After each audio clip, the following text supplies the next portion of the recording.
The War of the Worlds by H. G. Wells. Book 1. The Coming of the Martians. Chapter 1. The Eve of the War. No one would have believed, in the last years of the 19th century, that this world was being watched keenly and closely by intelligences greater than man's, and yet as mortal as his own; that, as men busied themselves about their various concerns, they were scrutinized and studied, perhaps almost as narrowly as a man with a microscope might scrutinize the transient creatures that swarm and multiply in a drop of water. With infinite complacency, men went to and fro over this globe about their little affairs, serene in their assurance of their empire over matter.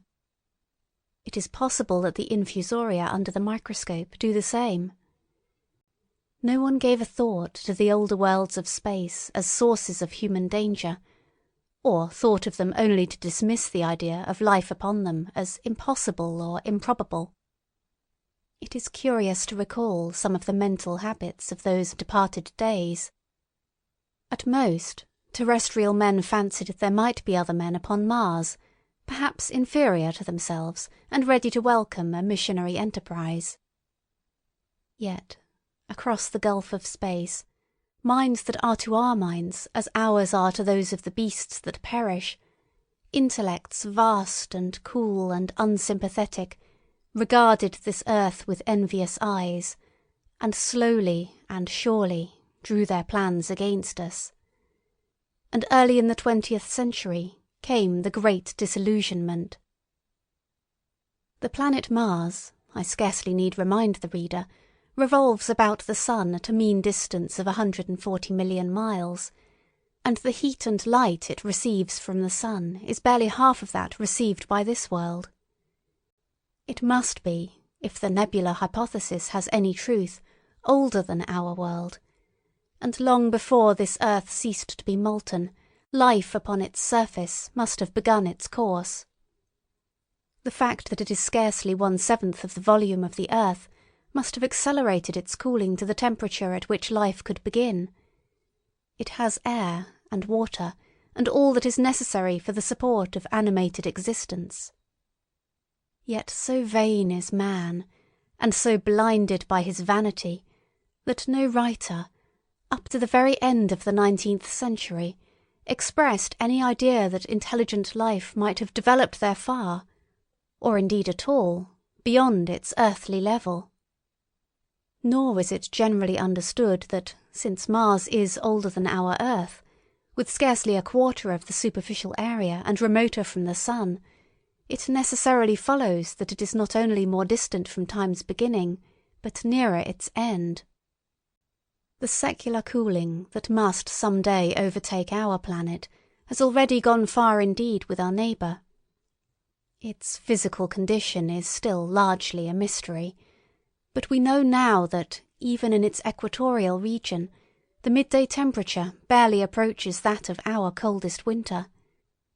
Its air is much more attenuated than ours. Its oceans have shrunk until they cover but 1/3 of its surface, and as its slow seasons change, huge snow-caps gather and melt about either pole and periodically inundate its temperate zones. That last stage of exhaustion, which to us is still incredibly remote, has become a present-day problem for the inhabitants of Mars. The immediate pressure of necessity has brightened their intellects, enlarged their powers, and hardened their hearts.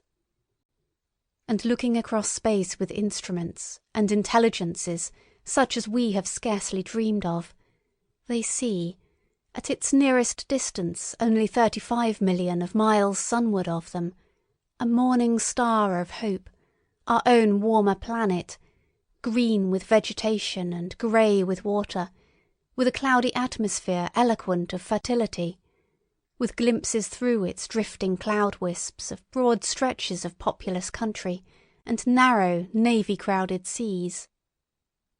And we men, the creatures who inhabit this earth, must be to them at least as alien and lowly as are the monkeys and lemurs to us. The intellectual side of man already admits that life is an incessant struggle for existence, and it would seem that this too is the belief of the minds upon Mars. Their world is far gone in its cooling, and this world is still crowded with life, but crowded only with what they regard as inferior animals. To carry warfare sunward is, indeed, their only escape from the destruction that, generation after generation, creeps upon them. And before we judge of them too harshly, we must remember what ruthless and utter destruction our own species has wrought, not only upon animals, such as the vanished bison and the dodo, but upon its inferior races. The Tasmanians, in spite of their human likeness, were entirely swept out of existence in a war of extermination waged by European immigrants in the space of 50 years. Are we such apostles of mercy as to complain if the Martians warred in the same spirit? The Martians seem to have calculated their descent with amazing subtlety.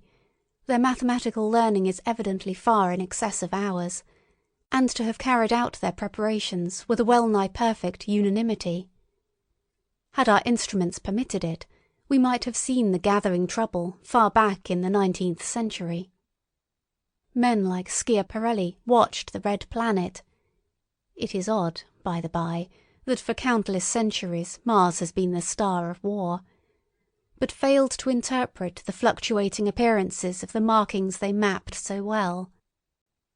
All that time the Martians must have been getting ready. During the opposition of 1894, a great light was seen on the illuminated part of the disk, first at the Lick Observatory, then by Perrotin of Nice, and then by other observers. English readers heard of it first in the issue of Nature dated August 2nd. I am inclined to think that this blaze may have been the casting of the huge gun, in the vast pit sunk into their planet, from which their shots were fired at us. Peculiar markings, as yet unexplained, were seen near the site of that outbreak during the next two oppositions. The storm burst upon us 6 years ago now. As Mars approached opposition, Lavelle of Java set the wires of the astronomical exchange palpitating, with the amazing intelligence of a huge outbreak of incandescent gas upon the planet. It had occurred towards midnight of the 12th, and the spectroscope, to which he had at once resorted, indicated a mass of flaming gas, chiefly hydrogen, moving with an enormous velocity towards this earth. This jet of fire had become invisible about 12:15. He compared it to a colossal puff of flame suddenly and violently squirted out of the planet, as flaming gases rushed out of a gun. A singularly appropriate phrase it proved. Yet the next day there was nothing of this in the papers, except a little note in the Daily Telegraph, and the world went in ignorance of one of the gravest dangers that ever threatened the human race. I might not have heard of the eruption at all, had I not met Ogilvy, the well-known astronomer, at Ottershaw.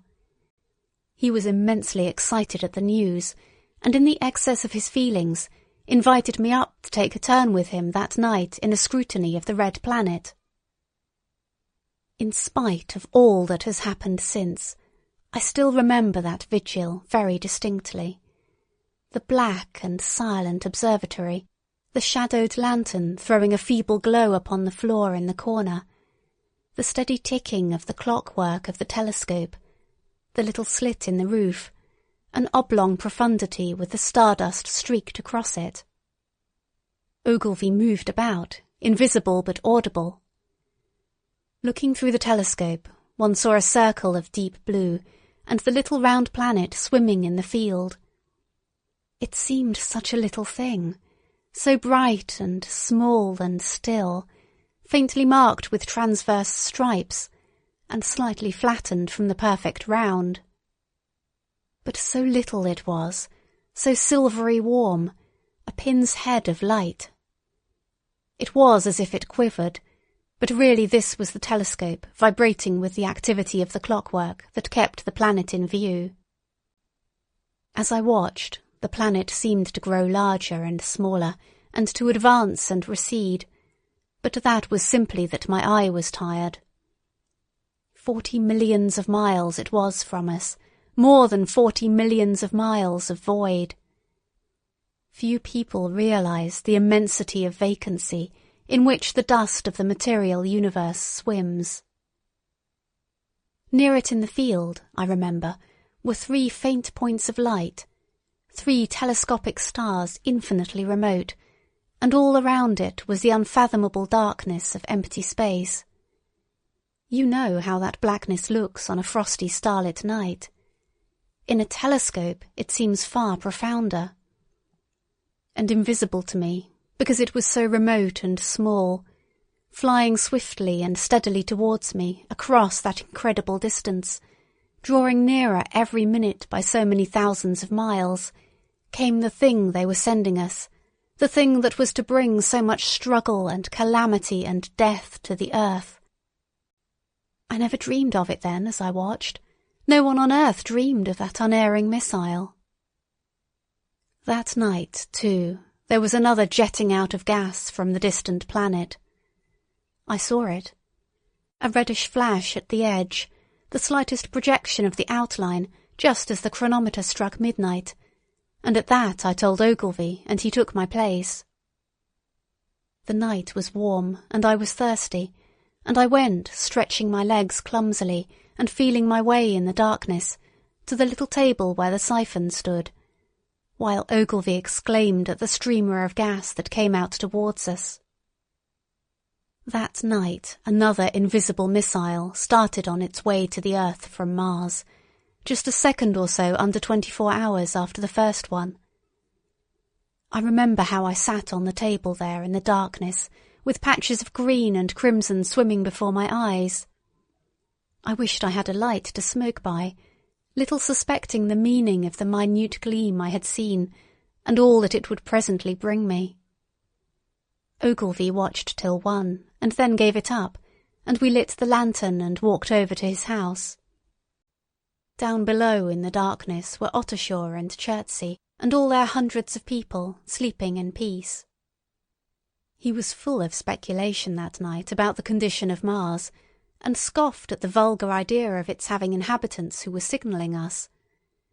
His idea was that meteorites might be falling in a heavy shower upon the planet, or that a huge volcanic explosion was in progress.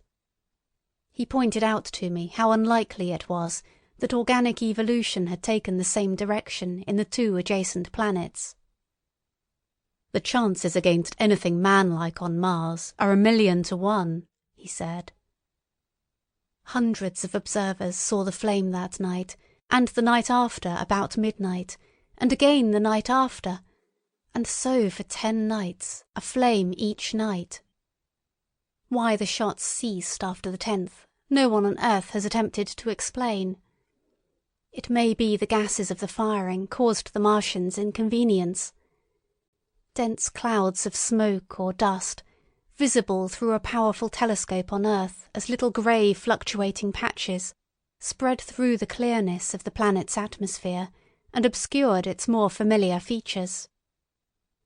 Even the daily papers woke up to the disturbances at last, and popular notes appeared here, there, and everywhere concerning the volcanoes upon Mars. The seriocomic periodical Punch, I remember, made a happy use of it in the political cartoon. And, all unsuspected, those missiles the Martians had fired at us drew earthward, rushing now at a pace of many miles a second through the empty gulf of space, hour by hour and day by day, nearer and nearer. It seems to me now almost incredibly wonderful that, with that swift fate hanging over us, men could go about their petty concerns as they did. I remember how jubilant Markham was at securing a new photograph of the planet for the illustrated paper he edited in those days. People in these latter times scarcely realise the abundance and enterprise of our 19th century papers. For my own part, I was much occupied in learning to ride the bicycle, and busy upon a series of papers discussing the probable developments of moral ideas as civilization progressed.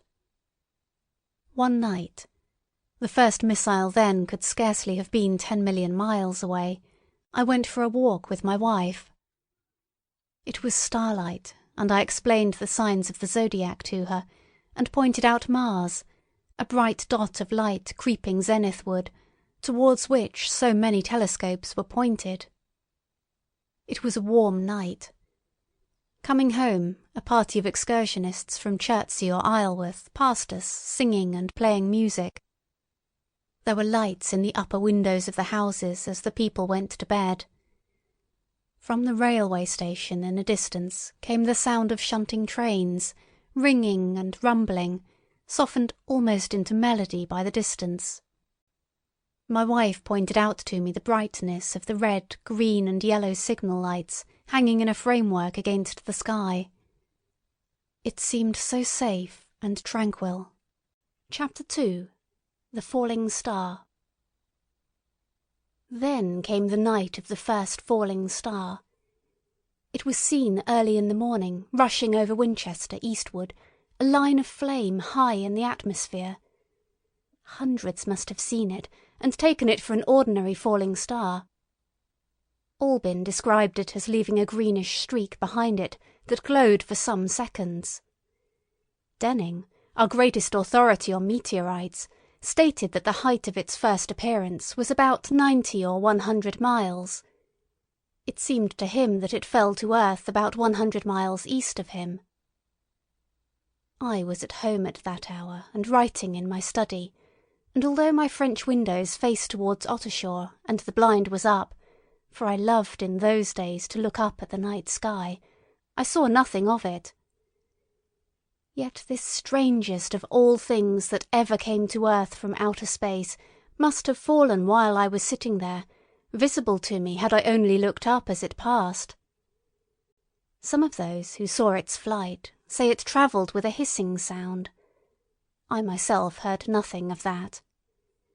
Many people in Berkshire, Surrey and Middlesex must have seen the fall of it, and at most have thought that another meteorite had descended. No one seems to have troubled to look for the fallen mass that night.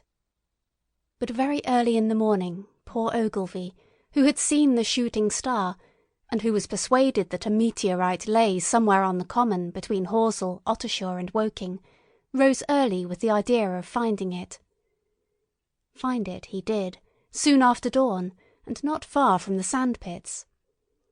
An enormous hole had been made by the impact of the projectile, and the sand and gravel had been flung violently in every direction over the heath, forming heaps visible 1.5 miles away.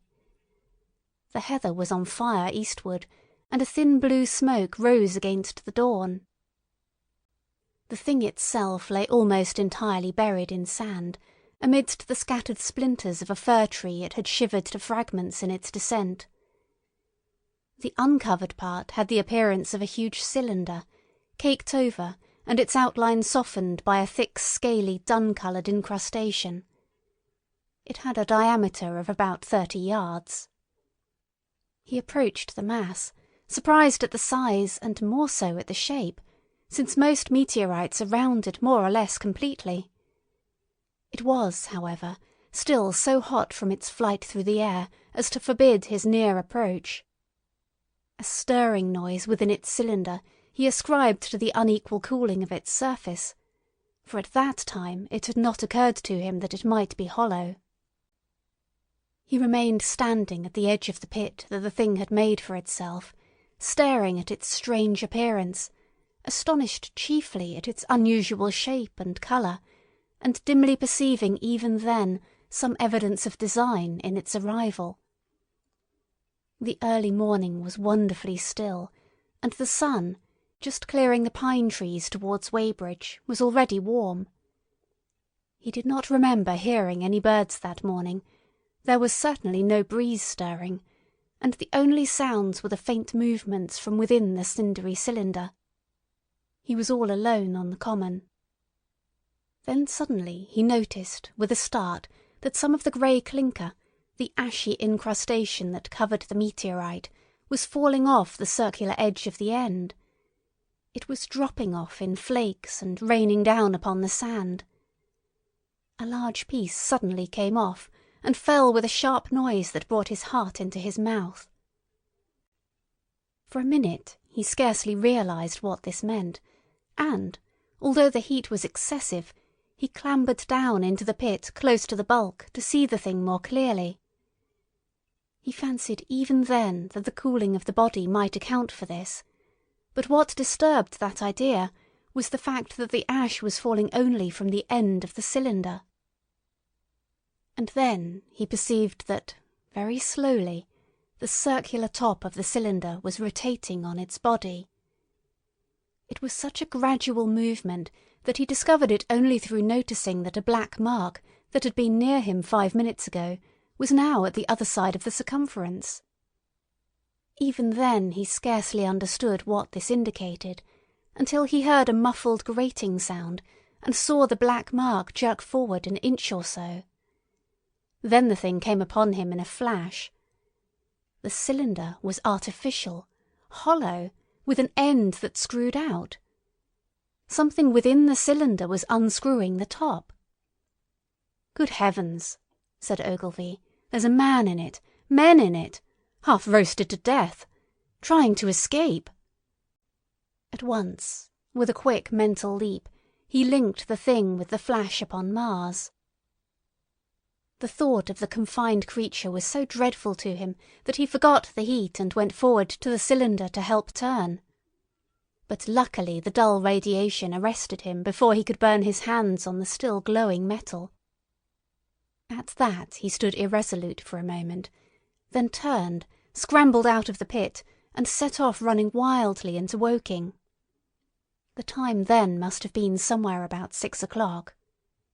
He met a waggoner and tried to make him understand, but the tale he told, and his appearance were so wild, his hat had fallen off in the pit, that the man simply drove on. He was equally unsuccessful with the potman who was just unlocking the doors of the public house by Horsell Bridge. The fellow thought he was a lunatic at large, and made an unsuccessful attempt to shut him into the tap-room. That sobered him a little, and when he saw Henderson, the London journalist, in his garden, he called over the palings and made himself understood. "Henderson," he called, "you saw that shooting star last night?" "Well," said Henderson. "It's out on Horsell Common now." "Good Lord," said Henderson. "Fallen meteorite. That's good." "But it's something more than a meteorite. It's a cylinder, an artificial cylinder, man, and there's something inside." Henderson stood up with his spade in his hand. "What's that?" he said. He was deaf in one ear. Ogilvy told him all that he had seen. Henderson was a minute or so taking it in. Then he dropped his spade, snatched up his jacket, and came out into the road. The two men hurried back at once to the common, and found the cylinder still lying in the same position. But now the sounds inside had ceased, and a thin circle of bright metal showed between the top and the body of the cylinder. Air was either entering or escaping at the rim with a thin, sizzling sound. They listened, rapped on the scaly burnt metal with a stick, and, meeting with no response, they both concluded the man or men inside must be insensible or dead. Of course the two were quite unable to do anything. They shouted consolation and promises, and went off back to the town again to get help. One can imagine them, covered with sand, excited and disordered, running up the little street in the bright sunlight, just as the shop folks were taking down their shutters and people were opening their bedroom windows. Henderson went into the railway station at once, in order to telegraph the news to London. The newspaper articles had prepared men's minds for the reception of the idea. By 8 o'clock a number of boys and unemployed men had already started for the common to see the "dead men from Mars." That was the form the story took. I heard of it first from my newspaper boy, about 9:15, when I went out to get my Daily Chronicle.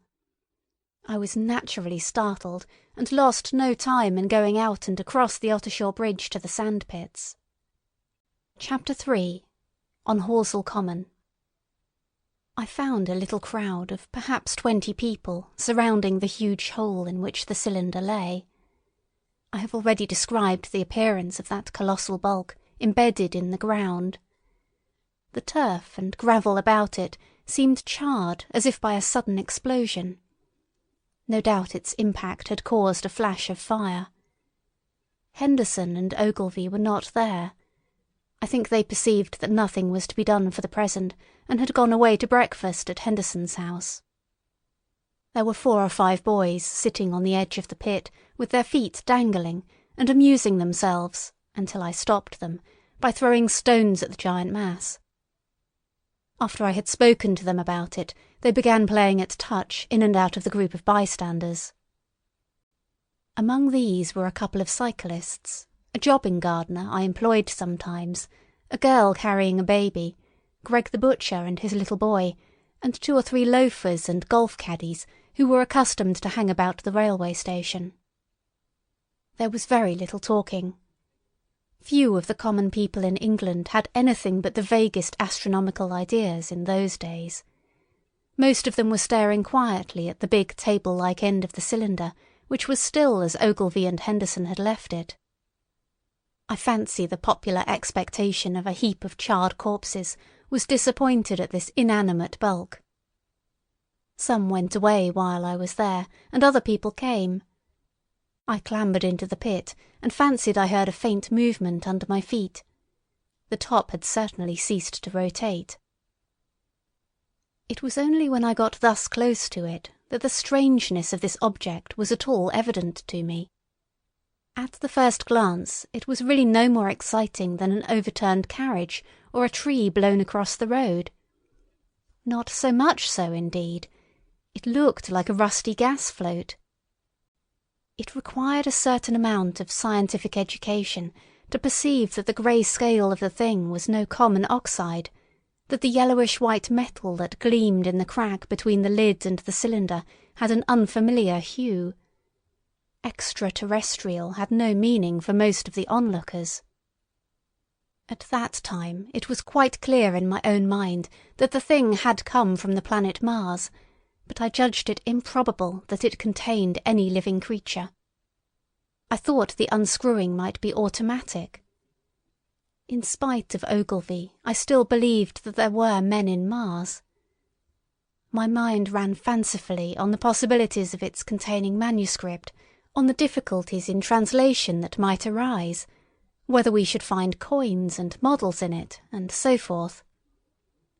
Yet it was a little too large for assurance on this idea. I felt an impatience to see it opened. About 11, as nothing seemed happening, I walked back, full of such thought, to my home in Maybury. But I found it difficult to get to work upon my abstract investigations. In the afternoon the appearance of the common had altered very much. The early editions of the evening papers had startled London with enormous headlines. A message received from Mars, remarkable story from Woking, and so forth. In addition, Ogilvy's wire to the Astronomical Exchange had roused every observatory in the 3 kingdoms. There were 6 flies or more from the Woking station standing in the road by the sandpits, a basket chaise from Chobham, and a rather lordly carriage. Besides that, there was quite a heap of bicycles. In addition, a large number of people must have walked, in spite of the heat of the day, from Woking and Chertsey, so that there was altogether quite a considerable crowd, 1 or 2 gaily dressed ladies among the others. It was glaringly hot, not a cloud in the sky nor a breath of wind, and the only shadow was that of the few scattered pine trees. The burning heather had been extinguished, but the level ground towards Ottershaw was blackened as far as one could see, and still giving off vertical streamers of smoke. An enterprising sweetstuff dealer in the Chobham Road had sent up his son with a barrow-load of green apples and ginger beer.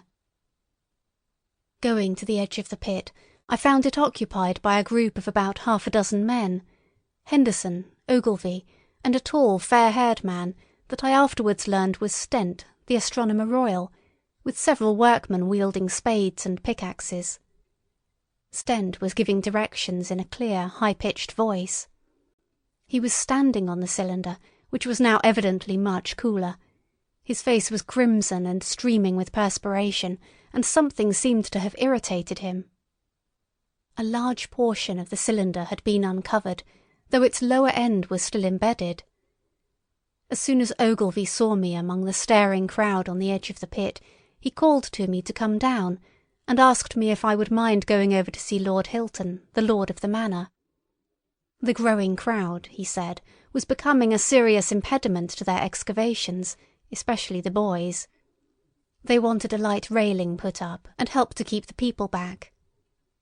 He told me that a faint stirring was occasionally still audible within the case, but that the workmen had failed to unscrew the top, as it afforded no grip to them. The case appeared to be enormously thick, and it was possible that the faint sounds we heard represented a noisy tumult in the interior. I was very glad to do as he asked, and so become one of the privileged spectators within the contemplated enclosure. I failed to find Lord Hilton at his house, but I was told he was expected from London by the 6 o'clock train from Waterloo, and as it was then about 5:15, I went home, had some tea, and walked up to the station to waylay him. Chapter 4. The Cylinder Opens. When I returned to the common, the sun was setting. Scattered groups were hurrying from the direction of Woking, and 1 or 2 persons were returning. The crowd about the pit had increased, and stood out black against the lemon yellow of the sky, a couple of 100 people perhaps. There were raised voices, and some sort of struggle appeared to be going on about the pit. Strange imaginings passed through my mind. As I drew nearer, I heard Stent's voice. "Keep back! Keep back!" A boy came running towards me. "It's a movin'," he said to me as he passed. "A screwin' and a screwin' out. I don't like it. I'm a-goin' home, I am." I went on to the crowd.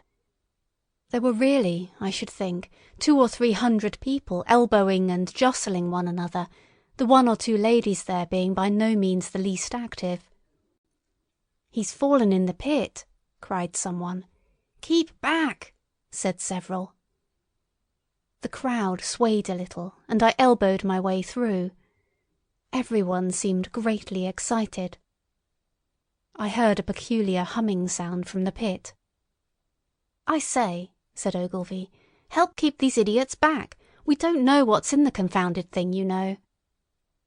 I saw a young man, a shop assistant in Woking, I believe he was, standing on the cylinder and trying to scramble out of the hole again. The crowd had pushed him in. The end of the cylinder was being screwed out from within. Nearly 2 feet of shining screw projected. Somebody blundered against me, and I narrowly missed being pitched onto the top of the screw. I turned, and as I did so the screw must have come out, for the lid of the cylinder fell upon the gravel with a ringing concussion. I stuck my elbow into the person behind me and turned my head towards the thing again. For a moment that circular cavity seemed perfectly black. I had the sunset in my eyes. I think everyone expected to see a man emerge, possibly something a little unlike us terrestrial men, but in all essentials a man. I know I did. But, looking, I presently saw something stirring within the shadow, greyish, billowy movements, one above another, and then 2 luminous discs, like eyes. Then something resembling a little grey snake, about the thickness of a walking stick, coiled up out of the writhing middle and wriggled in the air towards me, and then another. A sudden chill came over me. There was a loud shriek from a woman behind. I half turned, keeping my eyes fixed upon the cylinder still, from which other tentacles were now projecting, and began pushing my way back from the edge of the pit. I saw astonishment giving place to horror on the faces of the people about me. I heard inarticulate exclamations on all sides. There was a general movement backwards. I saw the shopman struggling still on the edge of the pit. I found myself alone, and saw the people on the other side of the pit running off, Stent among them. I looked again at the cylinder, and ungovernable terror gripped me. I stood petrified and staring. A big, greyish, rounded bulk, the size perhaps of a bear, was rising slowly and painfully out of the cylinder. As it bulged up and caught the light, it glistened like wet leather. Two large, dark-coloured eyes were regarding me steadfastly. The mass that framed them, the head of the thing, was rounded, and had, one might say, a face. There was a mouth under the eyes, the lipless brim of which quivered and panted and dropped saliva. The whole creature heaved and pulsated convulsively. A lank, tentacular appendage gripped the edge of the cylinder, another swayed in the air. Those who have never seen a living Martian can scarcely imagine the strange horror of its appearance. The peculiar V-shaped mouth with its pointed upper lip, the absence of brow ridges, the absence of a chin beneath the wedge-like lower lip, the incessant quivering of this mouth, the gorgon groups of tentacles, the tumultuous breathing of the lungs in a strange atmosphere, the evident heaviness and painfulness of movement due to the greater gravitational energy of the earth. Above all, the extraordinary intensity of the immense eyes were at once vital, intense, inhuman, crippled and monstrous. There was something fungoid in the oily brown skin, something in the clumsy deliberation of the tedious movements unspeakably nasty. Even at this first encounter, this first glimpse, I was overcome with disgust and dread. Suddenly the monster vanished. It had toppled over the brim of the cylinder and fallen into the pit, with a thud like the fall of a great mass of leather. I heard it give a peculiar thick cry, and forthwith another of these creatures appeared darkly in the deep shadow of the aperture. I turned and, running madly, made for the first group of trees, perhaps 100 yards away, but I ran slantingly and stumbling, for I could not avert my face from these things. There, among some young pine trees and furze bushes, I stopped, panting, and waited further developments. The common round the sand-pits was dotted with people, standing like myself in a half-fascinated terror, staring at these creatures, or rather at the heaped gravel at the edge of the pit in which they lay. And then, with a renewed horror, I saw a round, black object bobbing up and down on the edge of the pit. It was the head of the shopman who had fallen in, but showing as a little black object against the hot western sun. Now he got his shoulder and knee up, and again he seemed to slip back until only his head was visible. Suddenly he vanished, and I could have fancied a faint shriek had reached me. I had a momentary impulse to go back and help him, that my fears overruled. Everything was then quite invisible, hidden by the deep pit and the heap of sand that the fall of the cylinder had made. Anyone coming along the road from Chobham or Woking would have been amazed at the sight, a dwindling multitude of perhaps 100 people or more, standing in a great irregular circle, in ditches, behind bushes, behind gates and hedges, saying little to one another, and that in short, excited shouts, and staring hard at a few heaps of sand.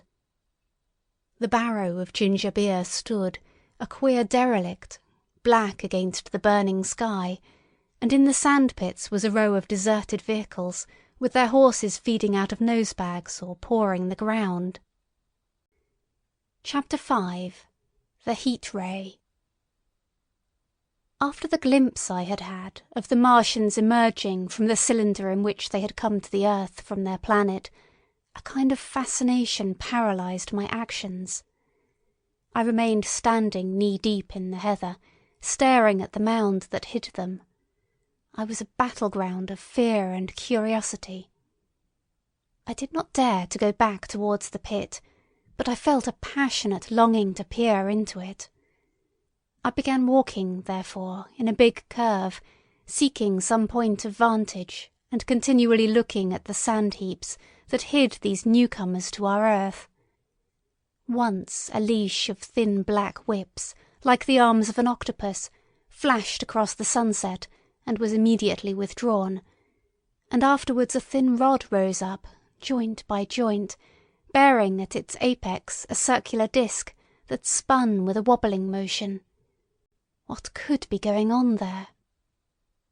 Most of the spectators had gathered in one or two groups, one a little crowd towards Woking, the other a knot of people in the direction of Chobham.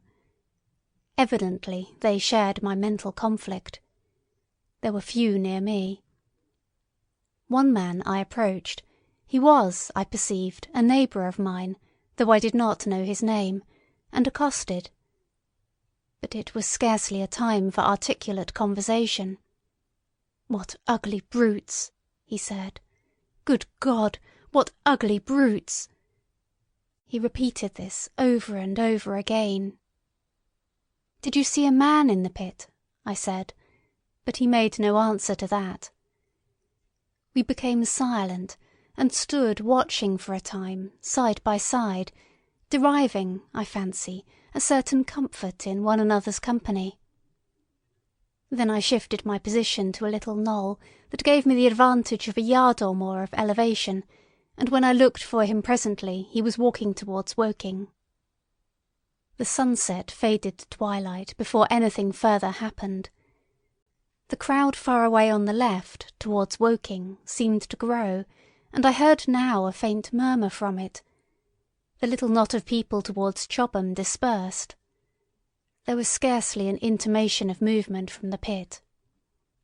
It was this, as much as anything, that gave people courage, and I suppose the new arrivals from Woking also helped to restore confidence. At any rate, as the dusk came on, a slow, intermittent movement upon the sandpits began, a movement that seemed to gather force as the stillness of the evening about the cylinder remained unbroken. Vertical black figures in twos and threes would advance, stop, watch, and advance again, spreading out as they did so in a thin, irregular crescent that promised to enclose the pit in its attenuated horns. I, too, on my side, began to move towards the pit. Then I saw some cabmen and others had walked boldly into the sandpits, and heard the clatter of hoofs and the grind of wheels. I saw a lad trundling off the barrow of apples. And then, within 30 yards of the pit, advancing from the direction of Horsell, I noted a little black knot of men, the foremost of whom was waving a white flag. This was the deputation. There had been a hasty consultation, and since the Martians were evidently, in spite of their repulsive forms, intelligent creatures, it had been resolved to show them, by approaching them with signals, that we too were intelligent.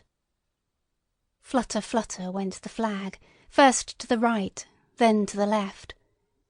It was too far for me to recognise anyone there, but afterwards I learned that Ogilvy, Stent, and Henderson were with others in this attempt at communication. This little group had, in its advance, dragged inward, so to speak, the circumference of the now almost complete circle of people, and a number of dim black figures followed it at discreet distances. Suddenly there was a flash of light, and a quantity of luminous greenish smoke came out of the pit in 3 distinct puffs, which drove up, one after the other, straight into the still air. This smoke, or flame perhaps would be the better word for it, was so bright that the deep blue sky overhead and the hazy stretches of brown common towards Chertsey, set with black pine trees, seemed to darken abruptly as these puffs arose, and to remain the darker after their dispersal. At the same time a faint hissing sound became audible. Beyond the pit stood the little wedge of people with the white flag at its apex, arrested by these phenomena, a little knot of small vertical black shapes upon the black ground. As the green smoke arose, their faces flashed out pallid green, and faded again as it vanished. Then, slowly, the hissing passed into a humming, into a long, loud, droning noise. Slowly, a humped shape rose out of the pit, and the ghost of a beam of light seemed to flicker out from it. Forthwith, flashes of actual flame, a bright glare leaping from one to another, sprang from the scattered group of men. It was as if some invisible jet impinged upon them and flashed into white flame. It was as if each man were suddenly and momentarily turned to fire. Then, by the light of their own destruction, I saw them staggering and falling, and their supporters turning to run. I stood staring, not as yet realizing that this was death leaping from man to man in that little distant crowd. All I felt was that it was something very strange. An almost noiseless and blinding flash of light, and a man fell headlong and lay still. And as the unseen shaft of light passed over them, pine trees burst into fire, and every dry furze bush became with one dull thud a mass of flames. And far away towards Knaphill I saw the flashes of trees and hedges and wooden buildings suddenly set alight. It was sweeping round swiftly and steadily, this flaming death, this invisible, inevitable sword of heat. I perceived it coming towards me by the flashing bushes it touched, and was too astounded and stupefied to stir. I heard the crackle of fire in the sandpits, and the sudden squeal of a horse that was as suddenly stilled. Then it was as if an invisible yet intensely heated finger were drawn through the heather between me and the Martians, and all along a curving line beyond the sandpits the dark ground smoked and crackled. Something fell with a crash far away to the left, where the road from Woking station opens out on the common. Forthwith the hissing and humming ceased, and the black, dome-like object sank slowly out of sight into the pit. All this had happened with such swiftness that I had stood motionless, dumbfounded and dazzled by the flashes of light. Had that death swept through a full circle, it must inevitably have slain me in my surprise. But it passed and spared me, and left the night about me suddenly dark and unfamiliar. The undulating common seemed now dark almost to blackness, except where its roadways lay grey and pale under the deep blue sky of the early night. It was dark, and suddenly void of men. Overhead the stars were mustering, and in the west the sky was still a pale, bright, almost greenish blue. The tops of the pine trees and the roofs of Horsell came out sharp and black against the western afterglow. The Martians and their appliances were altogether invisible, save for that thin mast upon which their restless mirror wobbled. Patches of bush and isolated trees here and there smoked and glowed still, and the houses towards Woking station were sending up spires of flame into the stillness of the evening air. Nothing was changed save for that, and a terrible astonishment. The little group of black specks with the flag of white had been swept out of existence, and the stillness of the evening, so it seemed to me, had scarcely been broken. It came to me that I was upon this dark common, helpless, unprotected, and alone. Suddenly, like a thing falling upon me from without, came fear. With an effort I turned and began a stumbling run through the heather. The fear I felt was no rational fear, but a panic terror not only of the Martians, but of the dusk and stillness all about me. Such an extraordinary effect in unmanning me it had that I ran weeping silently as a child might do. Once I had turned, I did not dare to look back. I remember I felt an extraordinary persuasion that I was being played with, that presently, when I was upon the very verge of safety, this mysterious death, as swift as the passage of light, would leap after me from the pit about the cylinder and strike me down. Chapter 6. The Heat Ray in the Chobham Road. It is still a matter of wonder how the Martians are able to slay men so swiftly and so silently. Many think that, in some way, they are able to generate an intense heat in a chamber of practically absolute non-conductivity. This intense heat they project in a parallel beam against any object they choose, by means of a polished parabolic mirror of unknown composition, much as the parabolic mirror of a lighthouse projects a beam of light. But no one has absolutely proved these details. However it is done, it is certain that a beam of heat is the essence of the matter. Heat, and invisible instead of visible light. Whatever is combustible flashes into flame at its touch. Lead runs like water.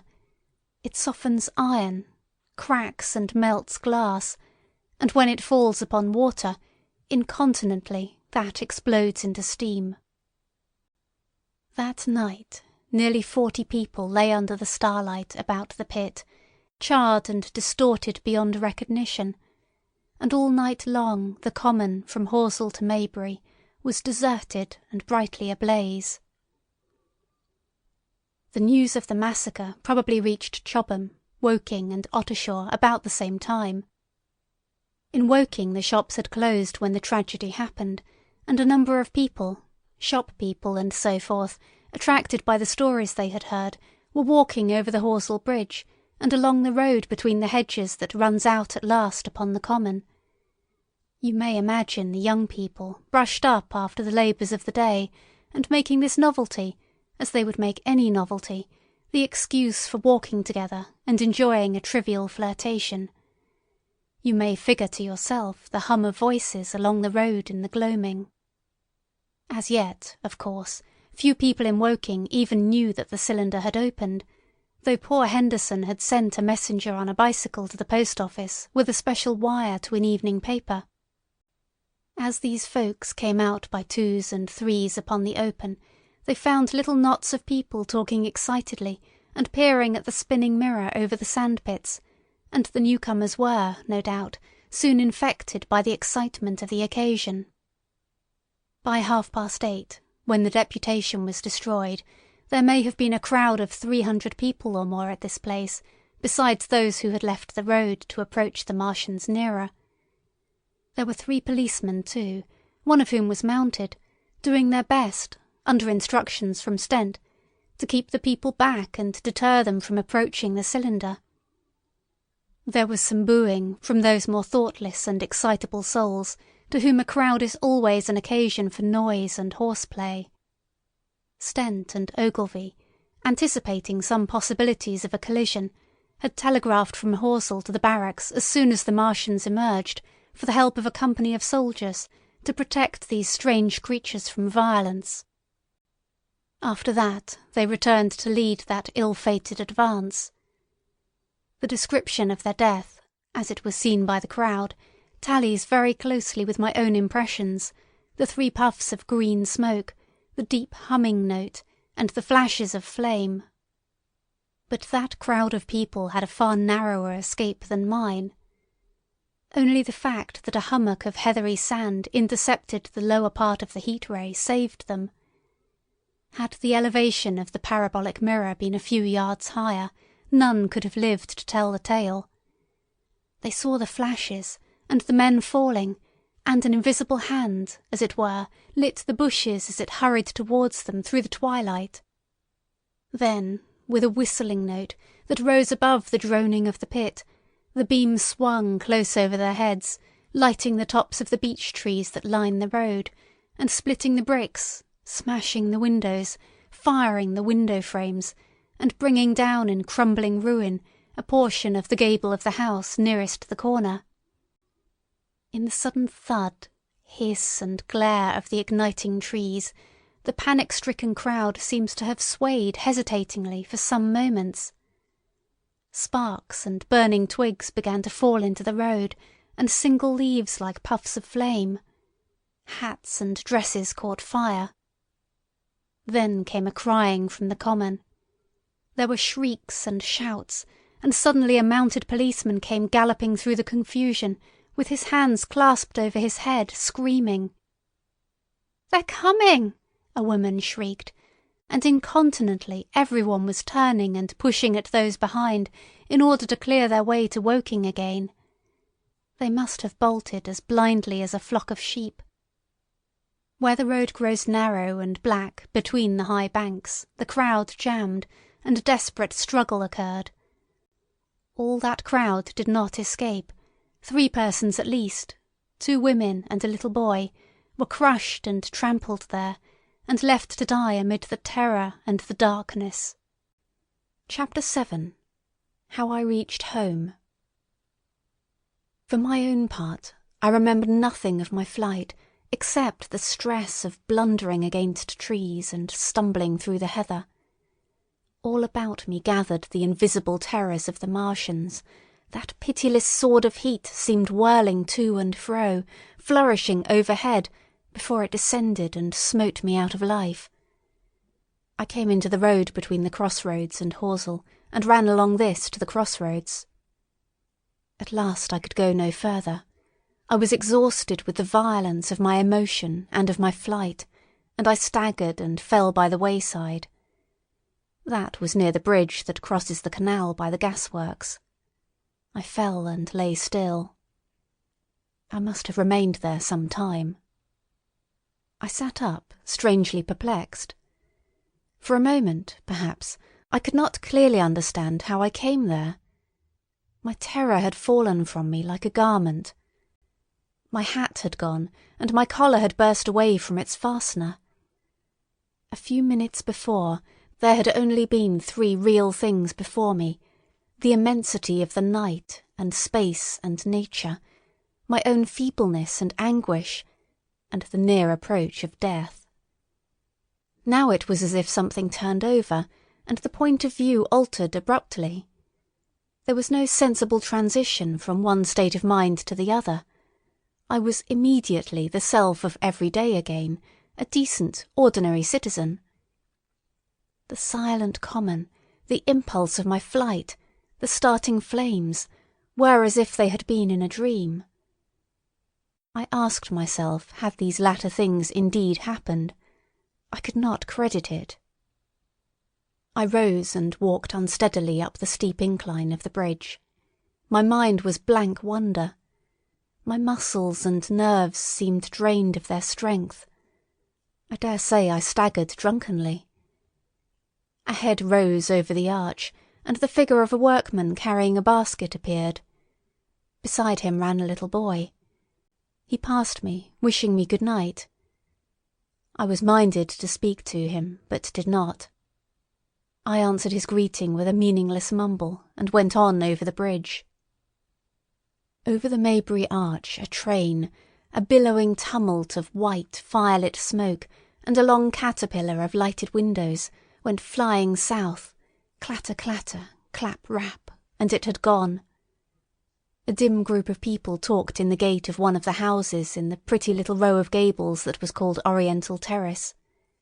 It was all so real and so familiar. And that behind me. It was frantic, fantastic. Such things, I told myself, could not be. Perhaps I am a man of exceptional moods.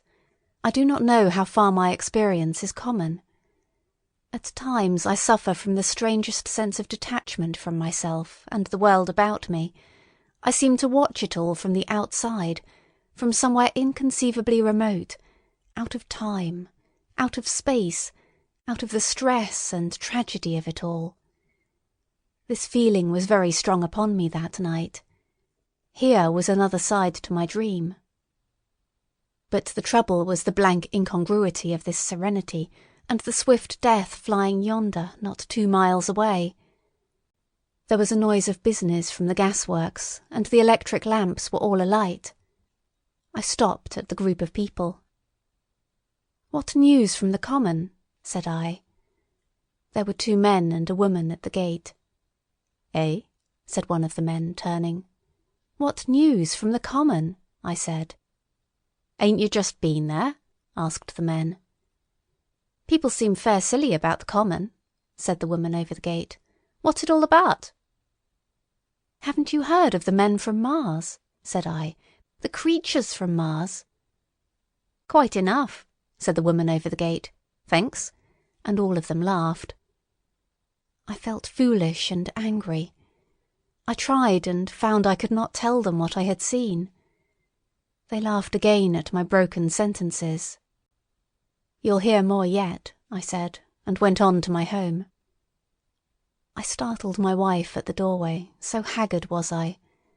I went into the dining room, sat down, drank some wine, and so soon as I could collect myself sufficiently, I told her the things I had seen. The dinner, which was a cold one, had already been served, and remained neglected on the table while I told my story. "There is one thing," I said, to allay the fears I had aroused. "They are the most sluggish things I ever saw crawl. They may keep the pit and kill people who come near them, but they cannot get out of it. But the horror of them—" "Don't, dear," said my wife, knitting her brows and putting her hand on mine. "Poor Ogilvy," I said, "to think he may be lying dead there." My wife, at least, did not find my experience incredible.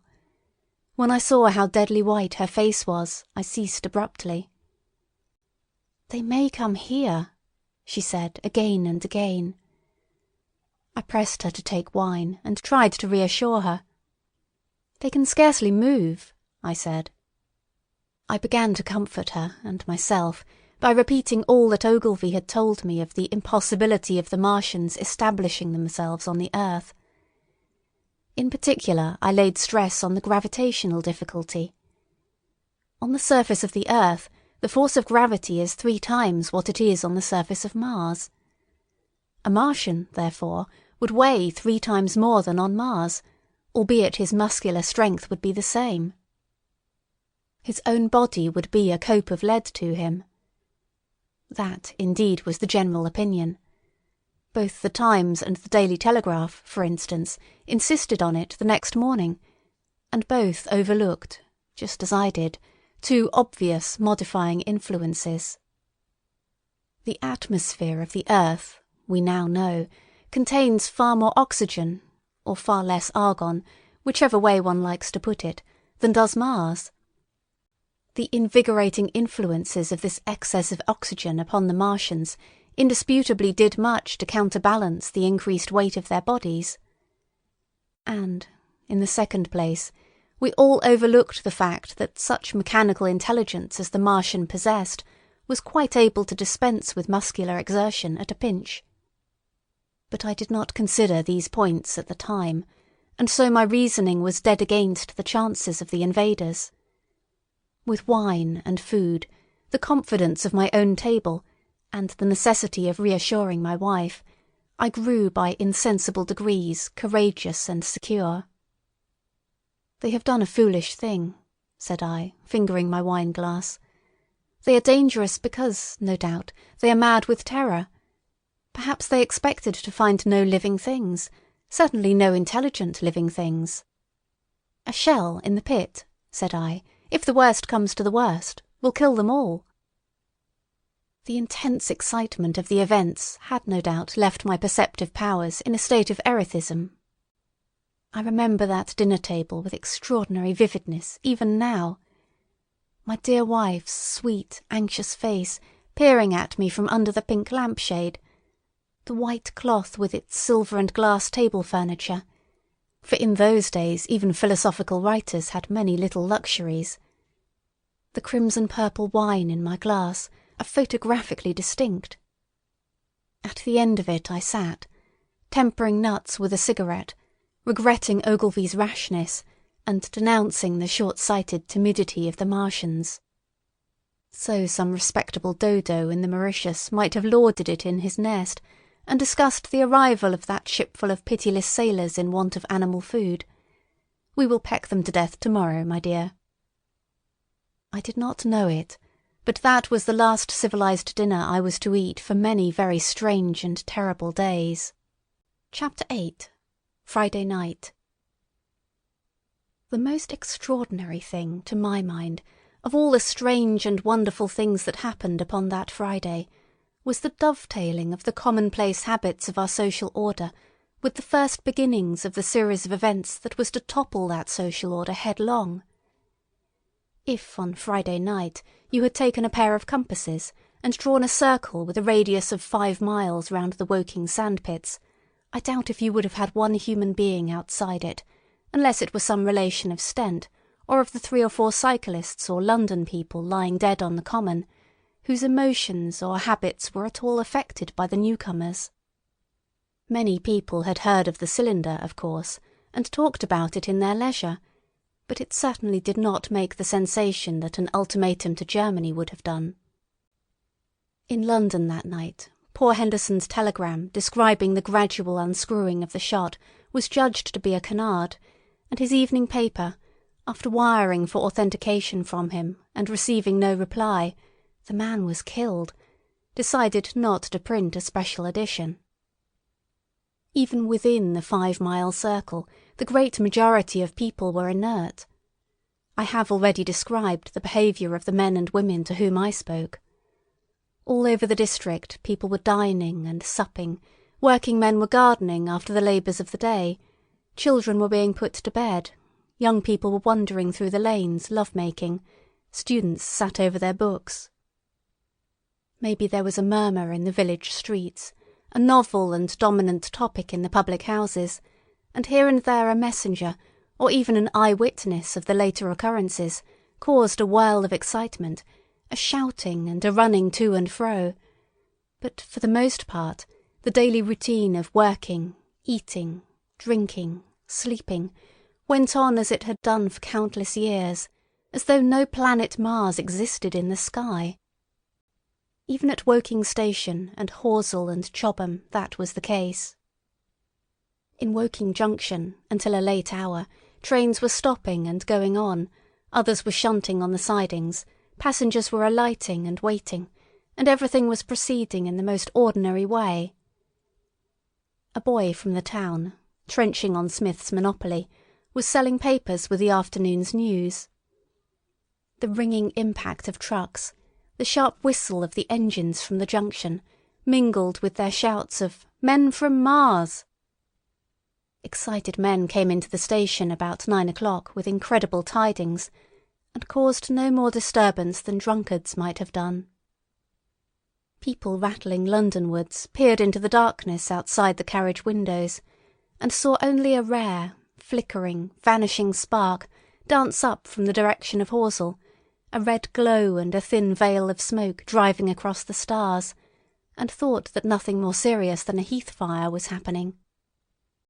It was only round the edge of the common that any disturbance was perceptible. There were 6 villas burning on the Woking border. There were lights in all the houses on the common side of the 3 villages, and the people there kept awake till dawn. A curious crowd lingered restlessly, people coming and going, but the crowd remaining, both on the Chobham and Horsell bridges. 1 or 2 adventurous souls, it was afterwards found, went into the darkness and crawled quite near the Martians, but they never returned, for now and again a light ray, like the beam of a warship's searchlight, swept the common, and the heat ray was ready to follow. Save for such, that big area of common was silent and desolate, and the charred bodies lay about on it all night under the stars, and all the next day. A noise of hammering from the pit was heard by many people. So you have the state of things on Friday night. In the centre, sticking into the skin of our old planet Earth like a poisoned dart, was this cylinder. But the poison was scarcely working yet. Around it was a patch of silent common, smouldering in places, and with a few dark, dimly seen objects lying in contorted attitudes here and there. Here and there was a burning bush or tree. Beyond was a fringe of excitement, and farther than that fringe the inflammation had not crept as yet. In the rest of the world, the stream of life still flowed as it had flowed for immemorial years. The fever of war that would presently clog vein and artery, deaden nerve and destroy brain, had still to develop.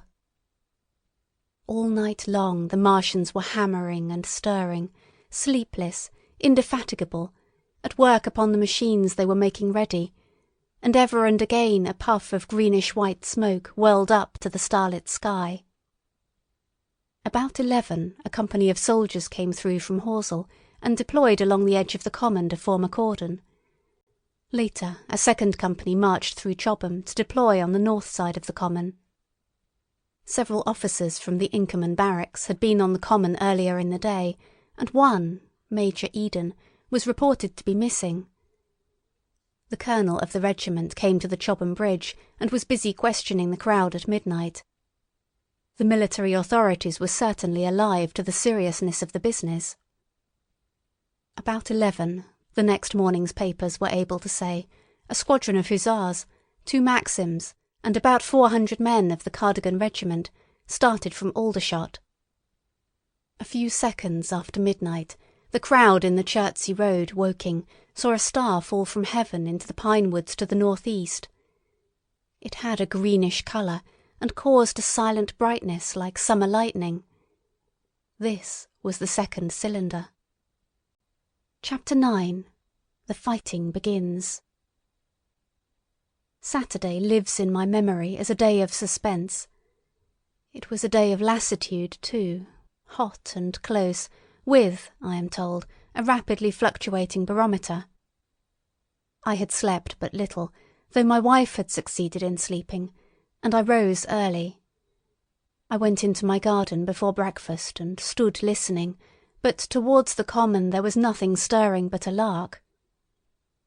The milkman came as usual. I heard the rattle of his chariot, and I went round to the side gate to ask the latest news. He told me that during the night the Martians had been surrounded by troops and that guns were expected.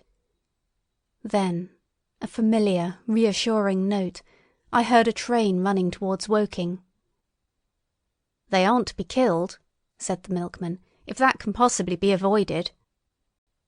I saw my neighbour gardening, chatted with him for a time, and then strolled in to breakfast.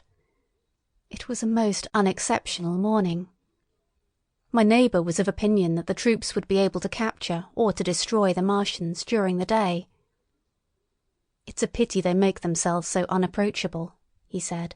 "It would be curious to know how they live on another planet. We might learn a thing or two."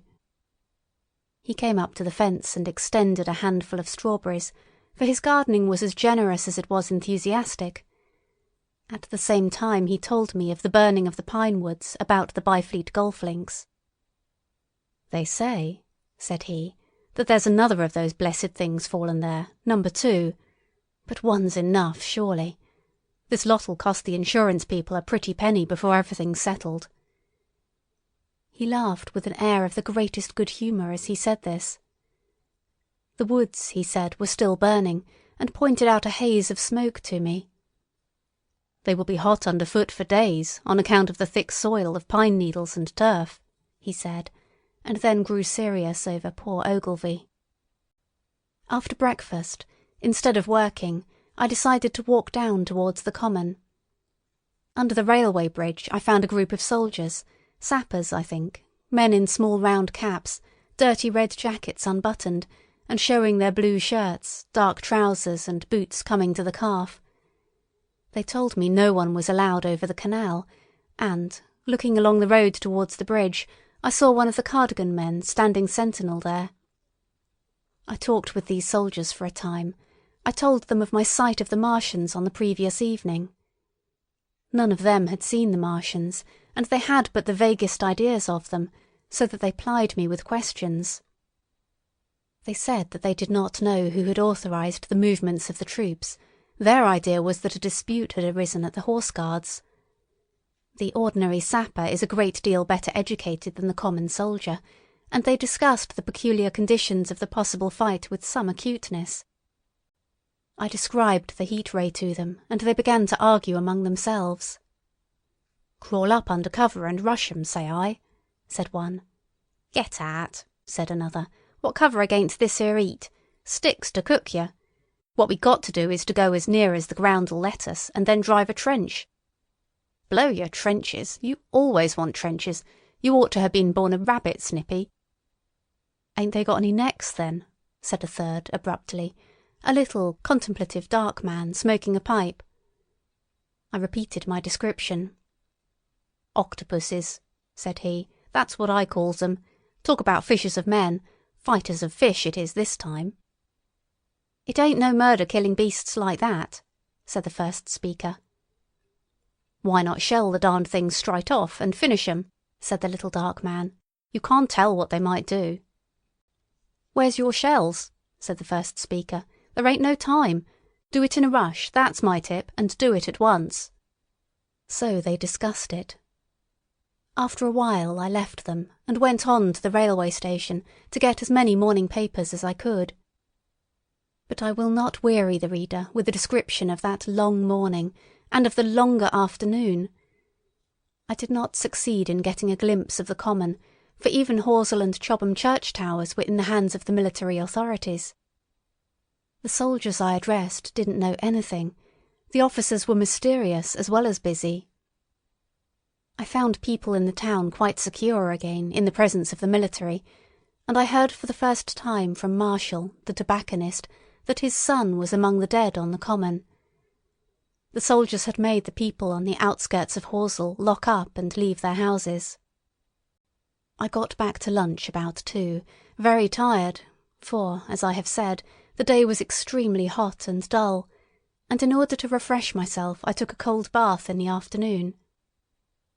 About 4:30 I went up to the railway station to get an evening paper, for the morning papers had contained only a very inaccurate description of the killing of Stent, Henderson, Ogilvy and the others. But there was little I didn't know. The Martians did not show an inch of themselves. They seemed busy in their pit, and there was a sound of hammering and an almost continuous streamer of smoke. Apparently they were busy getting ready for a struggle. "Fresh attempts have been made to signal, but without success," was the stereotyped formula of the papers. A sapper told me it was done by a man in a ditch with a flag on a long pole. The Martians took as much notice of such advances as we should of the lowing of a cow. I must confess the sight of all this armament, all this preparation, greatly excited me. My imagination became belligerent, and defeated the invaders in a dozen striking ways. Something of my schoolboy dreams of battle and heroism came back. It hardly seemed a fair fight to me at that time. They seemed very helpless in that pit of theirs. About 3 o'clock there began the thud of a gun at measured intervals from Chertsey or Addlestone.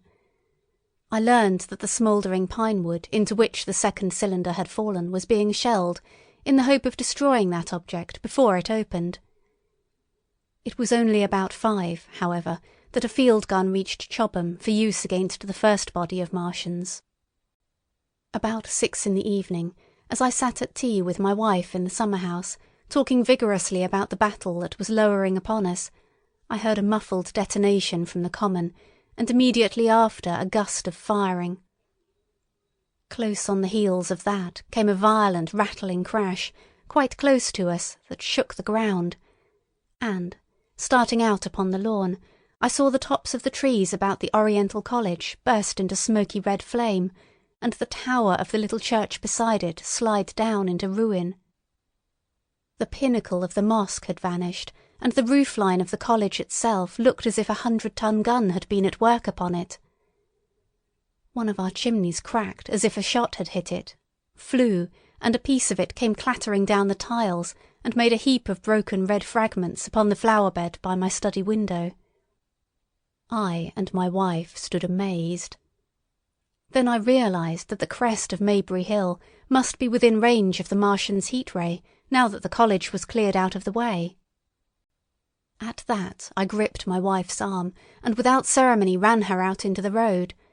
Then I fetched out the servant, telling her I would go upstairs myself for the box she was clamouring for. "We can't possibly stay here," I said, and as I spoke the firing reopened for a moment upon the common. "But where are we to go?" said my wife in terror. I thought, perplexed. Then I remembered her cousins at Leatherhead. "Leatherhead!" I shouted, above the sudden noise. She looked away from me downhill. The people were coming out of their houses astonished. "How are we to get to Leatherhead?" she said. Down the hill I saw a bevy of hussars ride under the railway bridge. 3 galloped through the open gates of the Oriental College. 2 others dismounted and began running from house to house. The sun, shining through the smoke that drove up from the tops of the trees, seemed blood-red, and threw an unfamiliar, lurid light upon everything.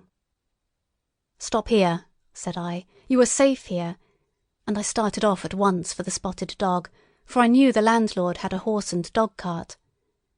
I ran, for I perceived that in a moment everyone upon this side of the hill would be moving.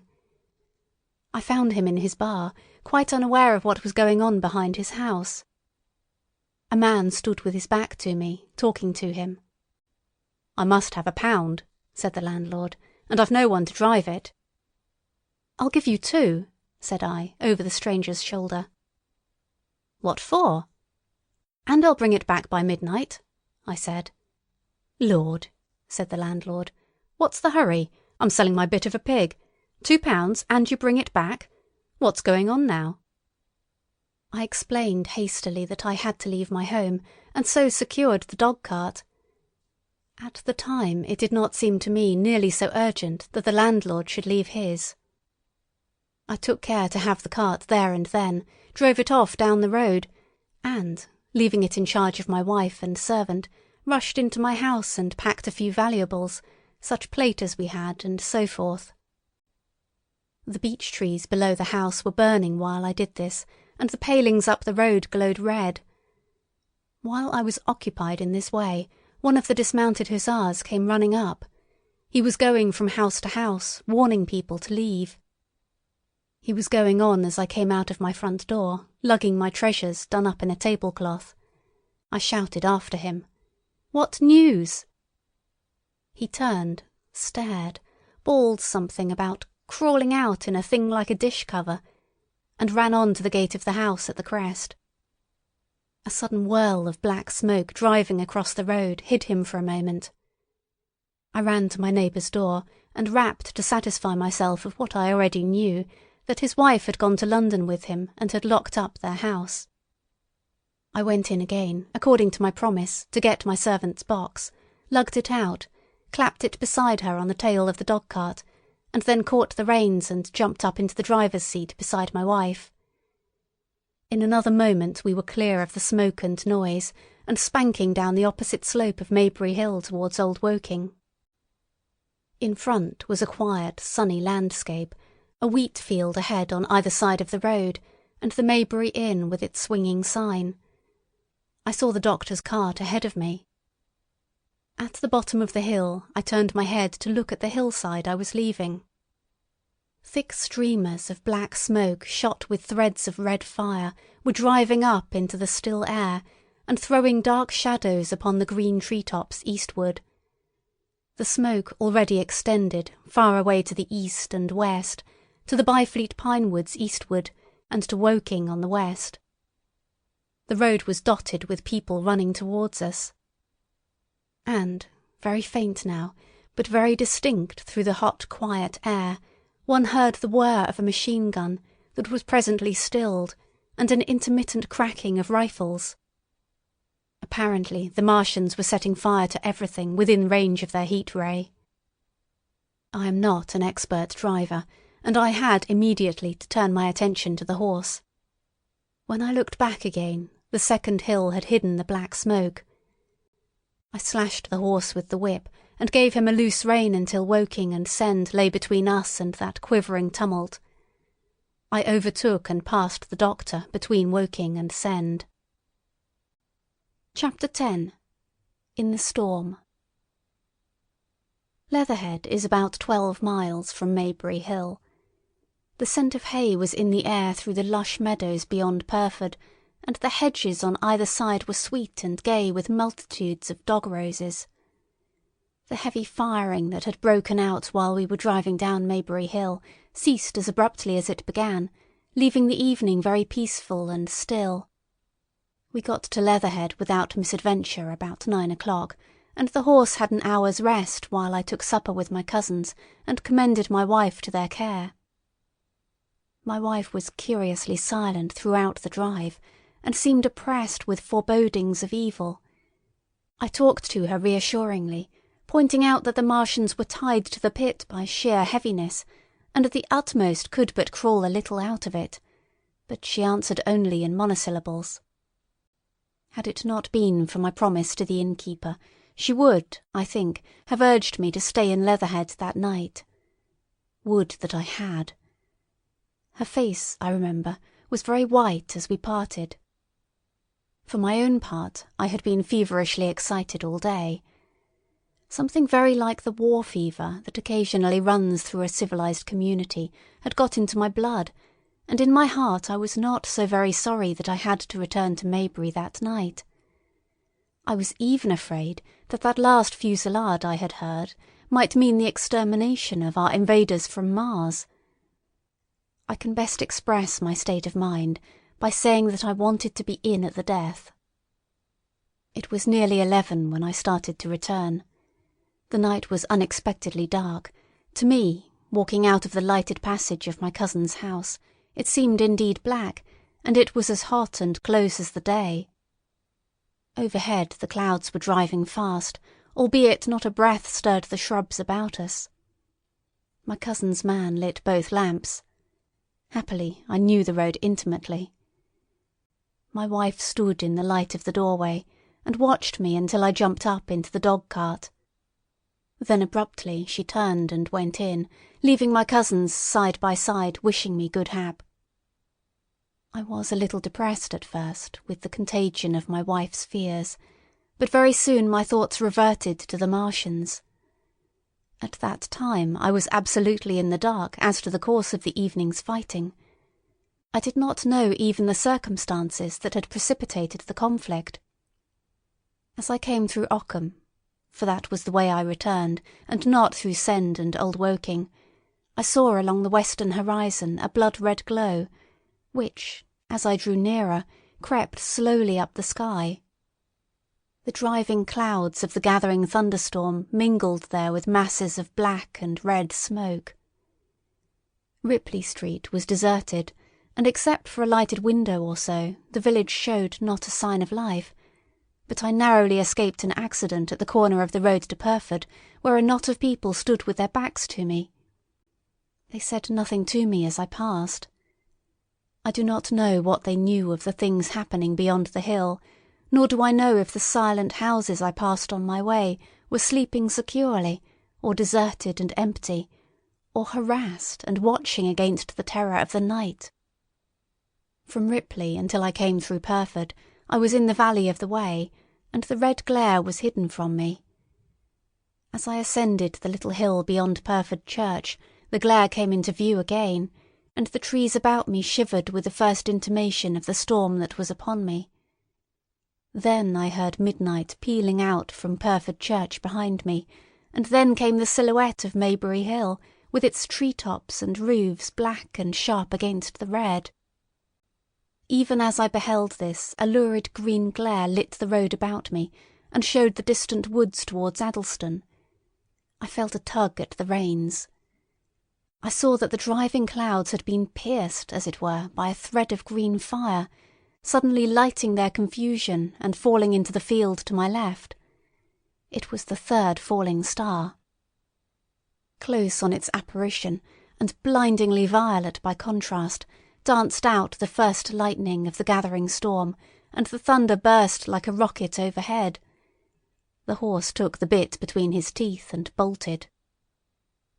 A moderate incline runs towards the foot of Maybury Hill, and down this we clattered.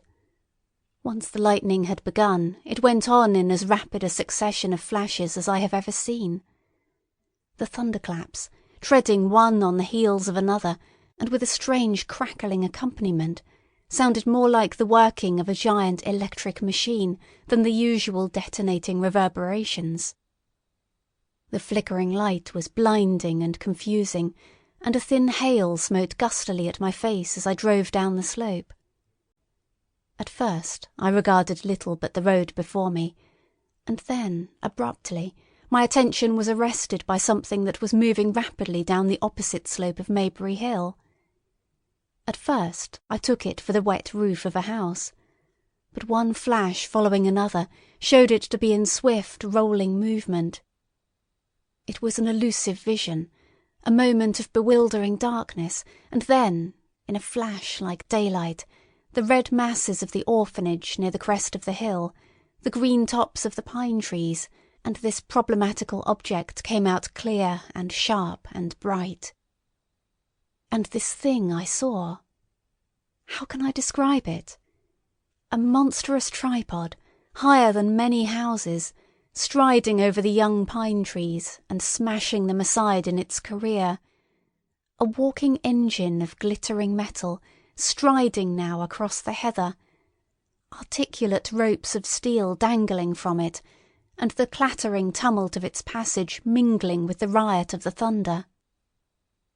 A flash, and it came out vividly, heeling over one way with 2 feet in the air, to vanish and reappear almost instantly, as it seemed, with the next flash, 100 yards nearer. Can you imagine a milking stool tilted and bowled violently along the ground? That was the impression those instant flashes gave. But instead of a milking stool, imagine it a great body of machinery on a tripod stand. Then suddenly the trees in the pine wood ahead of me were parted, as brittle reeds are parted by a man thrusting through them. They were snapped off and driven headlong, and a second huge tripod appeared, rushing, as it seemed, headlong towards me. And I was galloping hard to meet it. Not stopping to look again, I wrenched the horse's head hard round to the right, and in another moment the dog-cart had heeled over upon the horse, the shafts smashed noisily, and I was flung sideways and fell heavily into a shallow pool of water. I crawled out almost immediately, and crouched, my feet still in the water, under a clump of firs. The horse lay motionless. His neck was broken, poor brute, and by the lightning flashes I saw the black bulk of the overturned dog-cart and the silhouette of the wheel still spinning slowly. In another moment the colossal mechanism went striding by me and passed uphill towards Purford. Seen nearer, the thing was incredibly strange, for it was no mere insensate machine driving on its way. Machine it was, with a ringing metallic pace, and long, flexible, glittering tentacles, one of which gripped a young pine tree, swinging and rattling about its strange body. It picked its road as it went striding along, and the brazen hood that surmounted it moved to and fro, with the inevitable suggestion of a head looking about. Behind the main body was a huge mass of white metal, like a gigantic fisherman's basket, and puffs of green smoke squirted out from the joints of the limbs as the creature swept by me. And in an instant it was gone. So much I saw then, all vaguely for the flickering of the lightning, in blinding highlights and dense black shadows. As it passed, it set up an exultant, deafening howl that drowned the thunder. Alloo! Alloo! And in another minute it was with its companion, half a mile away, stooping over something in the field. I have no doubt this thing in the field was the third of the 10 cylinders they had fired at us from Mars. For some minutes I lay there in the rain and darkness, watching, by the intermittent light, these monstrous beings of metal moving about in the distance over the hedge-tops. A thin hail was now beginning, and as it came and went their figures grew misty, and then flashed into clearness again. Now and then came a gap in the lightning, and the night swallowed them up. I was soaked with hail above and puddle water below. It was some time before my blank astonishment would let me struggle up the bank to a drier position, or think at all of my imminent peril. Not far from me was a little one-roomed squatter's hut of wood, surrounded by a patch of potato garden. I struggled to my feet at last, and, crouching and making use of every chance of cover, I made a run for this. I hammered at the door, but I could not make the people hear, if there were any people inside, and after a time I desisted, and, availing myself of a ditch for the greater part of the way, succeeded in crawling, unobserved by these monstrous machines, into the pine woods towards Maybury. Under cover of this I pushed on, wet and shivering now, towards my own house. I walked among the trees trying to find the footpath. It was very dark indeed in the wood, for the lightning was now becoming infrequent, and the hail, which was pouring down in a torrent, fell in columns through the gaps in the heavy foliage. If I had fully realised the meaning of all the things I had seen, I should have immediately worked my way round through Byfleet to Street Cobham, and so gone back to rejoin my wife at Leatherhead. But that night the strangeness of things about me, and my physical wretchedness, prevented me, for I was bruised, weary, wet to the skin, deafened and blinded by the storm. I had a vague idea of going on to my own house, and that was as much motive as I had. I staggered through the trees, fell into a ditch and bruised my knees against a plank, and finally splashed out into the lane that ran down from the College Arms. I say splashed, for the storm water was sweeping the sand down the hill in a muddy torrent. There, in the darkness, a man blundered into me and sent me reeling back. He gave a cry of terror, sprang sideways, and rushed on before I could gather my wits sufficiently to speak to him. So heavy was the stress of this storm, just at this place, that I had the hardest task to win my way up the hill. I went close up to the fence on the left and worked my way along its palings. Near the top I stumbled upon something soft, and, by a flash of lightning, saw between my feet a heap of black broadcloth and a pair of boots. Before I could distinguish clearly how the man lay, the flicker of light had passed. I stood over him waiting for the next flash. When it came, I saw that he was a sturdy man, cheaply but not shabbily dressed. His head was bent under his body, and he lay crumpled up close to the fence, as though he had been flung violently against it. Overcoming the repugnance natural to one who had never before touched a dead body, I stooped and turned him over to feel for his heart. He was quite dead. Apparently his neck had been broken. The lightning flashed for a third time, and his face leaped upon me. I sprang to my feet. It was the landlord of the Spotted Dog, whose conveyance I had taken. I stepped over him gingerly and pushed on up the hill. I made my way by the police station and the College Arms towards my own house. Nothing was burning on the hillside, though from the common there still came a red glare and a rolling tumult of ruddy smoke beating up against the drenching hail. So far as I could see by the flashes, the houses about me were mostly uninjured. By the College Arms a dark heap lay in the road. Down the road towards Maybury Bridge there were voices and the sound of feet, but I had not the courage to shout or to go to them. I let myself in with my latchkey, closed, locked, and bolted the door, staggered to the foot of the staircase, and sat down. My imagination was full of those striding metallic monsters, and of the dead body smashed against the fence. I crouched at the foot of the staircase, with my back to the wall, shivering violently. Chapter 11. At the Window. I have already said that my storms of emotion have a trick of exhausting themselves. After a time I discovered that I was cold and wet, and with little pools of water about me on the stair carpet. I got up almost mechanically, went into the dining room and drank some whisky, and then I was moved to change my clothes. After I had done that, I went upstairs to my study, but why I did so I do not know. The window of my study looks over the trees and the railway towards Horsell Common. In the hurry of our departure, this window had been left open. The passage was dark, and, by contrast with the picture the window frame enclosed, the side of the room seemed impenetrably dark.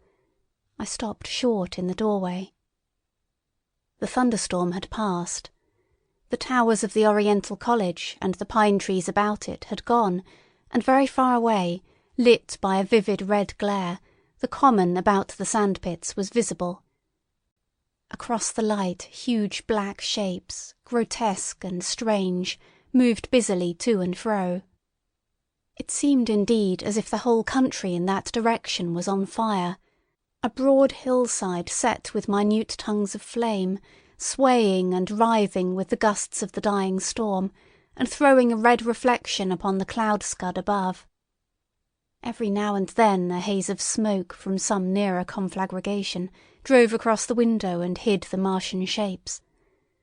I could not see what they were doing, nor the clear form of them, nor recognise the black objects they were busied upon. Neither could I see the nearer fire, though the reflections of it danced on the wall and ceiling of the study. A sharp, resinous tang of burning was in the air. I closed the door noiselessly and crept towards the window.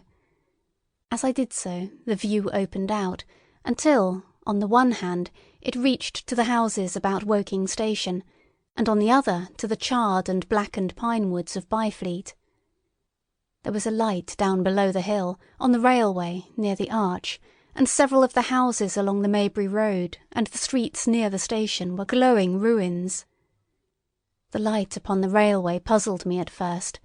There were a black heap and a vivid glare, and to the right of that a row of yellow oblongs. Then I perceived this was a wrecked train, the forepart smashed and on fire, the hinder carriages still upon the rails. Between these three main centres of light, the houses, the train, and the burning county towards Chobham, stretched irregular patches of dark country, broken here and there by intervals of dimly glowing and smoking ground. It was the strangest spectacle, that black expanse set with fire. It reminded me, more than anything else, of the potteries at night.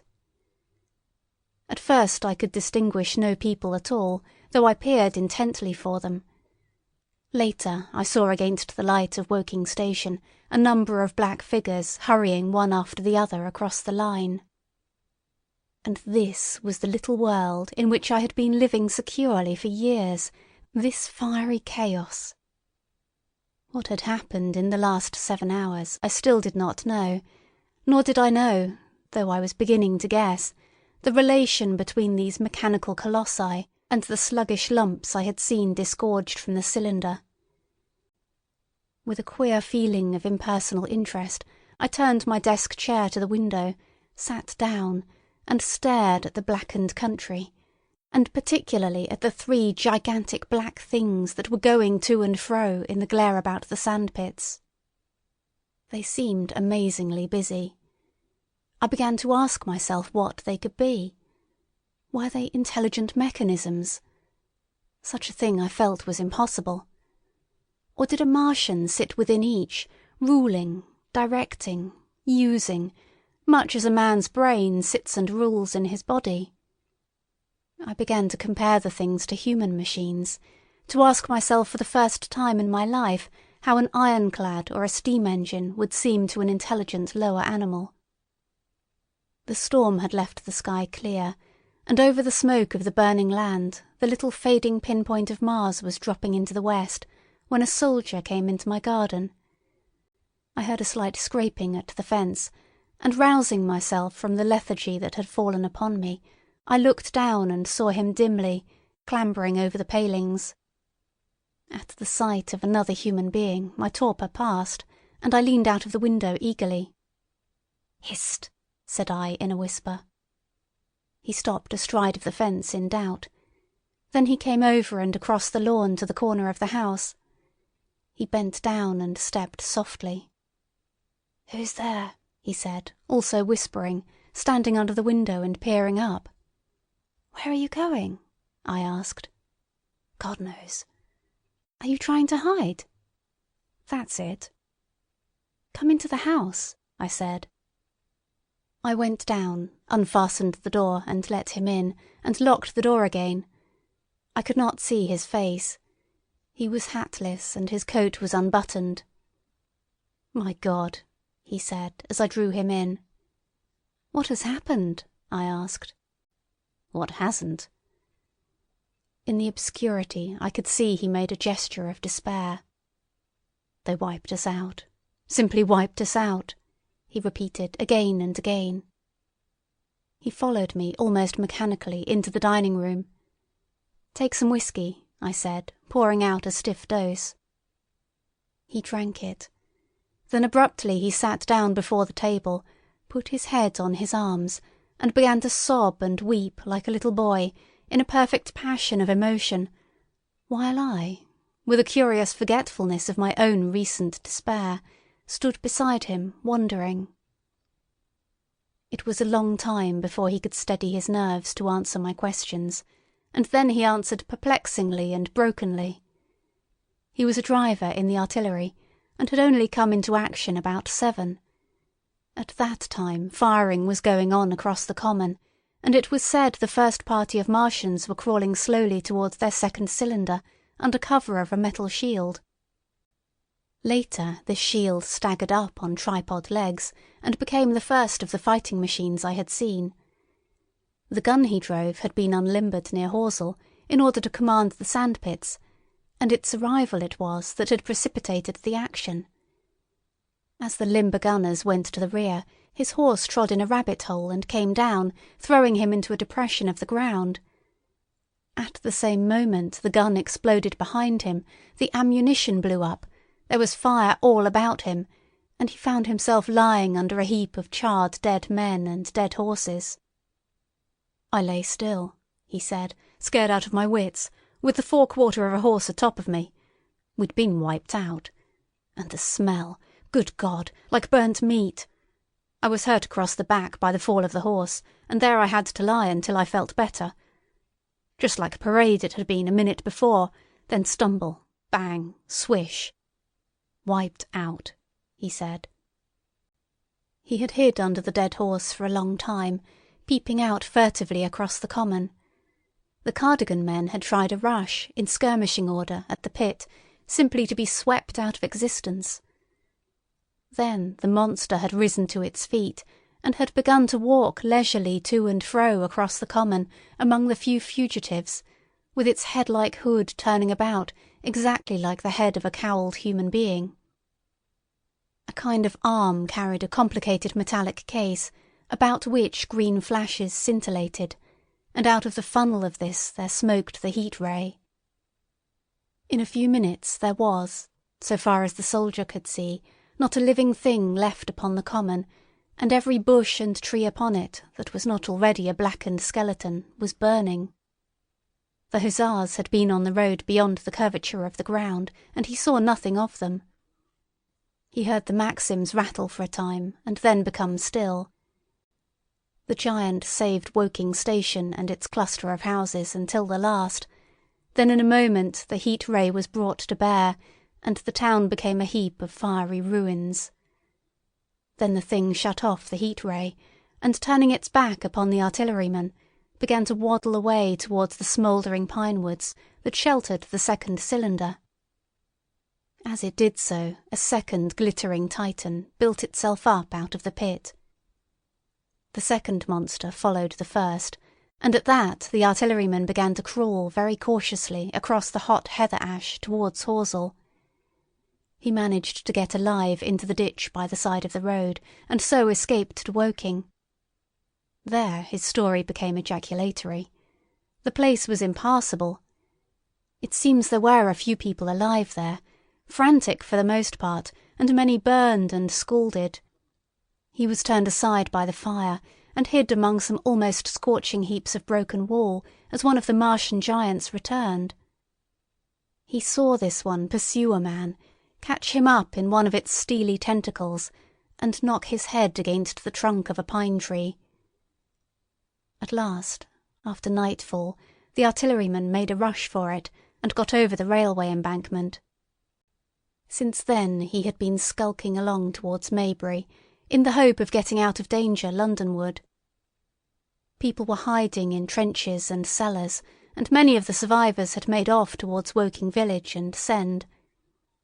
He had been consumed with thirst until he found one of the water mains near the railway arch smashed, and the water bubbling out like a spring upon the road. That was the story I got from him, bit by bit. He grew calmer telling me, and trying to make me see the things he had seen. He had eaten no food since midday, he told me early in his narrative, and I found some mutton and bread in the pantry and brought it into the room. We lit no lamp for fear of attracting the Martians, and ever and again our hands would touch upon bread or meat. As he talked, things about us came darkly out of the darkness, and the trampled bushes and broken rose trees outside the window grew distinct. It would seem that a number of men or animals had rushed across the lawn. I began to see his face, blackened and haggard, as no doubt mine was also. When we had finished eating, we went softly upstairs to my study, and I looked again out of the open window. In one night the valley had become a valley of ashes. The fires had dwindled now. Where flames had been, there were now streamers of smoke, but the countless ruins of shattered and gutted houses and blasted and blackened trees that the night had hidden stood out now, gaunt and terrible, in the pitiless light of dawn. Yet, here and there, some object had had the luck to escape. A white railway signal here, the end of a greenhouse there, white and fresh amid the wreckage. Never before, in the history of warfare, had destruction been so indiscriminate and so universal. And shining with the growing light of the east, 3 of the metallic giants stood about the pit, their cowls rotating as though they were surveying the desolation they had made. It seemed to me that the pit had been enlarged, and ever and again puffs of vivid green vapour streamed up and out of it towards the brightening dawn, streamed up, whirled, broke and vanished. Beyond were the pillars of fire about Chobham. They became pillars of bloodshot smoke at the first touch of day. Chapter 12. What I Saw of the Destruction of Weybridge and Shepperton. As the dawn grew brighter, we withdrew from the window from which we had watched the Martians, and went very quietly downstairs. The artilleryman agreed with me that the house was no place to stay in. He proposed, he said, to make his way Londonward, and thence rejoin his battery, No. 12 of the Horse Artillery. My plan was to return at once to Leatherhead, and so greatly had the strength of the Martians impressed me that I had determined to take my wife to Newhaven and go with her out of the country forthwith. For I already perceived clearly that the country about London must inevitably be the scene of a disastrous struggle before such creatures as these could be destroyed. Between us and Leatherhead, however, lay the 3rd cylinder with its guarding giants. Had I been alone, I think I should have taken my chance and struck across country. But the artilleryman dissuaded me. "It's no kindness to the right sort of wife," he said, "to make her a widow." And in the end I agreed to go with him, under cover of the woods, northward as far as Street Cobham before I parted with him. Thence I would make a big detour by Epsom to reach Leatherhead.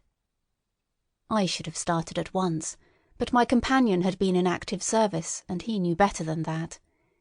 He made me ransack the house for a flask, which he filled with whisky, and we lined every available pocket with packets of biscuits and slices of meat. Then we crept out of the house, and ran as quickly as we could down the ill-made road by which I had come overnight. The houses seemed deserted. In the road lay a group of 3 charred bodies close together, struck dead by the heat ray, and here and there were things that people had dropped, a clock, a slipper, a silver spoon, and the like poor valuables. At the corner, turning up towards the post office, a little cart, filled with boxes and furniture, and horseless, heeled over on a broken wheel. A cash box had been hastily smashed open and thrown under the debris. Except the lodge at the orphanage, which was still on fire, none of the houses had suffered very greatly here. The heat ray had shaved the chimney tops and passed. Yet, save ourselves, there did not seem to be a living soul on Maybury Hill. The majority of the inhabitants had escaped, I suppose, by way of the old Woking road, the road I had taken when I drove to Leatherhead, or they had hidden. We went down the lane, by the body of the man in black, sodden now from the overnight hail, and broke into the woods at the foot of the hill. We pushed through these towards the railway without meeting a soul. The woods across the line were but the scarred and blackened ruins of woods. For the most part the trees had fallen, but a certain proportion still stood, dismal grey stems, with dark brown foliage instead of green. On our side the fire had done no more than scorch the nearer trees. It had failed to secure its footing. In one place the woodmen had been at work on Saturday. Trees, felled and freshly trimmed, lay in a clearing, with heaps of sawdust by the sawing machine and its engine. Hard by was a temporary hut, deserted. There was not a breath of wind this morning, and everything was strangely still. Even the birds were hushed, and as we hurried along, I and the artilleryman talked in whispers, and looked now and again over our shoulders. Once or twice we stopped to listen. After a time we drew near the road, and as we did so we heard the clatter of hoofs and saw through the tree stems 3 cavalry soldiers riding slowly towards Woking. We hailed them, and they halted while we hurried towards them. It was a lieutenant and a couple of privates of the 8th Hussars, with a stand like a theodolite, which the artilleryman told me was a heliograph. "You are the first men I've seen coming this way this morning," said the lieutenant. "What's brewing?" His voice and face were eager. The men behind him stared curiously. The artilleryman jumped down the bank into the road and saluted. "Gun destroyed last night, sir. Have been hiding. Trying to rejoin battery, sir. You'll come in sight of the Martians, I expect, about half a mile along this road." "What the dickens are they like?" asked the lieutenant. "Giants in armour, sir. 100 feet high, 3 legs and a body like aluminium, with a great mighty head in a hood, sir." "Get out," said the lieutenant. "What confounded nonsense." "You'll see, sir. They carry a kind of box, sir, that shoots fire and strikes you dead." "What do you mean? A gun?" "No, sir." And the artilleryman began a vivid account of the heat ray. Halfway through the lieutenant interrupted him and looked up at me. I was still standing on the bank by the side of the road. "It's perfectly true," I said. "Well," said the lieutenant, "I suppose it's my business to see it too. Look here," to the artilleryman, "we're detailed here clearing people out of their houses. You'd better go along and report yourself to Brigadier General Marvin and tell him all you know. He's at Weybridge. Know the way?" "I do," I said, and he turned his horse southward again. "Half a mile, you say?" said he. "At most," I answered, and pointed over the tree-tops southward. He thanked me and rode on, and we saw them no more. Farther along we came upon a group of 3 women and 2 children in the road, busy clearing out a labourer's cottage. They had got hold of a little hand truck, and were piling it up with unclean-looking bundles and shabby furniture. They were all too assiduously engaged to talk to us as we passed. By Byfleet Station we emerged from the pine trees, and found the country calm and peaceful under the morning sunlight. We were far beyond the range of the heat ray there, and had it not been for the silent desertion of some of the houses, the stirring movement of packing in others, and the knot of soldiers standing on the bridge over the railway and staring down the line towards Woking, The day would have seemed very like any other Sunday. Several farm wagons and carts were moving creakily along the road to Addlestone, and suddenly, through the gate of a field, we saw, across a stretch of flat meadow, 6 12-pounders, standing neatly at equal distances, pointing towards Woking. The gunners stood by the guns waiting, and the ammunition wagons were at a businesslike distance. The men stood almost as if under inspection. "That's good," said I. "They will get one fair shot at any rate." The artilleryman hesitated at the gate. "I shall go on," he said. Farther on towards Weybridge, just over the bridge, there were a number of men in white fatigue jackets throwing up a long rampart, and more guns behind. "It's bows and arrows against the lightning, anyhow," said the artilleryman. "They haven't seen that fire beam yet." The officers who were not actively engaged stood and stared over the treetops south-westward, and the men digging would stop every now and again to stare in the same direction. Byfleet was in a tumult. People packing and a score of hussars, some of them dismounted, some on horseback, were hunting them about.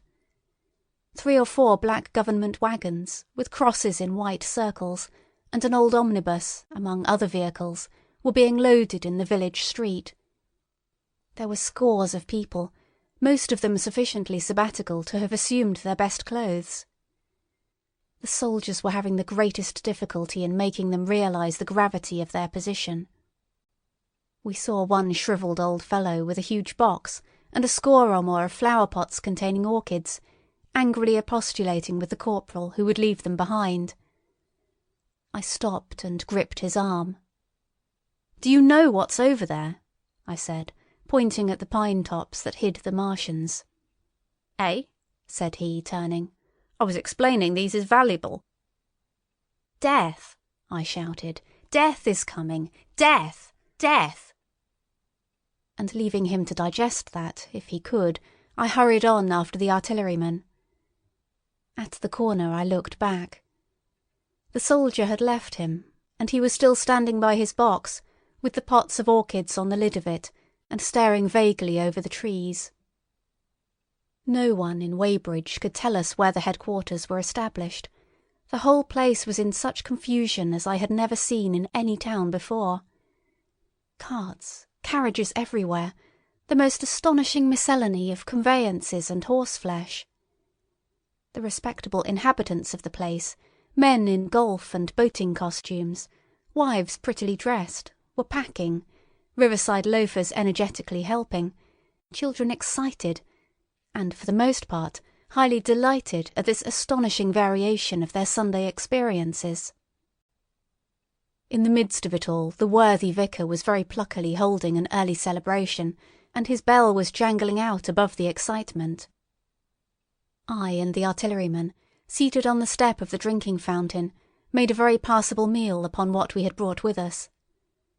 Patrols of soldiers, here no longer hussars, but grenadiers in white, were warning people to move now or to take refuge in their cellars as soon as the firing began. We saw, as we crossed the railway bridge, that a growing crowd of people had assembled in and about the railway station, and the swarming platform was piled with boxes and packages.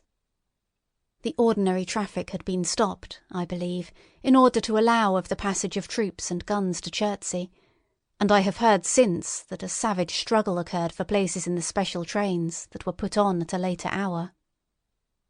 We remained at Weybridge until midday, and at that hour we found ourselves at the place near Shepperton Lock where the Wey and Thames join. Part of the time we spent helping 2 old women to pack a little cart. The Wey has a treble mouth, and at this point boats are to be hired, and there was a ferry across the river. On the Shepperton side was an inn with a lawn, and beyond that the tower of Shepperton Church—it has been replaced by a spire—rose above the trees. Here we found an excited and noisy group of fugitives. As yet the flight had not grown to a panic, but there were already far more people than all the boats going to and fro could enable to cross. People came panting along under heavy burdens, One husband and wife were even carrying a small outhouse door between them, with some of their household goods piled thereon. One man told us he meant to get away from Shepperton Station. There was a lot of shouting, and one man was even jesting. The idea people seemed to have here was that the Martians were simply formidable human beings, who might attack and sack the town, to be certainly destroyed in the end. Every now and then people would glance nervously across the way, at the meadows towards Chertsey, but everything over there was still. Across the Thames, except just where the boats landed, everything was quiet, in vivid contrast with the Surrey side. The people who landed there from the boats went tramping off down the lane. The big ferry boat had just made a journey. 3 or 4 soldiers stood on the lawn of the inn, staring and jesting at the fugitives, without offering to help. The inn was closed, as it was now within prohibited hours.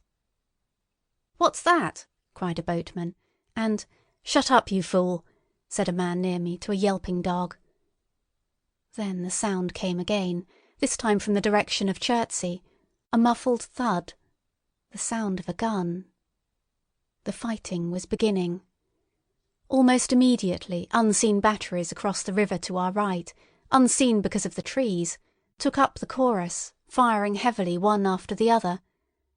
A woman screamed. Everyone stood arrested by the sudden stir of battle, near us and yet invisible to us. Nothing was to be seen save flat meadows, cows feeding unconcernedly for the most part, and silvery pollard willows, motionless in the warm sunlight. "The soldiers'll stop 'em," said a woman beside me doubtfully. A haziness rose over the treetops. Then suddenly we saw a rush of smoke far away up the river, a puff of smoke that jerked up into the air and hung, and forthwith the ground heaved underfoot, and a heavy explosion shook the air, smashing 2 or 3 windows in the houses near, and leaving us astonished. "Here they are!" shouted a man in a blue jersey. "Yonder! Do you see them? Yonder!" Quickly, one after the other, 1, 2, 3, 4 of the armoured Martians appeared, far away over the little trees, across the flat meadows that stretched towards Chertsey, and striding hurriedly towards the river.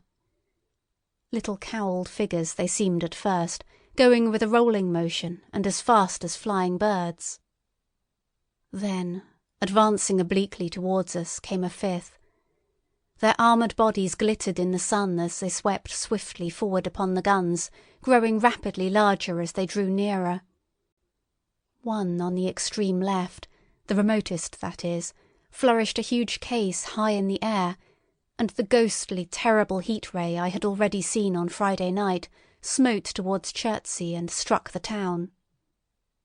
At sight of these strange, swift and terrible creatures, the crowd near the water's edge seemed to me to be for a moment horror-struck. There was no screaming or shouting, but a silence. Then a hoarse murmur and a movement of feet, a splashing from the water. A man, too frightened to drop the portmanteau he carried on his shoulder, swung round and sent me staggering with a blow from the corner of his burden. A woman thrust at me with her hand and rushed past me. I turned with the rush of the people, but I was not too terrified for thought. The terrible heat ray was in my mind. To get under water, that was it. "Get under water!" I shouted, unheeded. I faced about again and rushed towards the approaching Martian, rushed right down the gravelly beach and headlong into the water. Others did the same. A boatload of people putting back came leaping out as I rushed past. The stones under my feet were muddy and slippery, and the river was so low that I ran perhaps 20 feet, scarcely waist deep. Then, as the Martian towered overhead scarcely a couple of 100 yards away, I flung myself forward under the surface. The splashes of the people in the boats leaping into the river sounded like thunderclaps in my ears. People were landing hastily on both sides of the river. But the Martian machine took no more notice for the moment of the people running this way and that than a man would of the confusion of ants in a nest against which his foot has kicked.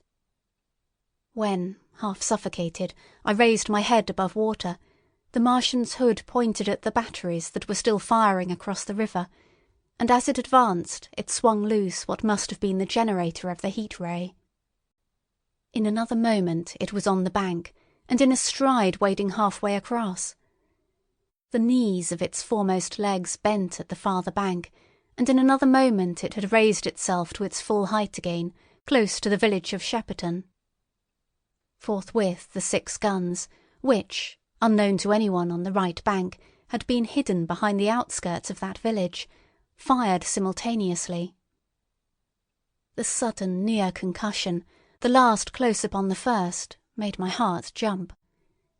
The monster was already raising the case generating the heat ray as the first shell burst 6 yards above the hood. I gave a cry of astonishment. I saw, and thought nothing of the other 4 Martian monsters. My attention was riveted upon the nearer incident. Simultaneously 2 other shells burst in the air near the body as the hood twisted round in time to receive, but not in time to dodge, the 4th shell. The shell burst clean in the face of the thing. The hood bulged, flashed, was whirled off in a dozen tattered fragments of red flesh and glittering metal. "Hit!" shouted I, with something between a scream and a cheer. I heard answering shouts from the people in the water about me. I could have leaped out of the water with that momentary exultation. The decapitated colossus reeled like a drunken giant, but it did not fall over. It recovered its balance by a miracle, and, no longer heeding its steps, and with the camera that fired the heat ray now rigidly upheld, it reeled swiftly upon Shepperton. The living intelligence, the Martian within the hood, was slain and splashed to the 4 winds of heaven, and the thing was now a mere intricate device of metal whirling to destruction. It drove along in a straight line, incapable of guidance. It struck the tower of Shepperton Church, smashing it down as the impact of a battering ram might have done, swerved aside, blundered on, and collapsed with tremendous force into the river out of my sight. A violent explosion shook the air, and a spout of water, steam, mud, and shattered metal shot far up into the sky. As the camera of the heat ray hit the water, the latter had immediately flashed into steam. In another moment a huge wave, like a muddy tidal bore, but almost scaldingly hot, came sweeping round the bend upstream. I saw people struggling shorewards, and heard their screaming and shouting faintly above the seething and roar of the Martian's collapse.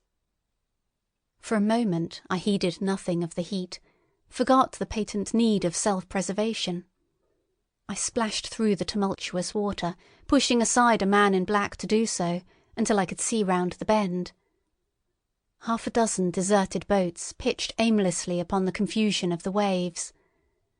The fallen Martian came into sight downstream, lying across the river and for the most part submerged. Thick clouds of steam were pouring off the wreckage, and through the tumultuously whirling wisps I could see, intermittently and vaguely, the gigantic limbs churning the water and flinging a splash and spray of mud and froth into the air. The tentacles swayed and struck like living arms, and, save for the helpless purposelessness of these movements, it was as if some wounded thing were struggling for its life amid the waves. Enormous quantities of a ruddy brown fluid were spurting up in noisy jets out of the machine. My attention was diverted from this death flurry by a furious yelling, like that of the thing called a siren in our manufacturing towns. A man, knee-deep near the towing path, shouted inaudibly to me and pointed. Looking back, I saw the other Martians advancing with gigantic strides down the riverbank from the direction of Chertsey. The Shepperton guns spoke this time unavailingly. At that I ducked at once under water, and, holding my breath until movement was an agony, blundered painfully ahead under the surface as long as I could. The water was in a tumult about me and rapidly growing hotter. When, for a moment, I raised my head to take breath and throw the hair and water from my eyes, the steam was rising in a whirling white fog that at first hid the Martians altogether. The noise was deafening. Then I saw them, dimly, colossal figures of grey, magnified by the mist. They had passed by me, and two were stooping over the frothing, tumultuous ruins of their comrade. The third and fourth stood beside him in the water, one perhaps 200 yards from me, the other towards Laleham. The generators of the heat rays waved high, and the hissing beams smote down this way and that. The air was full of sound, a deafening and confusing conflict of noises, the clangorous din of the Martians, the crash of falling houses, the thud of trees, fences, sheds flashing into flame, and the crackling and roaring of fire. Dense black smoke was leaping up to mingle with the steam from the river, and as the heat ray went to and fro over Weybridge, its impact was marked by flashes of incandescent white that gave place at once to a smoky dance of lurid flames. The nearer houses still stood intact, awaiting their fate, shadowy, faint and pallid in the steam, with the fire behind them going to and fro. For a moment, perhaps, I stood there, breast high in the almost boiling water, dumbfounded at my position, hopeless of escape. Through the reek I could see the people who had been with me in the river scrambling out of the water through the reeds, like little frogs hurrying through grass from the advance of a man, or running to and fro in utter dismay on the towing path. Then suddenly the white flashes of the heat ray came leaping towards me. The houses caved in as they dissolved at its touch and darted out flames. The trees changed to fire with a roar. The ray flickered up and down the towing path, licking off the people who ran this way and that, and came down to the water's edge not 50 yards from where I stood. It swept across the river to Shepperton, and the water in its track rose in a boiling wheel crested with steam. I turned shoreward. In another moment the huge wave, well nigh at the boiling point, had rushed upon me. I screamed aloud and scalded, half-blinded, agonised. I staggered through the leaping, hissing water towards the shore. Had my foot stumbled, it would have been the end. I fell helplessly, in full sight of the Martians, upon the broad, bare, gravelly spit that runs down to mark the angle of the Wey and Thames. I expected nothing but death.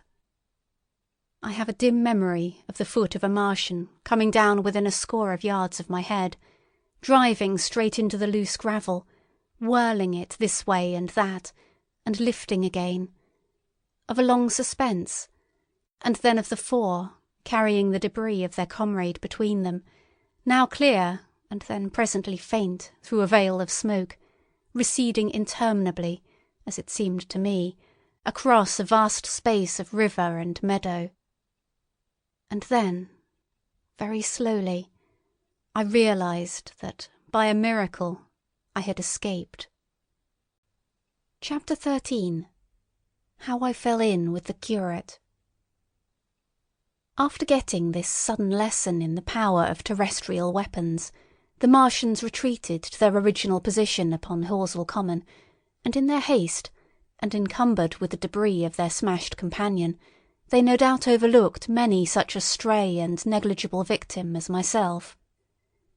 Had they left their comrade and pushed on forthwith, there was nothing at that time between them and London but batteries of 12-pounder guns, and they would certainly have reached the capital in advance of the tidings of their approach. As sudden, dreadful and destructive their advent would have been as the earthquake that destroyed Lisbon a century ago. But they were in no hurry. Cylinder followed cylinder on its interplanetary flight. Every 24 hours brought them reinforcement. And meanwhile, the military and naval authorities, now fully alive to the tremendous power of their antagonists, worked with furious energy. Every minute a fresh gun came into position, until, before twilight, every copse, every row of suburban villas on the hilly slopes about Kingston and Richmond masked an expectant black muzzle. And through the charred and desolated area, perhaps 20 square miles altogether, that encircled the Martian encampment on Horsell Common, through charred and ruined villages among the green trees, through the blackened and smoking arcades that had been but a day ago pine spinneys, crawled the devoted scouts with the heliographs that were presently to warn the gunners of the Martian approach. But the Martians now understood our command of artillery and the danger of human proximity, and not a man ventured within a mile of either cylinder, save at the price of his life. It would seem that these giants spent the earlier part of the afternoon in going to and fro, transferring everything from the second and third cylinders, the second in Addlestone golf links and the third at Purford, to their original pit on Horsell Common. Over that, above the blackened heather and ruined buildings that stretched far and wide, stood one as sentinel, while the rest abandoned their vast fighting machines and descended into the pit. They were hard at work there far into the night, and the towering pillar of dense green smoke that rose therefrom could be seen from the hills about Merrow, and even, it is said, from Banstead and Epsom Downs. And while the Martians behind me were thus preparing for their next sally, and in front of me humanity gathered for the battle, I made my way with infinite pains and labour from the fire and smoke of burning Weybridge towards London. I saw an abandoned boat, very small and remote, drifting downstream, and throwing off the most of my sodden clothes, I went after it, gained it, and so escaped out of that destruction. There were no oars in the boat, but I contrived to paddle, as well as my parboiled hands would allow, down the river towards Halliford and Walton, going very tediously and continually looking behind me, as you may well understand. I followed the river because I considered that the water gave me my best chance of escape should these giants return. The hot water from the Martians' overthrow drifted downstream with me, so that for the best part of a mile I could see little of either bank. Once, however, I made out a string of black figures hurrying across the meadows from the direction of Weybridge. Halliford, it seemed, was deserted, and several of the houses facing the river were on fire.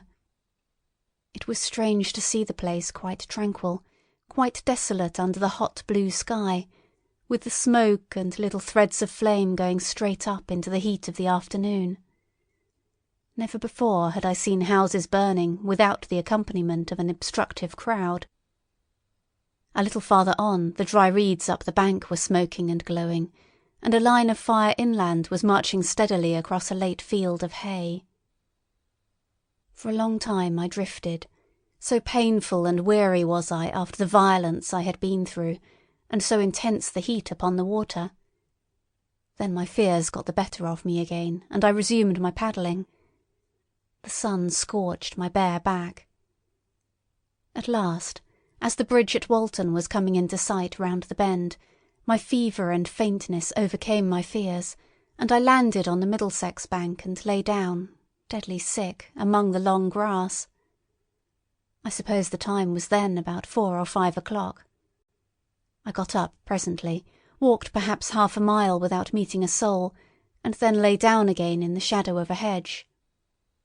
I seem to remember talking, wonderingly, to myself during that last spurt. I was also very thirsty, and bitterly regretful I had drunk no more water. It is a curious thing that I felt angry with my wife. I cannot account for it, but my impotent desire to reach Leatherhead worried me excessively. I do not clearly remember the arrival of the curate, so that probably I dozed. I became aware of him as a seated figure in soot-smudged shirt-sleeves, and with his upturned, clean-shaven face staring at a faint flickering that danced over the sky. The sky was what is called a mackerel sky, rows and rows of faint down plumes of cloud, just tinted with the midsummer sunset. I sat up, and at the rustle of my motion he looked at me quickly. "Have you any water?" I asked abruptly. He shook his head. "You have been asking for water for the last hour," he said. For a moment we were silent, taking stock of each other. I dare say he found me a strange enough figure, naked save for my water-soaked trousers and socks, scalded, and my face and shoulders blackened by the smoke. His face was a fair weakness, his chin retreated, and his hair lay in crisp, almost flaxen curls on his low forehead. His eyes were rather large, pale blue and blankly staring. He spoke abruptly, looking vacantly away from me. "What does it mean?" he said. "What do these things mean?" I stared at him and made no answer. He extended a thin white hand and spoke in almost a complaining tone. "Why are these things permitted? What sins have we done? The morning service was over. I was walking through the roads to clear my brain for the afternoon, and then fire, earthquake, death. As if it was Sodom and Gomorrah. All our work undone. All the work. What are these Martians?" "What are we?" I answered, clearing my throat. He gripped his knees and turned to look at me again. For half a minute, perhaps, he stared silently. "I was walking through the roads to clear my brain," he said, "and suddenly, fire, earthquake, death." He relapsed into silence, with his chin now sunken almost to his knees. Presently he began waving his hand. "All the work, all the Sunday schools. What have we done? What has Weybridge done? Everything gone, everything destroyed. The church, we rebuilt it only 3 years ago. Gone, swept out of existence. Why?" Another pause, and he broke out again like one demented. "The smoke of her burning goeth up for ever and ever," he shouted. His eyes flamed, and he pointed a lean finger in the direction of Weybridge. By this time I was beginning to take his measure. The tremendous tragedy in which he had been involved—it was evident he was a fugitive from Weybridge—had driven him to the very verge of his reason. "Are we far from Sunbury?" I said, in a matter-of-fact tone. "What are we to do?" he asked. "Are these creatures everywhere? Has the earth been given over to them?" "Are we far from Sunbury?" "Only this morning I officiated at early celebration. Things have changed," I said quietly. "You must keep your head. There is still hope." "Hope?" "Yes, plentiful hope for all this destruction." I began to explain my view of our position.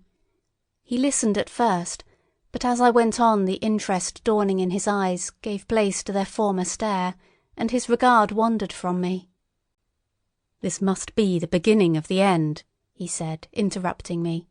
"The end, the great and terrible day of the Lord, when men shall call upon the mountains and the rocks to fall upon them and hide them from the face of him that sitteth upon the throne." I began to understand the position. I ceased my laboured reasoning, struggled to my feet, and, standing over him, laid my hand on his shoulder. "Be a man," said I. "You are scared out of your wits. What good is religion if it collapses under calamity? Think of what earthquakes and floods, wars and volcanoes have done before to men. Did you think God had exempted Weybridge? He is not an insurance agent." For a time he sat in blank silence. "But how can we escape?" he asked suddenly. "They are invulnerable. They are pitiless." "Neither the one, nor perhaps the other," I answered. "And the mightier they are, the more sane and wary should we be.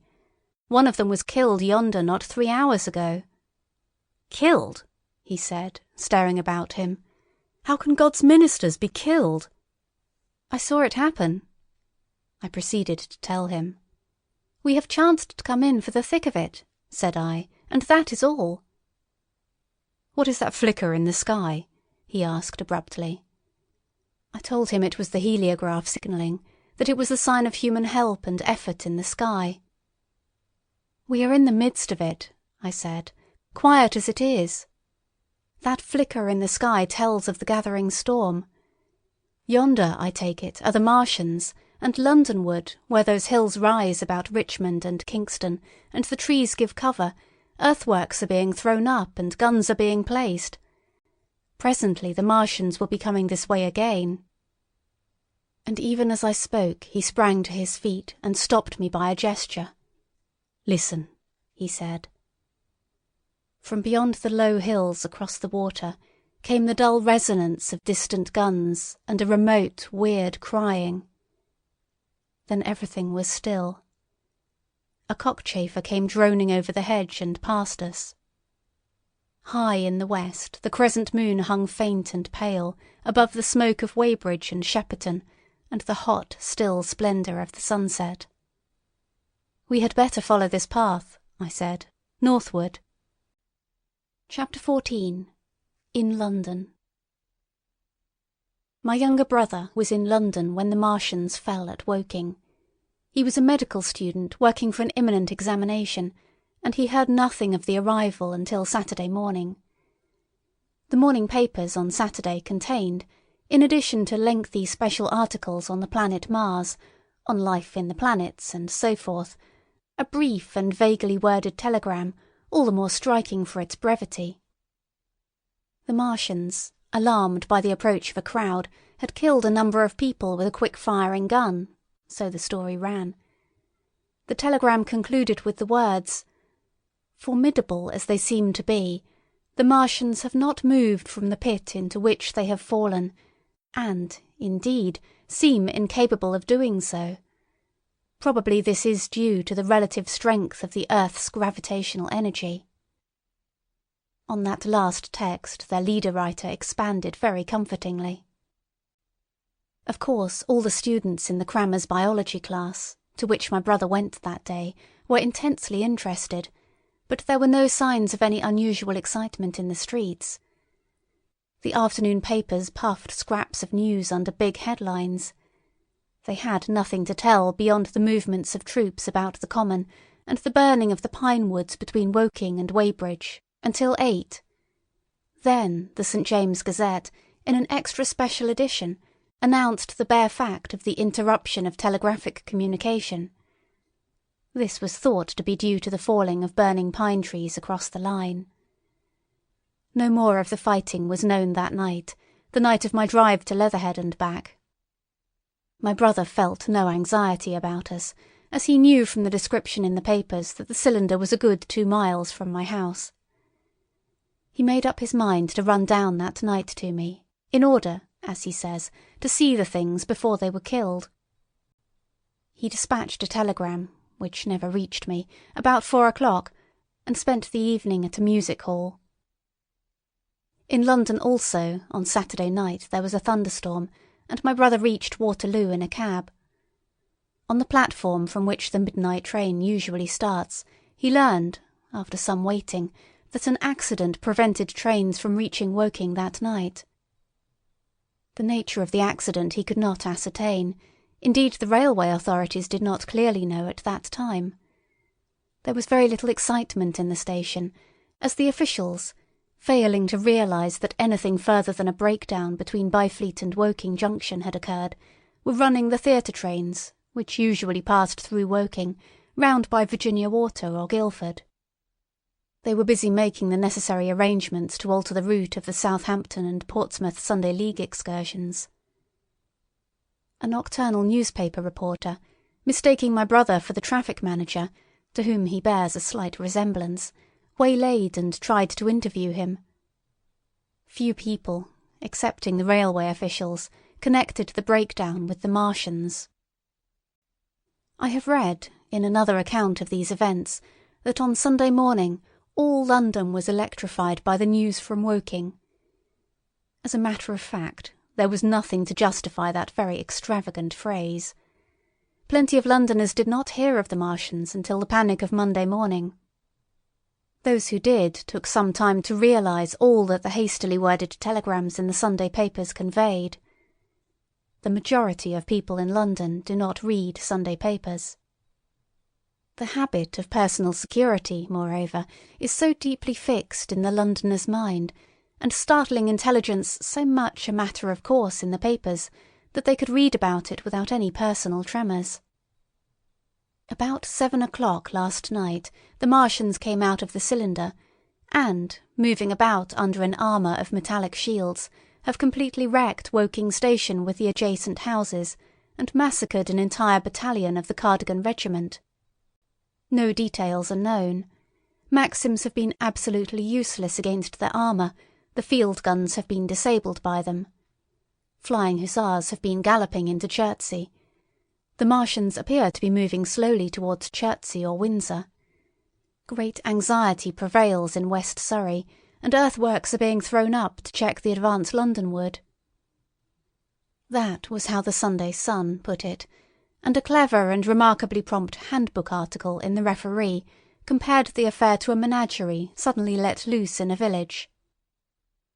No one in London knew positively of the nature of the armoured Martians, and there was still a fixed idea that these monsters must be sluggish, crawling, creeping painfully. Such expressions occurred in almost all the earlier reports. None of the telegrams could have been written by an eyewitness of their advance. The Sunday papers printed separate editions as further news came to hand, some even in default of it. But there was practically nothing more to tell people until late in the afternoon, when the authorities gave the press agencies the news in their possession. It was stated that the people of Walton and Weybridge and all the district were pouring along the roads Londonward, and that was all. My brother went to church at the Foundling Hospital in the morning, still in ignorance of what had happened on the previous night. There he heard allusions made to the invasion and a special prayer for peace. Coming out, he bought a Referee. He became alarmed at the news in this, and went again to Waterloo Station to find out if communication were restored. The omnibuses, carriages, cyclists, and innumerable people walking in their best clothes seemed scarcely affected by the strange intelligence that the news vendors were disseminating. People were interested, or, if alarmed only on account of the local residents. At the station he heard for the first time that the Windsor and Chertsey lines were now interrupted. The porters told him that several remarkable telegrams had been received in the morning from Byfleet and Chertsey stations, but that these had abruptly ceased. My brother could get very little precise detail out of them. "There's fighting going on about Weybridge," was the extent of their information. The train service was now very much disorganised.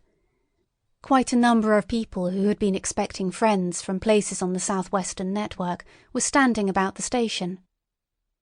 One grey-headed old gentleman came and abused the South Western Company bitterly to my brother.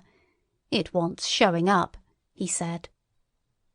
1 or 2 trains came in from Richmond, Putney and Kingston, containing people who had gone out for a day's boating and found the locks closed and a feeling of panic in the air. A man in a blue and white blazer addressed my brother, full of strange tidings. "There's hosts of people driving into Kingston in traps and carts and things, with boxes of valuables and all that," he said. "They come from Molesey and Weybridge and Walton, and they say there's been guns heard at Chertsey, heavy firing, and that mounted soldiers have told them to get off at once because the Martians are coming. We heard guns firing at Hampton Court Station, but we thought it was thunder. What the dickens does it all mean? The Martians can't get out of their pit, can they?" My brother could not tell him. Afterwards he found that the vague feeling of alarm had spread to the clients of the Underground Railway, and that the Sunday excursionists began to return from all over the south-western lung, Barnes, Wimbledon, Richmond Park, Kew, and so forth, at unnaturally early hours.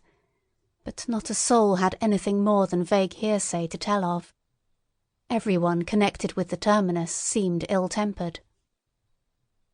About 5 o'clock, the gathering crowd in the station was immensely excited by the opening of the line of communication, which is almost invariably closed, between the south-eastern and the south-western stations, and the passage of carriage trucks bearing huge guns and carriages crammed with soldiers. These were the guns that were brought up from Woolwich and Chatham to cover Kingston. There was an exchange of pleasantries. "You'll get eaten," "We're the beast tamers," and so forth. A little while after that a squad of police came into the station and began to clear the public off the platforms, and my brother went out into the street again. The church bells were ringing for evensong, and a squad of Salvation Army lassies came singing down Waterloo Road. On the bridge a number of loafers were watching a curious brown scum that came drifting down the stream in patches. The sun was just setting, and the clock tower and the Houses of Parliament rose against one of the most peaceful skies it is possible to imagine, a sky of gold, barred with long transverse stripes of reddish-purple cloud. There was talk of a floating body. One of the men there, a reservist he said he was, told my brother he had seen the heliograph flickering in the west. In Wellington Street my brother met a couple of sturdy roughs who had just been rushed out of Fleet Street with still wet newspapers and staring placards. "Dreadful catastrophe," they bawled one to the other down Wellington Street. "Fighting at Weybridge. Full description. Repulse of the Martians. London in danger." He had to give threepence for a copy of that paper. Then it was, and then only, that he realised something of the full power and terror of these monsters. He learned that they were not merely a handful of small sluggish creatures, but that they were minds swaying vast mechanical bodies, and that they could move swiftly and smite with such power that even the mightiest guns could not stand against them. They were described as vast spider-like machines, nearly 100 feet high, capable of the speed of an express train, and able to shoot out a beam of intense heat. Masked batteries, chiefly of field guns, had been planted in the country about Horsell Common, and especially between the Woking district and London. 5 of the machines had been seen moving towards the Thames, and one, by a happy chance, had been destroyed. In the other cases the shells had missed, and the batteries had been at once annihilated by the heat rays. Heavy losses of soldiers were mentioned, but the tone of the dispatch was optimistic. The Martians had been repulsed. They were not invulnerable. They had retreated to their triangle of cylinders again in the circle about Woking. Signallers with heliographs were pushing forward upon them from all sides. Guns were in rapid transit from Windsor, Portsmouth, Aldershot, Woolwich, even from the north. Among others, long wire guns of 95 tons from Woolwich. Altogether 116 were in position or being hastily placed, chiefly covering London. Never before in England had there been such a vast or rapid concentration of military material. Any further cylinders that fell, it was hoped, could be destroyed at once by high explosives, which were being rapidly manufactured and distributed. No doubt, ran the report, the situation was of the strangest and gravest description, but the public was exhorted to avoid and discourage panic. No doubt the Martians were strange and terrible in the extreme, but at the outside there could not be more than 20 of them against our millions. The authorities had reason to suppose, from the size of the cylinders, that at the outside there could not be more than 5 in each cylinder, 15 altogether, and one at least was disposed of, perhaps more. The public would be fairly warned of the approach of danger, and elaborate measures were being taken for the protection of the people in the threatened south-western suburbs. And so, with reiterated assurances of the safety of London and the ability of the authorities to cope with the difficulty, this quasi-proclamation closed. This was printed in enormous type on paper so fresh that it was still wet, and there had been no time to add a word of comment. It was curious, my brother said, to see how ruthlessly the usual contents of the paper had been hacked and taken out to give this place.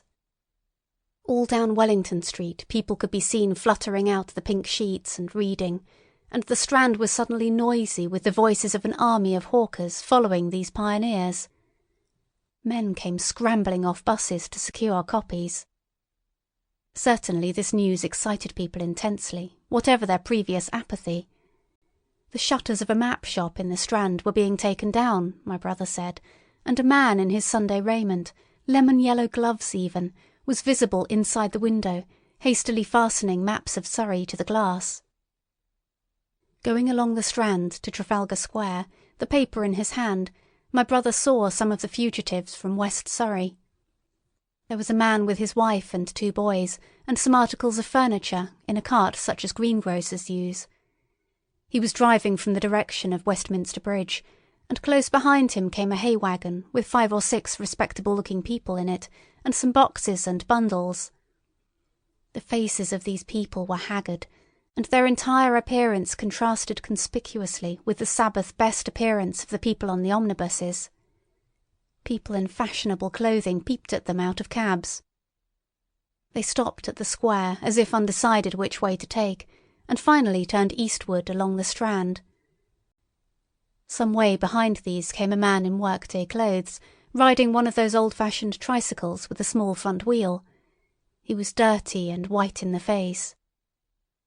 My brother turned down towards Victoria and met a number of such people. He had a vague idea that he might see something of me. He noticed an unusual number of police regulating the traffic. Some of the refugees were exchanging news with the people on the omnibuses. One was professing to have seen the Martians. "Boilers on stilts, I tell you, striding along like men." Most of them were excited and animated by their strange experience. Beyond Victoria, the public houses were doing a lively trade with these arrivals. At all the street corners, groups of people were reading papers, talking excitedly, or staring at these unusual Sunday visitors. They seemed to increase as night drew on, until at last the roads, my brother said, were like Epsom High Street on a Derby day. My brother addressed several of these fugitives, and got unsatisfactory answers from most. None of them could tell him any news of Woking, except one man who assured him that Woking had been entirely destroyed on the previous night. "I come from Byfleet," he said. "Man on a bicycle came through the place in the early morning and ran from door to door warning us to come away. Then came soldiers. We went out to look, and there were clouds of smoke to the south. Nothing but smoke, and not a soul coming that way. Then we heard the guns at Chertsey, and folks coming from Weybridge, so I've locked up my house and come on." At the time there was a strong feeling in the streets that the authorities were to blame for their incapacity to dispose of the invaders without all this inconvenience. About 8 o'clock a noise of heavy firing was distinctly audible all over the south of London. My brother could not hear it for the traffic in the main thoroughfares, but by striking through the quiet back streets to the river he was able to distinguish it quite plainly. He walked from Westminster to his apartments near Regent's Park about 2.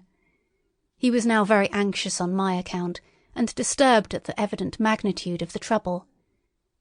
His mind was inclined to run, even as mine had run on Saturday, on military details. He thought of all those silent, expectant guns, of the suddenly nomadic countryside. He tried to imagine boilers on stilts 100 feet high. There were 1 or 2 cartloads of refugees passing along Oxford Street, and several in the Marylebone Road, but so slowly was the news spreading that Regent Street and Portland Place were full of their usual Sunday night promenaders, albeit they talked in groups, and along the edge of Regent's Park there were as many silent couples walking out together under the scattered gas lamps as ever there had been. The night was warm and still, and a little oppressive. The sound of guns continued intermittently, and after midnight there seemed to be sheet lightning in the south. He read and reread the paper, fearing the worst had happened to me. He was restless, and after supper prowled out again aimlessly. He returned and tried in vain to divert his attention to his examination notes. He went to bed a little after midnight, and was awakened from lurid dreams in the small hours of Monday by the sound of door-knockers, feet running in the street, distant drumming and a clamour of bells. Red reflections danced on the ceiling. For a moment he lay astonished, wondering whether day had come or the world gone mad. Then he jumped out of bed and ran to the window. His room was an attic, and as he thrust his head out, up and down the street there were a dozen echoes to the noise of his window sash, and heads in every kind of night disarray appeared. Inquiries were being shouted. "They are coming," bawled a policeman, hammering at the door. "The Martians are coming," and hurried to the next door. The sound of drumming and trumpeting came from the Albany Street barracks, and every church within earshot was hard at work killing sleep with a vehement, disorderly tocsin. There was a noise of doors opening, and window after window in the houses opposite flashed from darkness into yellow illumination. Up the street came galloping a closed carriage, bursting abruptly into noise at the corner, rising to a clattering climax under the window, and dying away slowly in the distance. Close on the rear of this came a couple of cabs, the forerunners of a long procession of flying vehicles, going for the most part to Chalk Farm Station, where the North Western special trains were loading up, instead of coming down the gradient into Euston. For a long time my brother stared out of the window in blank astonishment, watching the policemen hammering at door after door and delivering their incomprehensible message. Then the door behind him opened, and the man who lodged across the landing came in, dressed only in shirt, trousers, and slippers, his braces loose about his waist, his hair disordered from his pillow. "What the devil is it?" he asked. "A fire? What a devil of a row?" They both craned their heads out of the window, straining to hear what the policemen were shouting. People were coming out of the side streets and standing in groups at the corners talking. "What the devil is it all about?" said my brother's fellow lodger. My brother answered him vaguely and began to dress, running with each garment to the window in order to miss nothing of the growing excitement. And presently men selling unnaturally early newspapers came bawling into the street. "London in danger of suffocation. The Kingston and Richmond defences forced. Fearful massacres in the Thames Valley." And all about him, in the rooms below, in the houses on each side and across the road, and behind in the park terraces, and in the 100 other streets of that part of Marylebone, and the Westbourne Park district, and St Pancras, and westward and northward in Kilburn and St John's Wood and Hampstead, and eastward in Shoreditch and Highbury and Haggerston and Hoxton, and indeed throughout all the vastness of London, from Ealing to East Ham, people were rubbing their eyes and opening windows to stare out and ask aimless questions, dressing hastily as the first breath of the coming storm of fear blew through the streets. It was the dawn of the great panic. London, which had gone to bed on Sunday night oblivious and inert, was awakened, in the small hours of Monday morning, to a vivid sense of danger. Unable from his window to learn what was happening, my brother went down and out into the street, just as the sky between the parapets of the houses grew pink with the early dawn. The flying people on foot and in vehicles grew more numerous every moment. "Black smoke!" he heard people crying, and again, "Black smoke!" The contagion of such a unanimous fear was inevitable. As my brother hesitated on the doorstep, he saw another newsvendor approaching, and got a paper forthwith. The man was running away with the rest, and selling his papers for £1 each as he ran, a grotesque mingling of profit and panic. And from this paper my brother read that catastrophic dispatch of the Commander-in-Chief. The Martians are able to discharge enormous clouds of a black and poisonous vapour by means of rockets. They have smothered our batteries, destroyed Richmond, Kingston, and Wimbledon, and are advancing slowly towards London, destroying everything on the way. It is impossible to stop them.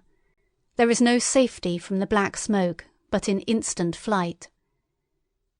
That was all, but it was enough. The whole population of the great 6 million city was stirring, slipping, running. Presently it would be pouring en masse northward.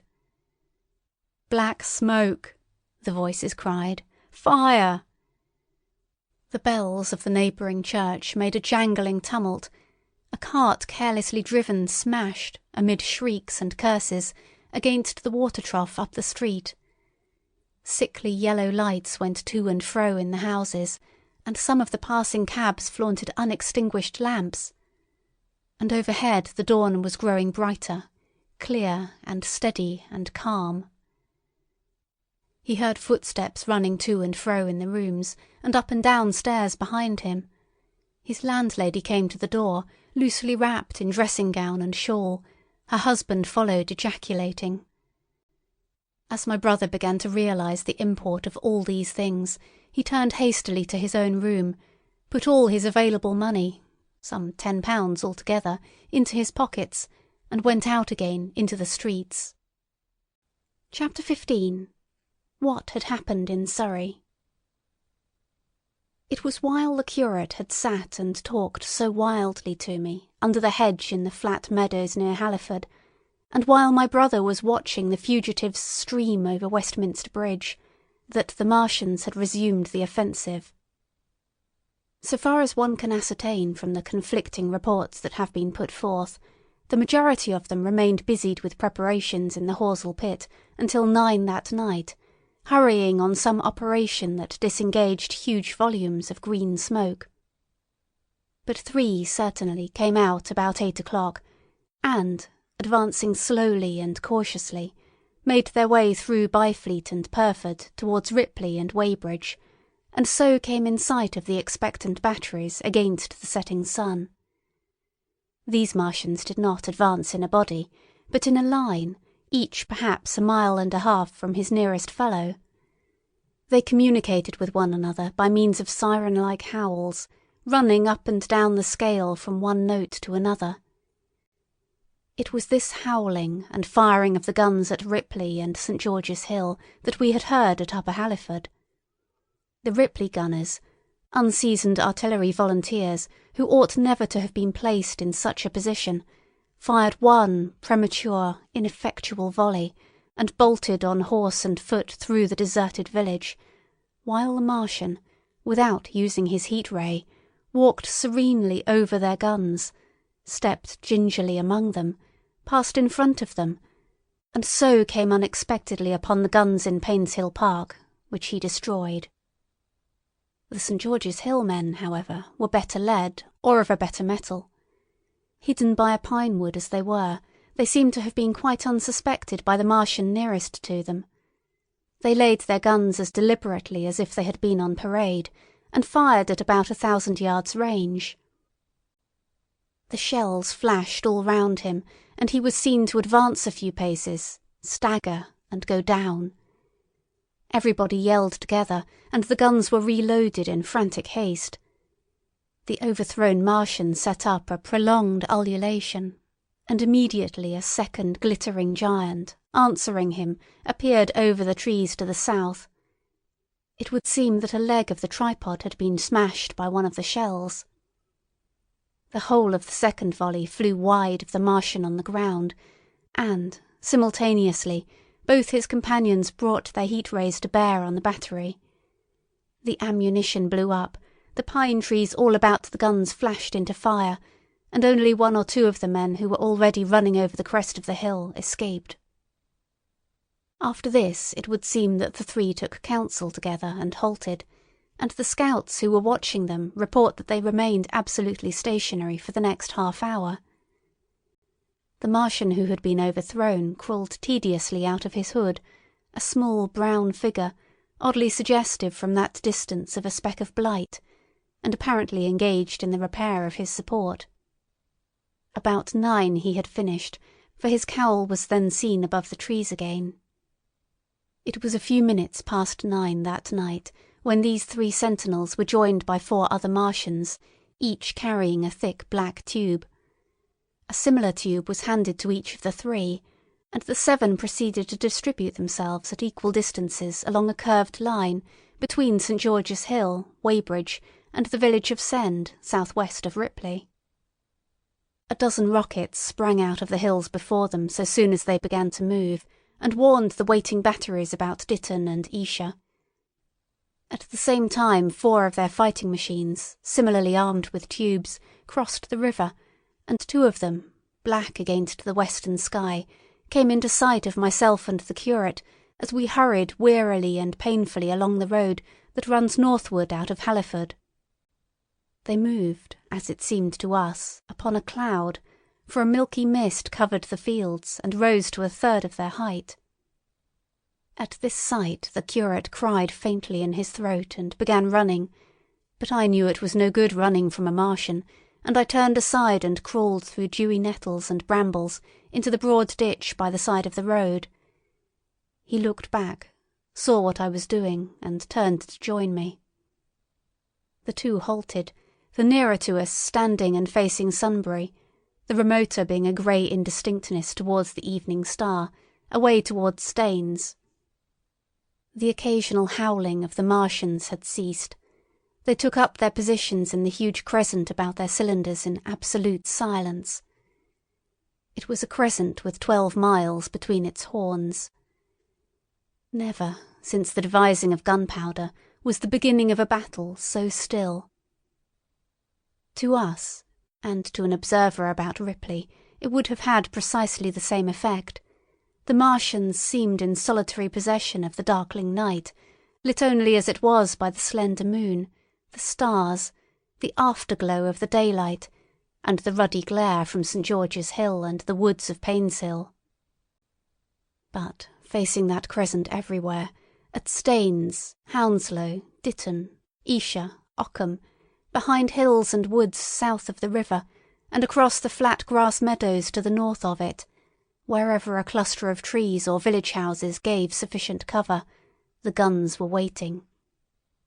The signal rockets burst and rained their sparks through the night and vanished, and the spirit of all those watching batteries rose to a tense expectation. The Martians had but to advance into the line of fire, and instantly those motionless black forms of men, those guns glittering so darkly in the early night, would explode into a thunderous fury of battle. No doubt the thought that was uppermost in 1,000 of those vigilant minds, even as it was uppermost in mine, was the riddle: how much did they understand of us? Did they grasp that we, in our millions, were organised, disciplined, working together? Or did they interpret our spurts of fire, the sudden stinging of our shells, our steady investment of their encampment, as we should the furious unanimity of onslaught in a disturbed hive of bees? Did they dream they might exterminate us? At that time no one knew what food they needed. 100 such questions struggled together in my mind as I watched that vast sentinel shape, and in the back of my mind was the sense of all the huge unknown and hidden forces Londonward. Had they prepared pitfalls? Were the powder mills at Hounslow ready as a snare? Would the Londoners have the heart and courage to make a greater Moscow of their mighty province of houses? Then, after an interminable time, as it seemed to us, crouching and peering through the hedge, came a sound like the distant concussion of a gun. Another nearer, and then another, and then the Martian beside us raised his tube on high and discharged it, gun-wise, with a heavy report that made the ground heave. The one towards Staines answered him. There was no flash, no smoke, simply that loaded detonation. I was so excited by these heavy minute guns following one another that I so far forgot my personal safety and my scalded hands as to clamber up into the hedge and stare towards Sunbury. As I did so, a second report followed, and a big projectile hurtled overhead towards Hounslow. I expected at least to see smoke or fire or some such evidence of its work. But all I saw was the deep blue sky above, with one solitary star, and the white mist spreading wide and low beneath. And there had been no crash, no answering explosion. The silence was restored, the minute lengthened to 3. "What has happened?" said the curate, standing up beside me. "Heaven knows," said I. A bat flickered by and vanished. A distant tumult of shouting began and ceased.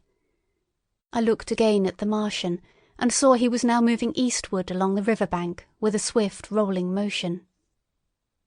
Every moment I expected the fire of some hidden battery to spring upon him, but the evening calm was unbroken. The figure of the Martian grew smaller as he receded, and presently the mist and the gathering night had swallowed him up. By a common impulse we clambered higher. Towards Sunbury was a dark appearance, as though a conical hill had suddenly come into being there, hiding our view of the farther country. And then, remoter across the river, over Walton, we saw another such summit. These hill-like forms grew lower and broader even as we stared. Moved by a sudden thought, I looked northward, and there I perceived a third of these cloudy black kopjes had risen. Everything had suddenly become very still. Far away to the southeast, marking the quiet, we heard the Martians hooting to one another, and then the air quivered again with the distant thud of their guns. But the earthly artillery made no reply. Now at the time we could not understand these things, but later I was to learn the meaning of these ominous kopjes that gathered in the twilight.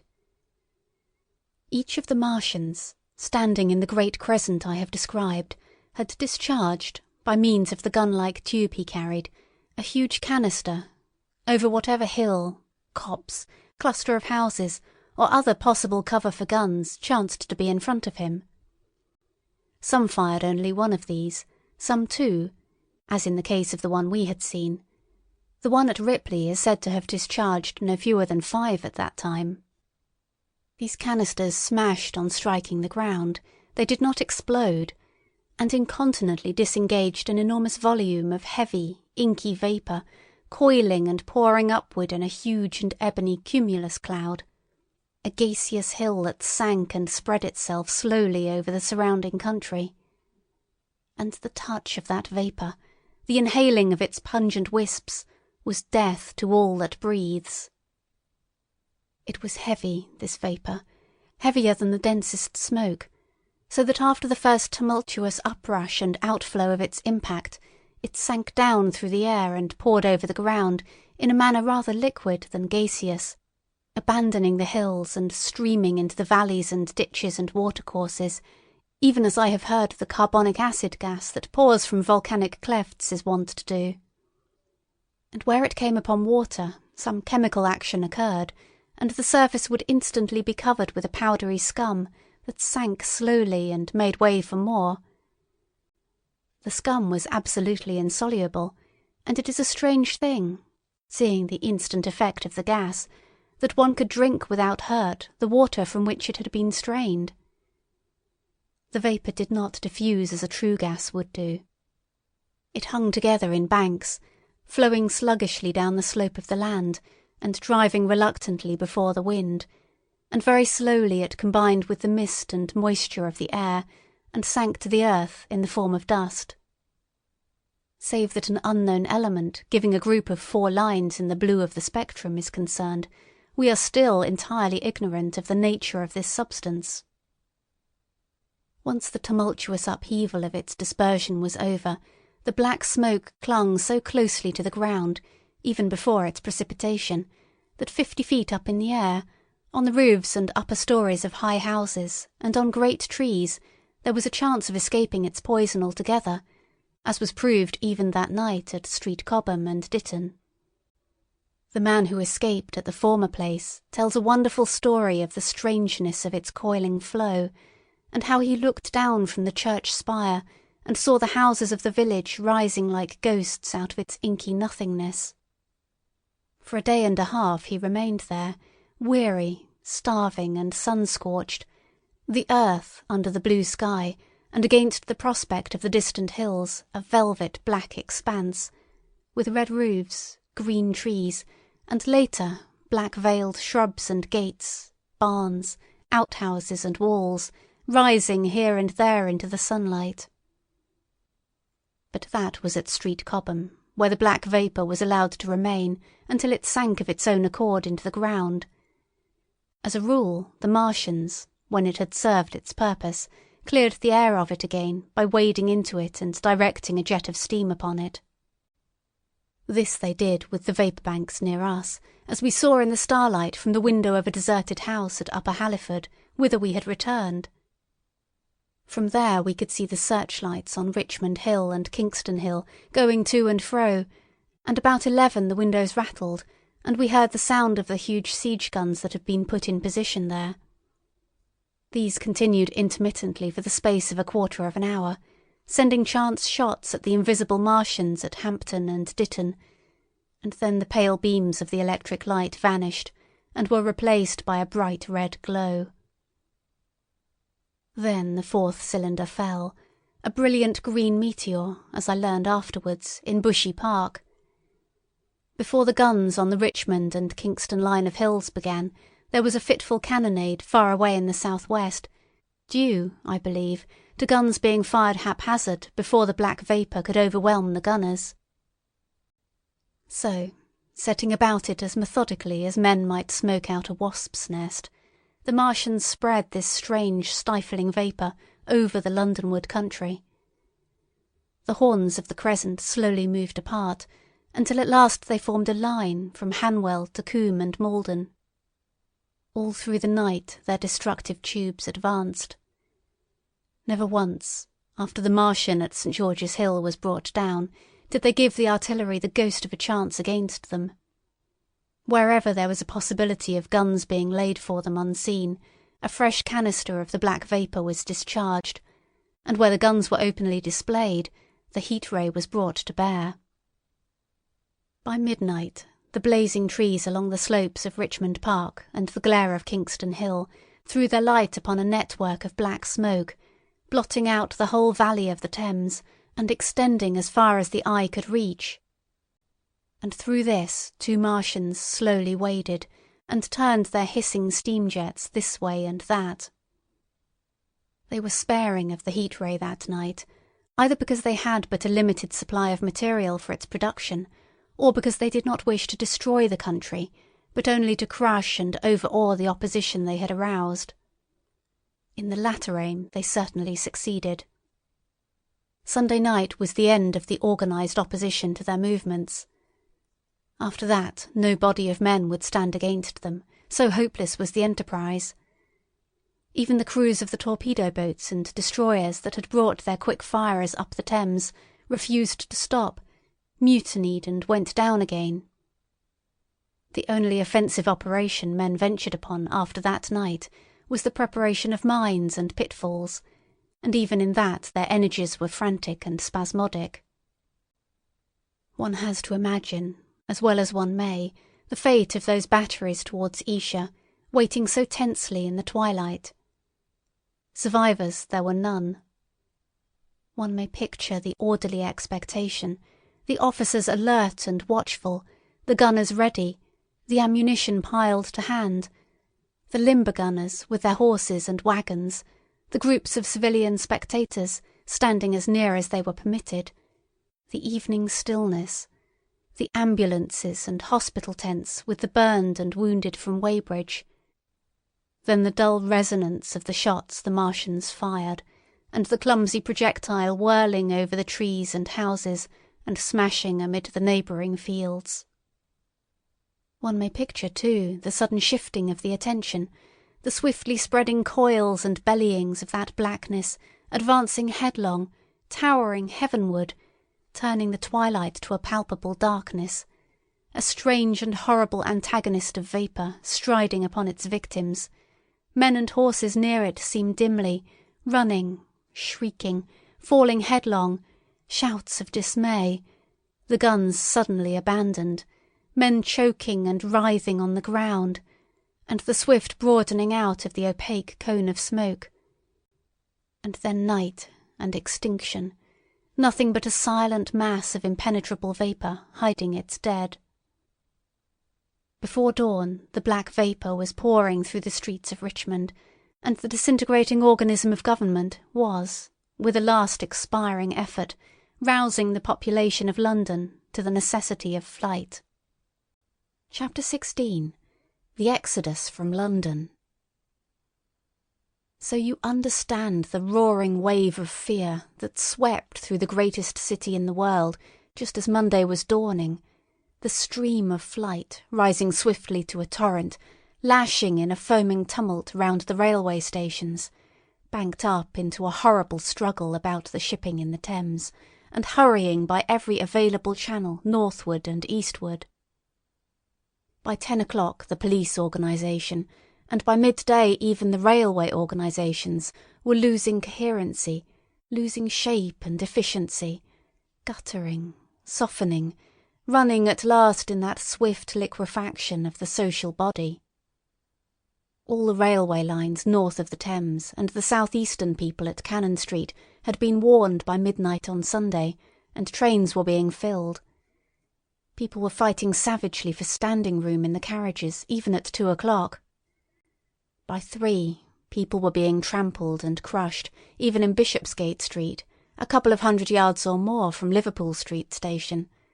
Revolvers were fired, people stabbed, and the policemen who had been sent to direct the traffic, exhausted and infuriated, were breaking the heads of the people they were called out to protect.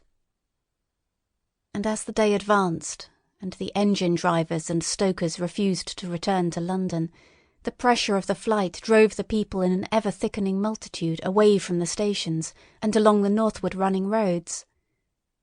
By midday a Martian had been seen at Barnes, and a cloud of slowly sinking black vapour drove along the Thames and across the flats of Lambeth, cutting off all escape over the bridges in its sluggish advance.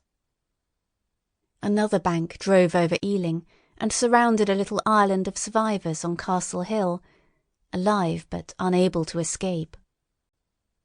After a fruitless struggle to get aboard a north-western train at Chalk Farm, the engines of the trains that had loaded in the goods yard there ploughed through shrieking people, and a dozen stalwart men fought to keep the crowd from crushing the driver against his furnace. My brother emerged upon the Chalk Farm road, dodged across through a hurrying swarm of vehicles, and had the luck to be foremost in the sack of a cycle shop. The front tyre of the machine he got was punctured in dragging it through the window, but he got up and off, notwithstanding, with no further injury than a cut wrist. The steep foot of Haverstock Hill was impassable owing to several overturned horses, and my brother struck into Belsize Road. So he got out of the fury of the panic, and, skirting the Edgware Road, reached Edgware about 7, fasting and wearied, but well ahead of the crowd. Along the road people were standing in the roadway, curious, wondering. He was passed by a number of cyclists, some horsemen, and 2 motor cars.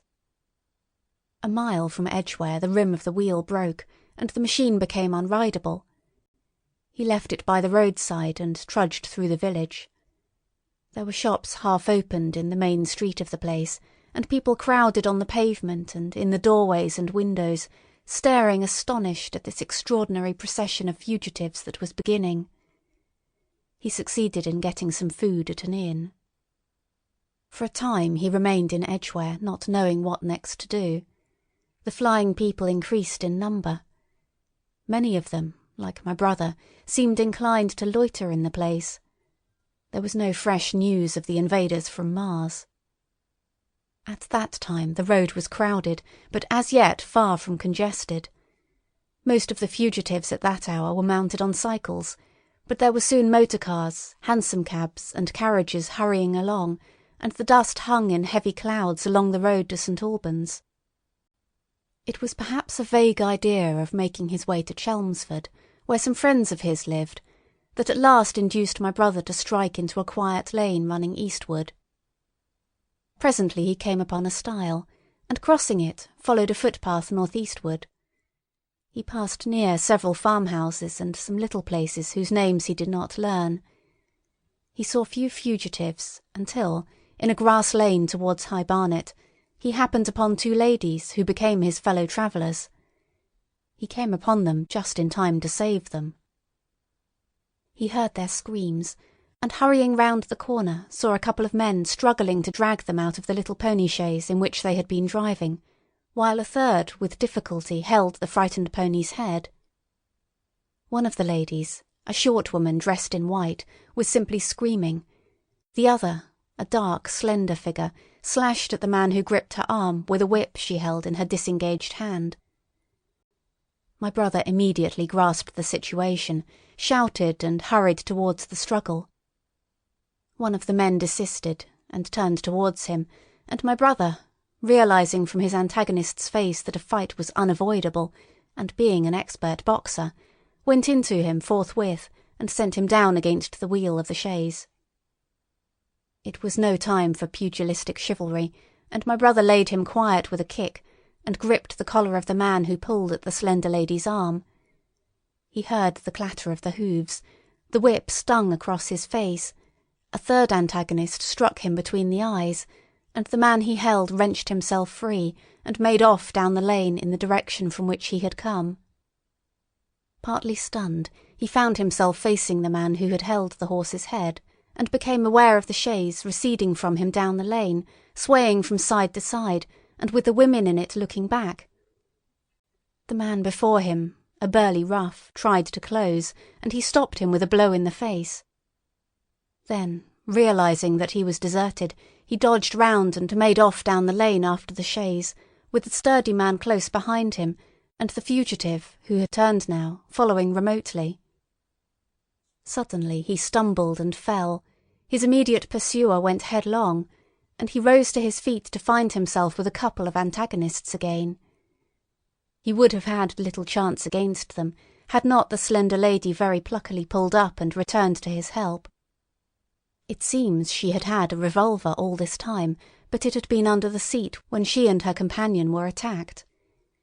She fired at 6 yards distance, narrowly missing my brother. The less courageous of the robbers made off, and his companion followed him, cursing his cowardice. They both stopped in sight down the lane, where the third man lay insensible. "Take this," said the slender lady, and she gave my brother her revolver. "Go back to the chaise," said my brother, wiping the blood from his split lip. She turned without a word. They were both panting, and they went back to where the lady in white struggled to hold back the frightened pony. The robbers had evidently had enough of it. When my brother looked again, they were retreating. "I'll sit here," said my brother, "if I may," and he got upon the empty front seat. The lady looked over her shoulder. "Give me the reins," she said, and laid the whip along the pony's side. In another moment a bend in the road hid the 3 men from my brother's eyes. So, quite unexpectedly, my brother found himself, panting, with a cut mouth, a bruised jaw and blood-stained knuckles, driving along an unknown lane with these 2 women. He learned they were the wife and the younger sister of a surgeon living at Stanmore, who had come in the small hours from a dangerous case at Pinner, and heard at some railway station on his way of the Martian advance. He had hurried home, roused the women, their servant had left them 2 days before, packed some provisions, put his revolver under the seat, luckily for my brother, and told them to drive on to Edgware with the idea of getting a train there. He stopped behind to tell the neighbours. He would overtake them, he said, at about 4:30 in the morning, and now it was nearly 9, and they had seen nothing of him. They could not stop in Edgware because of the growing traffic through the place, and so they had come into this side lane. That was the story they told my brother in fragments, when presently they stopped again, nearer to New Barnet. He promised to stay with them, at least until they could determine what to do, or until the missing man arrived, and professed to be an expert shot with the revolver, a weapon strange to him, in order to give them confidence. They made a sort of encampment by the wayside, and the pony became happy in the hedge. He told them of his own escape out of London, and all that he knew of these Martians and their ways. The sun crept higher in the sky, and after a time their talk died out, and gave place to an uneasy state of anticipation. Several wayfarers came along the lane, and of these my brother gathered such news as he could. Every broken answer he had deepened his impression of the great disaster that had come on humanity, deepened his persuasion of the immediate necessity for prosecuting this flight. He urged the matter upon them. "We have money," said the slender woman, and hesitated. Her eyes met my brother's, and her hesitation ended. "So have I," said my brother. She explained that they had as much as £30 in gold, besides a £5 note, and suggested that with that they might get upon a train at St Albans or New Barnet. My brother thought that was hopeless, seeing the fury of the Londoners to crowd upon the trains, and broached his own idea of striking across Essex towards Harwich, and thence escaping from the country altogether. Mrs. Elphinston, that was the name of the woman in white, would listen to no reasoning, and kept calling upon George, but her sister-in-law was astonishingly quiet and deliberate, and at last agreed to my brother's suggestion. So, designing to cross the Great North Road, they went on towards Barnet, my brother leading the pony to save it as much as possible. As the sun crept up the sky, the day became excessively hot, and underfoot a thick whitish sand grew burning and blinding, so that they travelled only very slowly. The hedges were grey with dust, and as they advanced towards Barnet, a tumultuous murmuring grew stronger. They began to meet more people. For the most part these were staring before them, murmuring indistinct questions, jaded, haggard, unclean. One man in evening dress passed them on foot, his eyes on the ground. They heard his voice, and, looking back at him, saw one hand clutched in his hair and the other beating invisible things. His paroxysm of rage over, he went on his way without once looking back. As my brother's party went on towards the crossroads, to the south of Barnet, they saw a woman approaching the road across some fields on their left, carrying a child and with 2 other children, and then passed a man in dirty black, with a thick stick in one hand and a small portmanteau in the other. Then, round the corner of the lane, from between the villas that guarded it at its confluence with the high road, came a little cart, drawn by a sweating black pony, and driven by a sallow youth in a bowler hat, grey with dust. There were 3 girls, East End factory girls, and a couple of little children crowded in the cart. "This'll take us round Edgware?" asked the driver, wild-eyed, white-faced, and when my brother told him it would if he turned to the left, he whipped up at once without the formality of thanks. My brother noticed a pale grey smoke or haze rising among the houses in front of them, and veiling the white facade of a terrace beyond the road that appeared between the backs of the villas. Mrs. Elphinston suddenly cried out at a number of tongues of smoky red flame, leaping up above the houses in front of them against the hot blue sky. The tumultuous noise resolved itself now into the disorderly mingling of many voices, the gride of many wheels, the creaking of wagons, and the staccato of hoofs.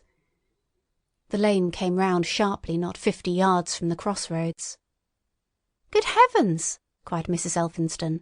"What is this you are driving us into?" My brother stopped. For the main road was a boiling stream of people, a torrent of human beings rushing northward, one pressing on another. A great bank of dust, white and luminous in the blaze of the sun, made everything within 20 feet of the ground grey and indistinct, and was perpetually renewed by the hurrying feet of a dense crowd of horses and of men and women on foot, and by the wheels of vehicles of every description. "Way!" my brother heard voices crying.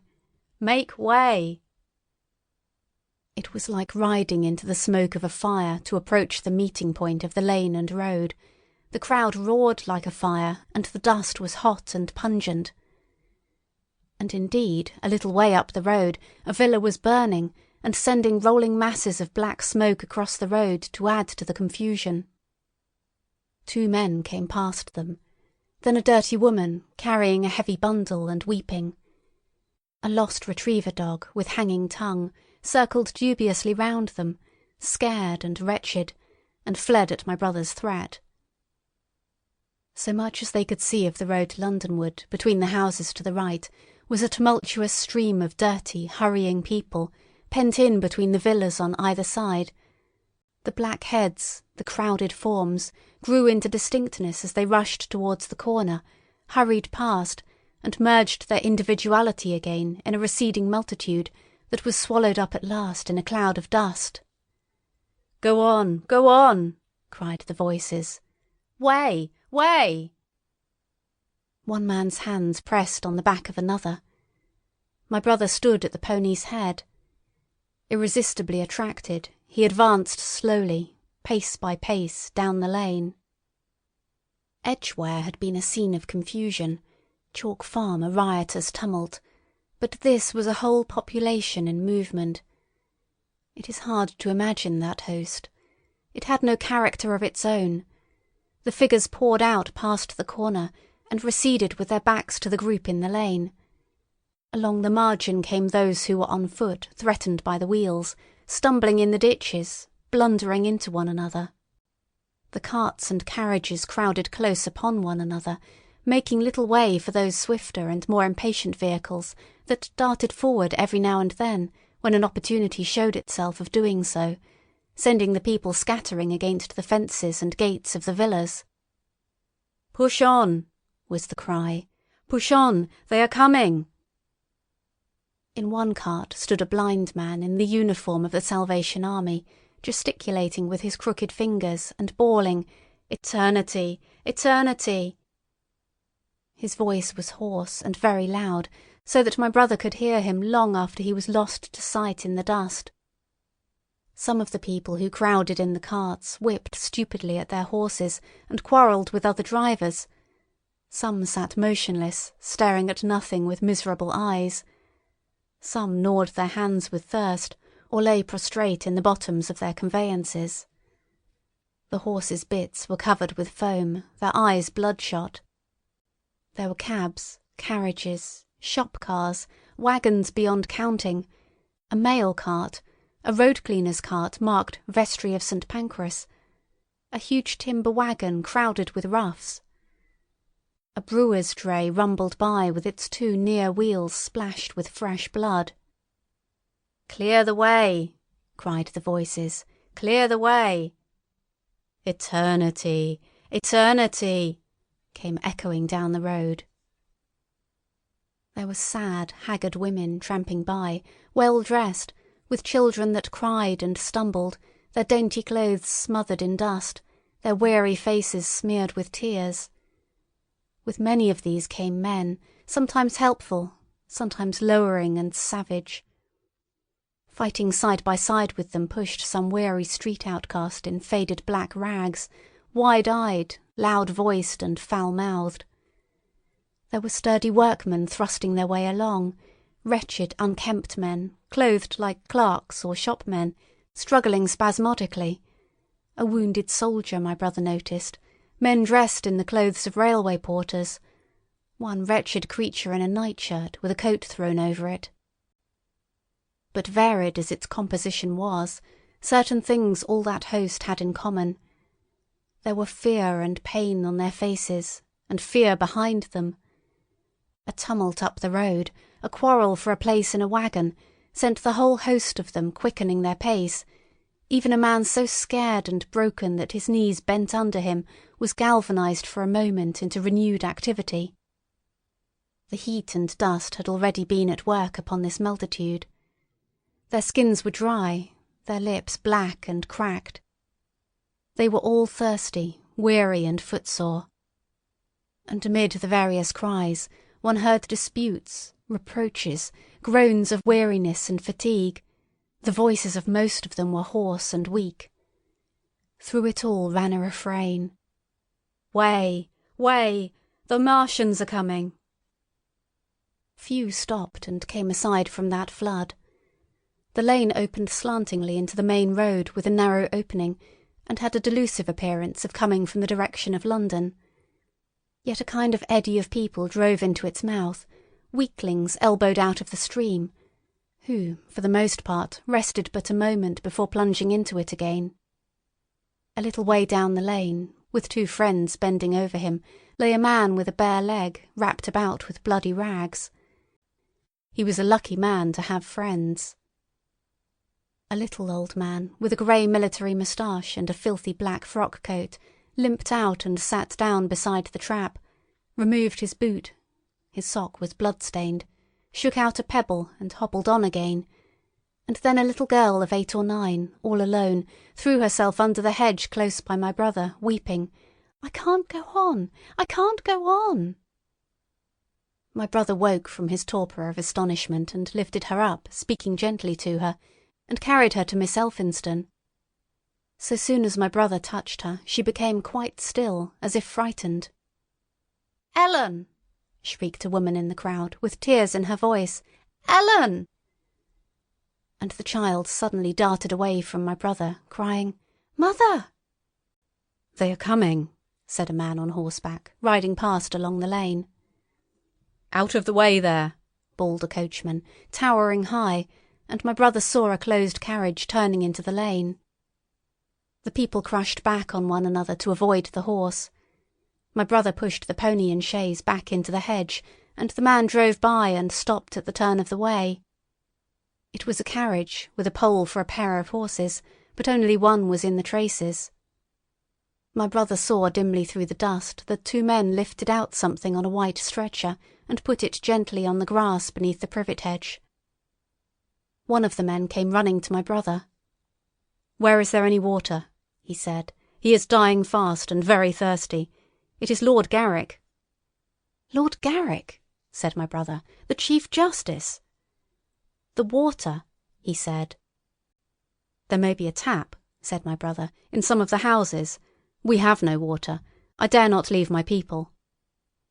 The man pushed against the crowd towards the gate of the corner house. "Go on," said the people, thrusting at him. "They are coming. Go on." Then my brother's attention was distracted by a bearded, eagle-faced man lugging a small handbag, which split even as my brother's eyes rested on it, and disgorged a mass of sovereigns that seemed to break up into separate coins as it struck the ground. They rolled hither and thither among the struggling feet of men and horses.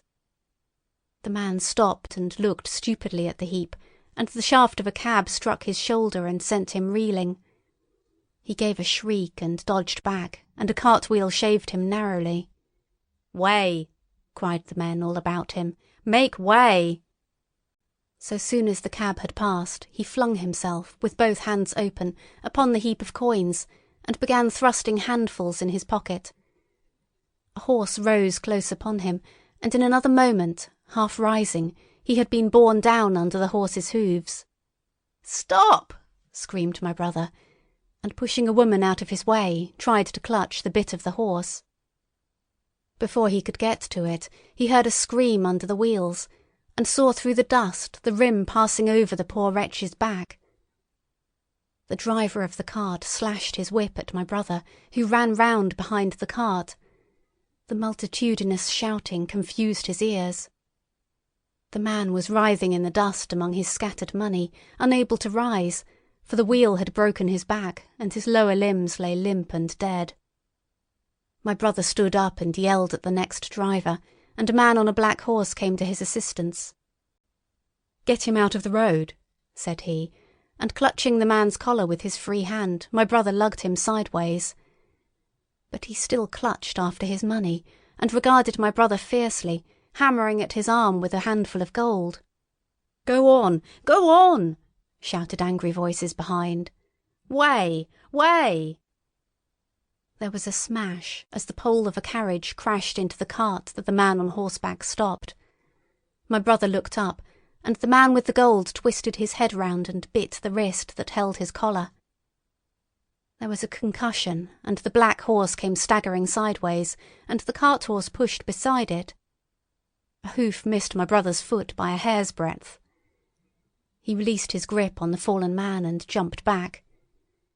He saw anger change to terror on the face of the poor wretch on the ground, and in a moment he was hidden, and my brother was borne backward and carried past the entrance of the lane, and had to fight hard in the torrent to recover it.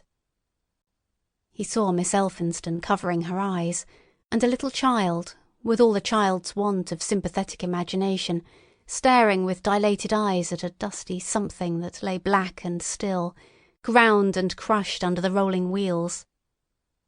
"Let us go back," he shouted, and began turning the pony round. "We cannot cross this hell," he said, and they went back 100 yards the way they had come, until the fighting crowd was hidden. As they passed the bend in the lane, my brother saw the face of the dying man in the ditch under the privet, deadly white and drawn and shining with perspiration. The two women sat silent, crouching in their seat and shivering. Then, beyond the bend, my brother stopped again. Miss Elphinstone was pale and white, and her sister-in-law sat weeping, too wretched even to call upon George. My brother was horrified and perplexed. So soon as they had retreated, he realised how urgent and unavoidable it was to attempt this crossing. He turned to Miss Elphinstone, suddenly resolute. "We must go that way," he said, and led the pony round again. For the second time that day this girl proved her quality. To force their way into the torrent of people, my brother plunged into the traffic and held back a cab-horse, while she drove the pony across its head. A wagon locked wheels for a moment, and ripped a long splinter from the chaise. In another moment they were caught and swept forward by the stream. My brother, with the cabman's whip marks red across his face and hands, scrambled into the chaise and took the reins from her. "Point the revolver at the man behind," he said, giving it to her, "if he presses us too hard. No, point it at his horse." Then he began to look for a chance of edging to the right across the road. But once in the stream he seemed to lose volition, to become a part of that dusty rout. They swept through Chipping Barnet with the torrent. They were nearly a mile beyond the centre of the village before they had fought across to the opposite side of the way. It was din and confusion indescribable, but in and beyond the town the road forks repeatedly, and this, to some extent, relieved the stress. They struck eastward through Hadley, and there, on either side of the road, and at another place farther on, they came upon a great multitude of people drinking at the stream, some fighting to come at the water. And farther on, from a lull near East Barnet, they saw two trains running slowly one after the other without signal or order, trains swarming with people, with men even among the coals behind the engines, going northward along the Great Northern Line. My brother supposes they must have filled outside London, for at that time the furious terror of the people had rendered the central termini impossible. Near this place they halted for the rest of the afternoon, for the violence of the day had already utterly exhausted all three of them. They began to suffer the beginnings of hunger. The night was cold, and none of them dared to sleep. And in the evening many people came hurrying along the road near by their stopping place, fleeing from unknown dangers before them, and going in the direction from which my brother had come. Chapter 17. The Thunder Child. Had the Martians aimed only at destruction, they might on Monday have annihilated the entire population of London as it spread itself slowly through the home counties. Not only along the road through Barnet, but also through Edgware and Waltham Abbey, and along the roads eastward to Southend and Shoeburyness, and south of the Thames to Deal and Broadstairs, poured the same frantic rout. If one could have hung that June morning in a balloon in the blazing blue above London, every northward and eastward road running out of the tangled maze of streets would have seemed stippled black with the streaming fugitives, each dot a human agony of terror and physical distress. I have set forth at length in the last chapter my brother's account of the road through Chipping Barnet, in order that my readers may realise how that swarming of black dots appeared to one of those concerned. Never before, in the history of the world, had such a mass of human beings moved and suffered together. The legendary hosts of Goths and Huns, the hugest armies Asia has ever seen, would have been but a drop in that current. And this was no disciplined march. It was a stampede gigantic and terrible, without order and without a goal, 6 million people unarmed and unprovisioned, driving headlong. It was the beginning of the rout of civilization, of the massacre of mankind. Directly below him the balloonist would have seen the network of streets far and wide, houses, churches, squares, crescents, gardens, already derelict, spread out like a huge map, and in the southward, blotted. Over Ealing, Richmond, Wimbledon, it would have seemed as if some monstrous pen had flung ink upon the chart. Steadily, incessantly, each black splash grew and spread, shooting out ramifications this way and that, now banking itself against rising ground, now pouring swiftly over a crest into a new-found valley, exactly as a gout of ink would spread itself upon blotting paper. And beyond, over the blue hills that rise southward of the river, the glittering Martians went to and fro, calmly and methodically spreading their poison cloud over this patch of country and then over that, laying it again with their steam jets when it had served its purpose, and taking possession of the conquered country. They do not seem to have aimed at extermination so much as at complete demoralization and the destruction of any opposition. They exploded any stores of powder they came upon, cut every telegraph, and wrecked the railways here and there. They were hamstringing mankind. They seemed in no hurry to extend the field of their operations, and did not come beyond the central part of London all that day. It is possible that a very considerable number of people in London stuck to their homes through Monday morning. Certain it is that many died at home, suffocated by the black smoke. Until about midday the Pool of London was an astonishing scene. Steamboats and shipping of all sorts lay there, tempted by the enormous sums of money offered by fugitives, and it is said that many who swam out to these vessels were thrust off with boat-hooks and drowned. About 1 o'clock in the afternoon, the thinning remnant of a cloud of the black vapour appeared between the arches of Blackfriars Bridge.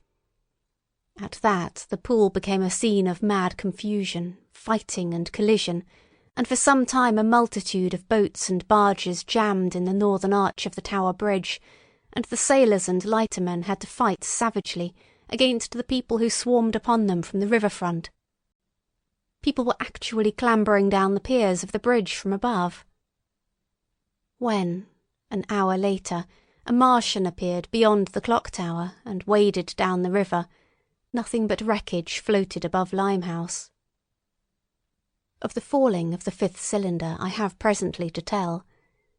The 6th star fell at Wimbledon. My brother, keeping watch beside the women in the chaise in a meadow, saw the green flash of it far beyond the hills. On Tuesday the little party, still set upon getting across the sea, made its way through the swarming country towards Colchester. The news that the Martians were now in possession of the whole of London was confirmed. They had been seen at Highgate, and even, it was said, at Neasden. But they did not come into my brother's view until the morrow.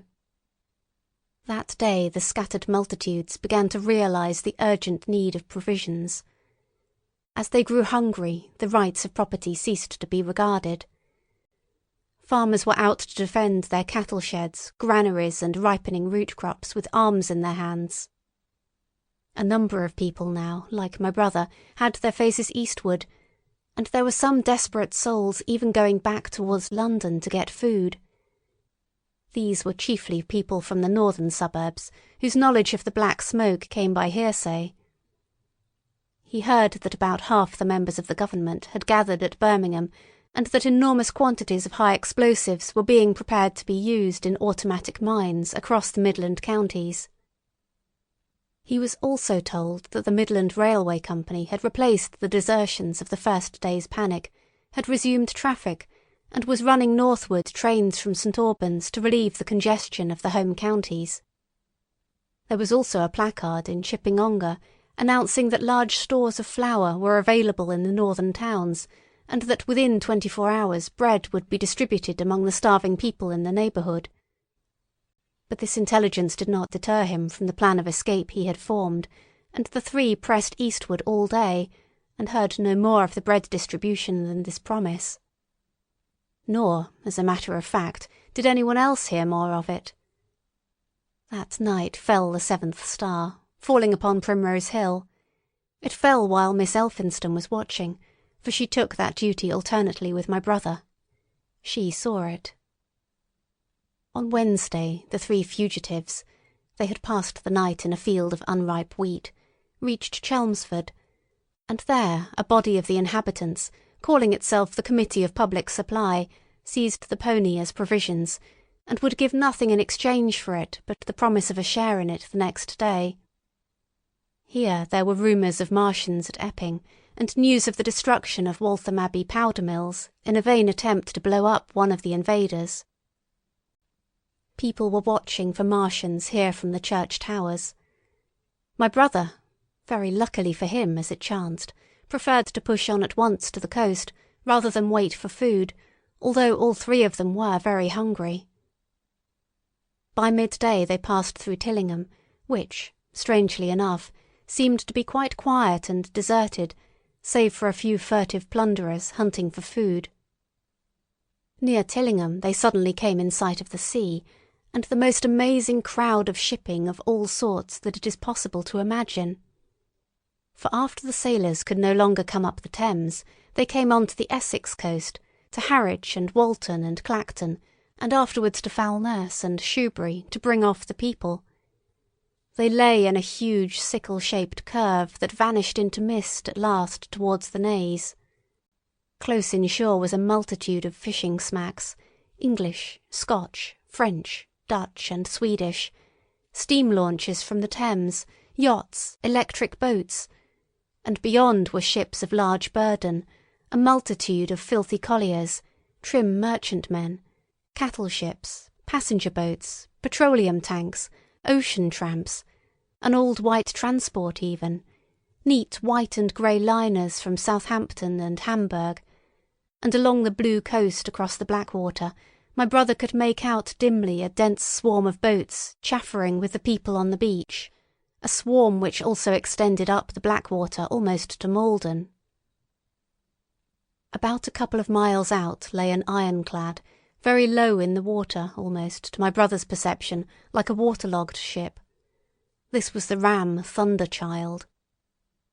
It was the only warship in sight, but far away to the right over the smooth surface of the sea, for that day there was a dead calm, lay a serpent of black smoke to mark the next ironclads of the Channel Fleet, which hovered in an extended line, steam up and ready for action, across the Thames estuary during the course of the Martian conquest, vigilant and yet powerless to prevent it.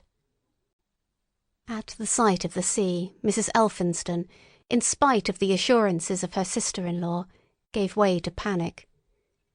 She had never been out of England before, she would rather die than trust herself friendless in a foreign country, and so forth. She seemed, poor woman, to imagine that the French and the Martians might prove very similar. She had been growing increasingly hysterical, fearful and depressed during the 2 days' journeyings. Her great idea was to return to Stanmore. Things had always been well and safe at Stanmore. They would find George at Stanmore. It was with the greatest difficulty that they could get her down the beach, where presently my brother succeeded in attracting the attention of some men on a paddle steamer from the Thames. They sent a boat and drove a bargain for £36 for the three. The steamer was going, these men said, to Ostend. It was about 2 o'clock when my brother, having paid their fares at the gangway, found himself safely aboard the steamboat with his charges.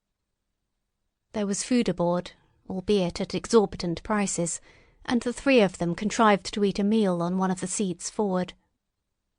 There were already a couple of score of passengers aboard, some of whom had expended their last money in securing a passage, but the captain lay off the Blackwater until 5 in the afternoon, picking up passengers until the seated decks were even dangerously crowded.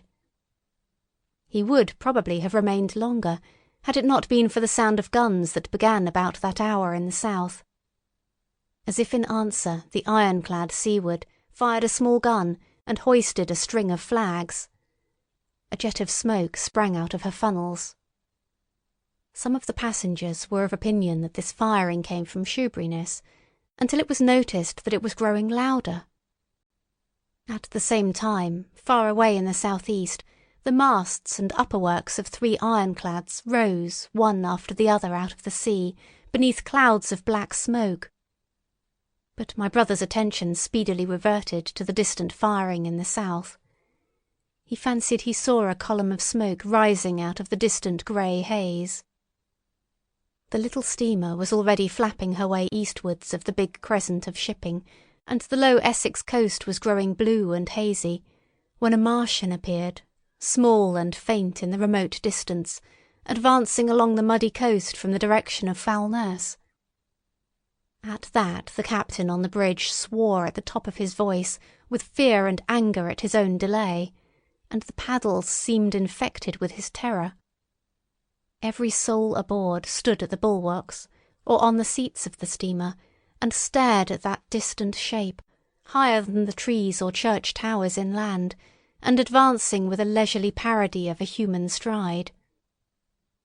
It was the first Martian my brother had seen, and he stood, more amazed than terrified, watching this Titan advancing deliberately towards the shipping, wading farther and farther into the water as the coast fell away.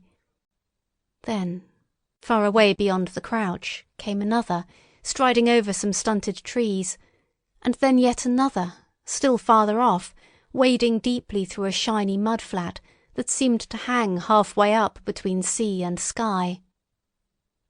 They were all stalking seaward, as if to intercept the escape of the multitudinous vessels that were crowded between Foulness and the Maze. In spite of the throbbing exertions of the engines of the little paddle-boat, and the pouring foam that her wheels flung behind her, she receded with terrifying slowness from this ominous advance. Glancing northwestward, my brother saw the large crescent of shipping already writhing with the approaching terror, one ship passing behind another, another coming round from broadside to end on, steamships whistling and giving off volumes of steam, sails being let out, launches rushing hither and thither. He was so fascinated by this and by the creeping danger away to the left that he had no eyes for anything seaward. And then a swift movement of the steamboat, she had suddenly come round to avoid being run down, flung him headlong from the seat upon which he was standing. There was a shouting all about him, a trampling of feet, and a cheer that seemed to be answered faintly. The steamboat lurched and rolled him over upon his hands. He sprang to his feet and saw to starboard, and not 100 yards from their heeling, pitching boat, a vast iron bulk like the blade of a plough tearing through the water, tossing it on either side in huge waves of foam that leaped towards the steamer, flinging her paddles helplessly in the air, and then sucking her deck down almost to the waterline. A douche of spray blinded my brother for a moment. When his eyes were clear again, he saw the monster had passed and was rushing landward. Big iron upperworks rose out of this headlong structure, and from that twin funnels projected and spat a smoking blast shot with fire. It was the torpedo ram, Thunderchild, steaming headlong, coming to the rescue of the threatened shipping. Keeping his footing on the heaving deck by clutching the bulwarks, my brother looked past this charging leviathan at the Martians again, and he saw the 3 of them now close together, and standing so far out to sea that their tripod supports were almost entirely submerged. Thus sunken, and seen in remote perspective, they appeared far less formidable than the huge iron bulk in whose wake the steamer was pitching so helplessly. It would seem they were regarding this new antagonist with astonishment. To their intelligence, it may be, the giant was even such another as themselves. The Thunderchild fired no gun, but simply drove full speed towards them. It was probably her not firing that enabled her to get so near the enemy as she did. They did not know what to make of her. One shell, and they would have sent her to the bottom forthwith with the heat ray. She was steaming at such a pace that in a minute she seemed halfway between the steamboat and the Martians, a diminishing black bulk against the receding horizontal expanse of the Essex coast. Suddenly the foremost Martian lowered his tube and discharged a canister of the black gas at the ironclad. It hit her larboard side and glanced off in an inky jet that rolled away to seaward, an unfolding torrent of black smoke, from which the ironclad drove clear. To the watchers from the steamer, low in the water and with the sun in their eyes, it seemed as though she were already among the Martians. They saw the gaunt figures separating and rising out of the water as they retreated shoreward, and one of them raised the camera-like generator of the heat ray. He held it pointing obliquely downward, and a bank of steam sprang from the water at its touch. It must have driven through the iron of the ship's side, like a white-hot iron rod through paper. A flicker of flame went up through the rising steam, and then the Martian reeled and staggered. In another moment he was cut down, and a great body of water and steam shot high in the air. The guns of the Thunderchild sounded through the reek, going off one after the other, and one shot splashed the water high close by the steamer, ricocheted towards the other flying ships to the north, and smashed a smack to matchwood. But no one heeded that very much. At the sight of the Martian's collapse, the captain on the bridge yelled inarticulately, and all the crowding passengers on the steamer's stern shouted together. And then they yelled again, for, surging out beyond the white tumult, drove something long and black, the flames streaming from its middle parts, its ventilators and funnels spouting fire. She was alive still. The steering gear, it seems, was intact and her engines working. She headed straight for a second Martian, and was within 100 yards of him when the heat ray came to bear. Then, with a violent thud, a blinding flash, her decks, her funnels, leaped upward. The Martian staggered with the violence of her explosion, and in another moment the flaming wreckage, still driving forward with the impetus of its pace, had struck him and crumpled him up like a thing of cardboard. My brother shouted involuntarily. A boiling tumult of steam hid everything again. "Two!" yelled the captain. Everyone was shouting. The whole steamer from end to end rang with frantic cheering that was taken up first by one and then by all in the crowding multitude of ships and boats that was driving out to sea. The steam hung upon the water for many minutes, hiding the third Martian and the coast altogether. And all this time the boat was paddling steadily out to sea and away from the fight, and when at last the confusion cleared, the drifting bank of black vapour intervened, and nothing of the Thunderchild could be made out, nor could the third Martian be seen. But the ironclads to seaward were now quite close, and standing in towards shore past the steamboat. The little vessel continued to beat its way seaward, and the ironclads receded slowly towards the coast, which was hidden still by a marbled bank of vapour, part steam, part black gas, eddying and combining in the strangest way. The fleet of refugees was scattering to the northeast. Several smacks were sailing between the ironclads and the steamboat. After a time, and before they reached the sinking cloud bank, the warships turned northward, and then abruptly went about and passed into the thickening haze of evening southward. The coast grew faint, and at last indistinguishable amid the low banks of clouds that were gathering about the sinking sun. Then suddenly, out of the golden haze of the sunset, came the vibration of guns, and a form of black shadows moving. Everyone struggled to the rail of the steamer and peered into the blinding furnace of the west, but nothing was to be distinguished clearly. A mass of smoke rose slanting and barred the face of the sun. The steamboat throbbed on its way through an interminable suspense. The sun sank into grey clouds, the sky flushed and darkened, the evening star trembled into sight. It was deep twilight when the captain cried out and pointed. My brother strained his eyes.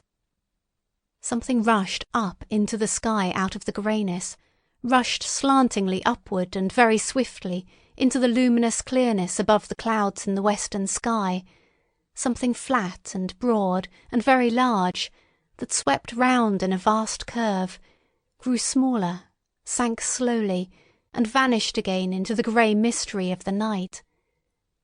And as it flew, it rained down darkness upon the land. Book 2. The Earth Under the Martians. Chapter 1. Underfoot. In the first book, I have wandered so much from my own adventures to tell of the experiences of my brother that all through the last 2 chapters I and the curate have been lurking in the empty house at Halliford, whither we fled to escape the black smoke. There I will resume. We stopped there all Sunday night and all the next day, the day of the panic, in a little island of daylight, cut off by the black smoke from the rest of the world. We could do nothing but wait in aching inactivity during those 2 weary days. My mind was occupied by anxiety for my wife. I figured her at Leatherhead, terrified, in danger, mourning me already as a dead man. I paced the rooms and cried aloud when I thought of how I was cut off from her, of all that might happen to her in my absence.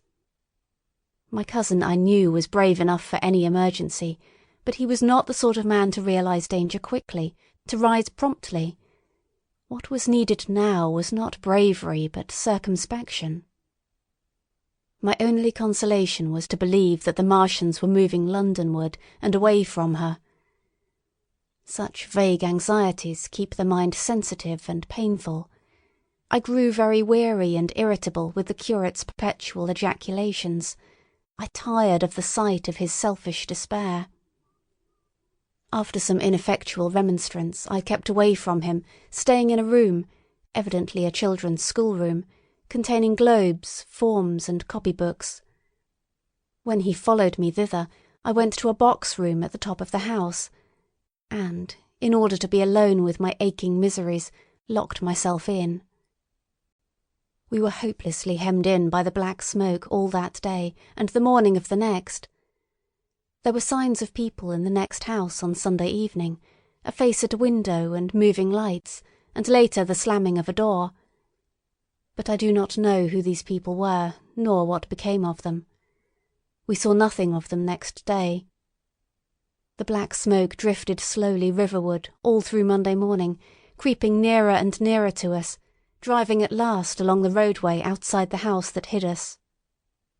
A Martian came across the fields about midday, laying the stuff with a jet of superheated steam that hissed against the walls, smashed all the windows it touched, and scalded the curate's hand as he fled out of the front room.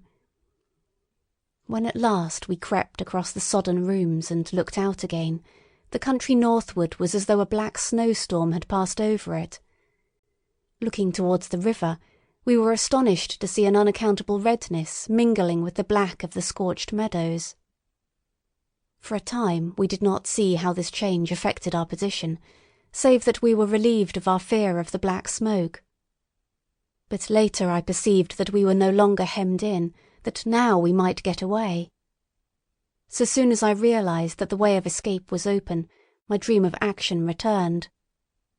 But the curate was lethargic, unreasonable. "We are safe here," he repeated, "safe here." I resolved to leave him. Would that I had. Wiser now for the artilleryman's teaching, I sought out food and drink. I had found oil and rags for my burns, and I also took a hat and a flannel shirt that I found in one of the bedrooms. When it was clear to him that I meant to go alone, had reconciled myself to going alone, he suddenly roused himself to come. And all being quiet throughout the afternoon, we started about 5 o'clock, as I should judge, along the blackened road to Sunbury. In Sunbury, and at intervals along the road, were dead bodies lying in contorted attitudes, horses as well as men, overturned carts and luggage, all covered thickly with black dust. That pall of cindery powder made me think of what I had read of the destruction of Pompeii. We got to Hampton Court without misadventure. Our eyes full of strange and unfamiliar appearances, and at Hampton Court our eyes were relieved to find a patch of green that had escaped the suffocating drift. We went through Bushy Park, with its deer going to and fro under the chestnuts, and some men and women hurrying in the distance towards Hampton, and so we came to Twickenham. These were the first people we saw. Away across the road, the woods beyond Ham and Petersham were still afire. Twickenham was uninjured by either heat ray or black smoke, and there were more people about here, though none could give us news. For the most part they were like ourselves, taking advantage of a lull to shift their quarters. I have an impression that many of the houses here were still occupied by scared inhabitants, too frightened even for flight. Here, too, the evidence of a hasty rout was abundant along the road. I remember most vividly 3 smashed bicycles in a heap, pounded into the road by the wheels of subsequent carts. We crossed Richmond Bridge about 8:30. We hurried across the exposed bridge, of course, but I noticed floating down the stream a number of red masses, some many feet across. I did not know what these were, there was no time for scrutiny, and I put a more horrible interpretation on them than they deserved. Here again on the Surrey side were black dust that had once been smoke, and dead bodies, a heap near the approach to the station, but we had no glimpse of the Martians until we were some way towards Barnes. We saw in the blackened distance a group of 3 people running down a side street towards the river, but otherwise it seemed deserted. Up the hill Richmond town was burning briskly. Outside the town of Richmond there was no trace of the black smoke. Then suddenly, as we approached Kew, came a number of people running, and the upper works of a Martian fighting machine loomed in sight over the housetops, not 100 yards away from us. We stood aghast at our danger, and had the Martian looked down we must immediately have perished.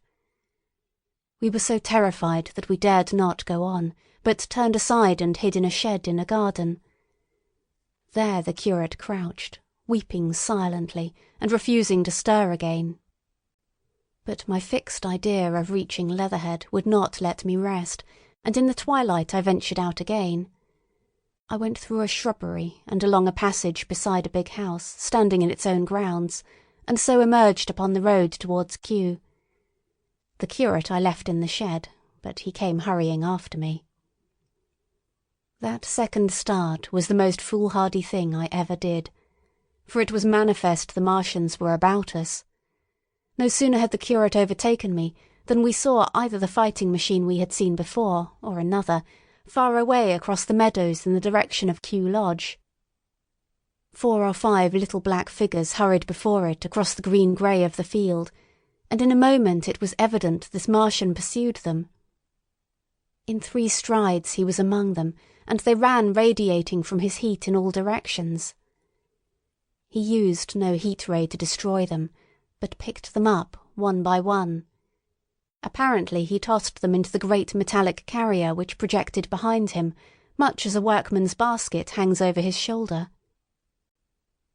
It was the first time I realized that the Martians might have any other purpose than destruction with defeated humanity. We stood for a moment petrified, then turned and fled through a gate behind us into a walled garden, fell into, rather than found, a fortunate ditch, and lay there, scarce daring to whisper to each other until the stars were out. I suppose it was nearly 11 o'clock before we gathered courage to start again, no longer venturing into the road, but sneaking along hedgerows and through plantations, and watching keenly through the darkness, he on the right and I on the left, for the Martians, who seemed to be all about us. In one place we blundered upon a scorched and blackened area, now cooling and ashen, and a number of scattered dead bodies of men, burned horribly about the heads and trunks, but with their legs and boots mostly intact, and of dead horses, 50 feet perhaps, behind a line of 4 ripped guns and smashed gun carriages.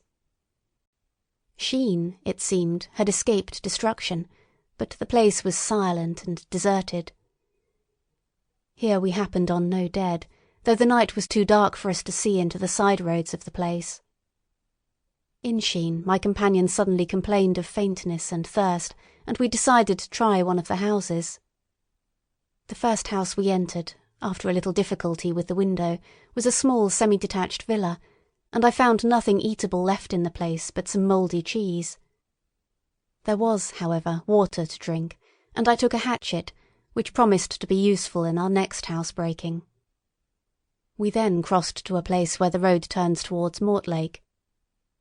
Here there stood a white house within a walled garden, and in the pantry of this domicile we found a store of food, 2 loaves of bread in a pan, an uncooked steak, and the half of a ham. I give this catalogue so precisely because, as it happened, we were destined to subsist upon this store for the next fortnight. Bottled beer stood under a shelf, and there were 2 bags of haricot beans and some limp lettuces. This pantry opened into a kind of wash-up kitchen, and in this was firewood. There was also a cupboard, in which we found nearly a dozen of burgundy, tinned soups and salmon, and 2 tins of biscuits. We sat in the adjacent kitchen in the dark, for we dared not strike a light, and ate bread and ham, and drank beer out of the same bottle. The curate, who was still timorous and restless, was now, oddly enough, for pushing on, and I was urging him to keep up his strength by eating, when the thing happened that was to imprison us. "It can't be midnight yet," I said, and then came a blinding glare of vivid green light. Everything in the kitchen leaped out, clearly visible in green and black, and vanished again. And then followed such a concussion as I have never heard before or since. So close on the heels of this as to seem instantaneous came a thud behind me, a clash of glass, a crash and rattle of falling masonry all about us, and the plaster of the ceiling came down upon us, smashing into a multitude of fragments upon our heads. I was knocked headlong across the floor against the oven handle and stunned. I was insensible for a long time, the curate told me, and when I came to we were in darkness again, and he, with a face wet, as I found afterwards, with blood from a cut forehead, was dabbing water over me. For some time I could not recollect what had happened. Then things came to me slowly. A bruise on my temple asserted itself. "Are you better?" asked the curate in a whisper. At last I answered him. I sat up. "Don't move," he said. "The floor is covered with smashed crockery from the dresser. You can't possibly move without making a noise, and I fancy they are outside." We both sat quite silent, so that we could scarcely hear each other breathing. Everything seemed deadly still, but once something near us, some plaster or broken brickwork, slid down with a rumbling sound. Outside, and very near, was an intermittent metallic rattle. "That," said the curate, when presently it happened again. "Yes," I said, "but what is it?" "A Martian," said the curate. I listened again. "It was not like the heat ray," I said, and for a time I was inclined to think one of the great fighting machines had stumbled against the house, as I had seen one stumble against the tower of Shepperton Church. Our situation was so strange and incomprehensible that for 3 or 4 hours, until the dawn came in, we scarcely moved. And then the light filtered in, not through the window, which remained black, but through a triangular aperture between a beam and a heap of broken bricks in the wall behind us. The interior of the kitchen we now saw greyly for the first time. The window had been burst in by a mass of garden mould, which flowed over the table upon which we had been sitting, and lay about our feet. Outside the soil was banked high against the house. At the top of the window frame we could see an uprooted drainpipe. The floor was littered with smashed hardware. The end of the kitchen towards the house was broken into, and since the daylight shone in there, it was evident the greater part of the house had collapsed. Contrasting vividly with this ruin was the neat dresser, stained in the fashion pale green, and with a number of copper and tin vessels below it, the wallpaper imitating blue and white tiles, and a couple of coloured supplements fluttering from the walls above the kitchen range. As the dawn grew clearer, we saw through the gap in the wall the body of a Martian, standing sentinel, I suppose, over the still glowing cylinder. At the sight of that we crawled as circumspectly as possible out of the twilight of the kitchen into the darkness of the scullery. Abruptly, the right interpretation dawned upon my mind. "The fifth cylinder," I whispered, "the fifth shot from Mars has struck this house and buried us under the ruins." For a time the curate was silent, and then he whispered, "God have mercy upon us." I heard him presently whimpering to himself.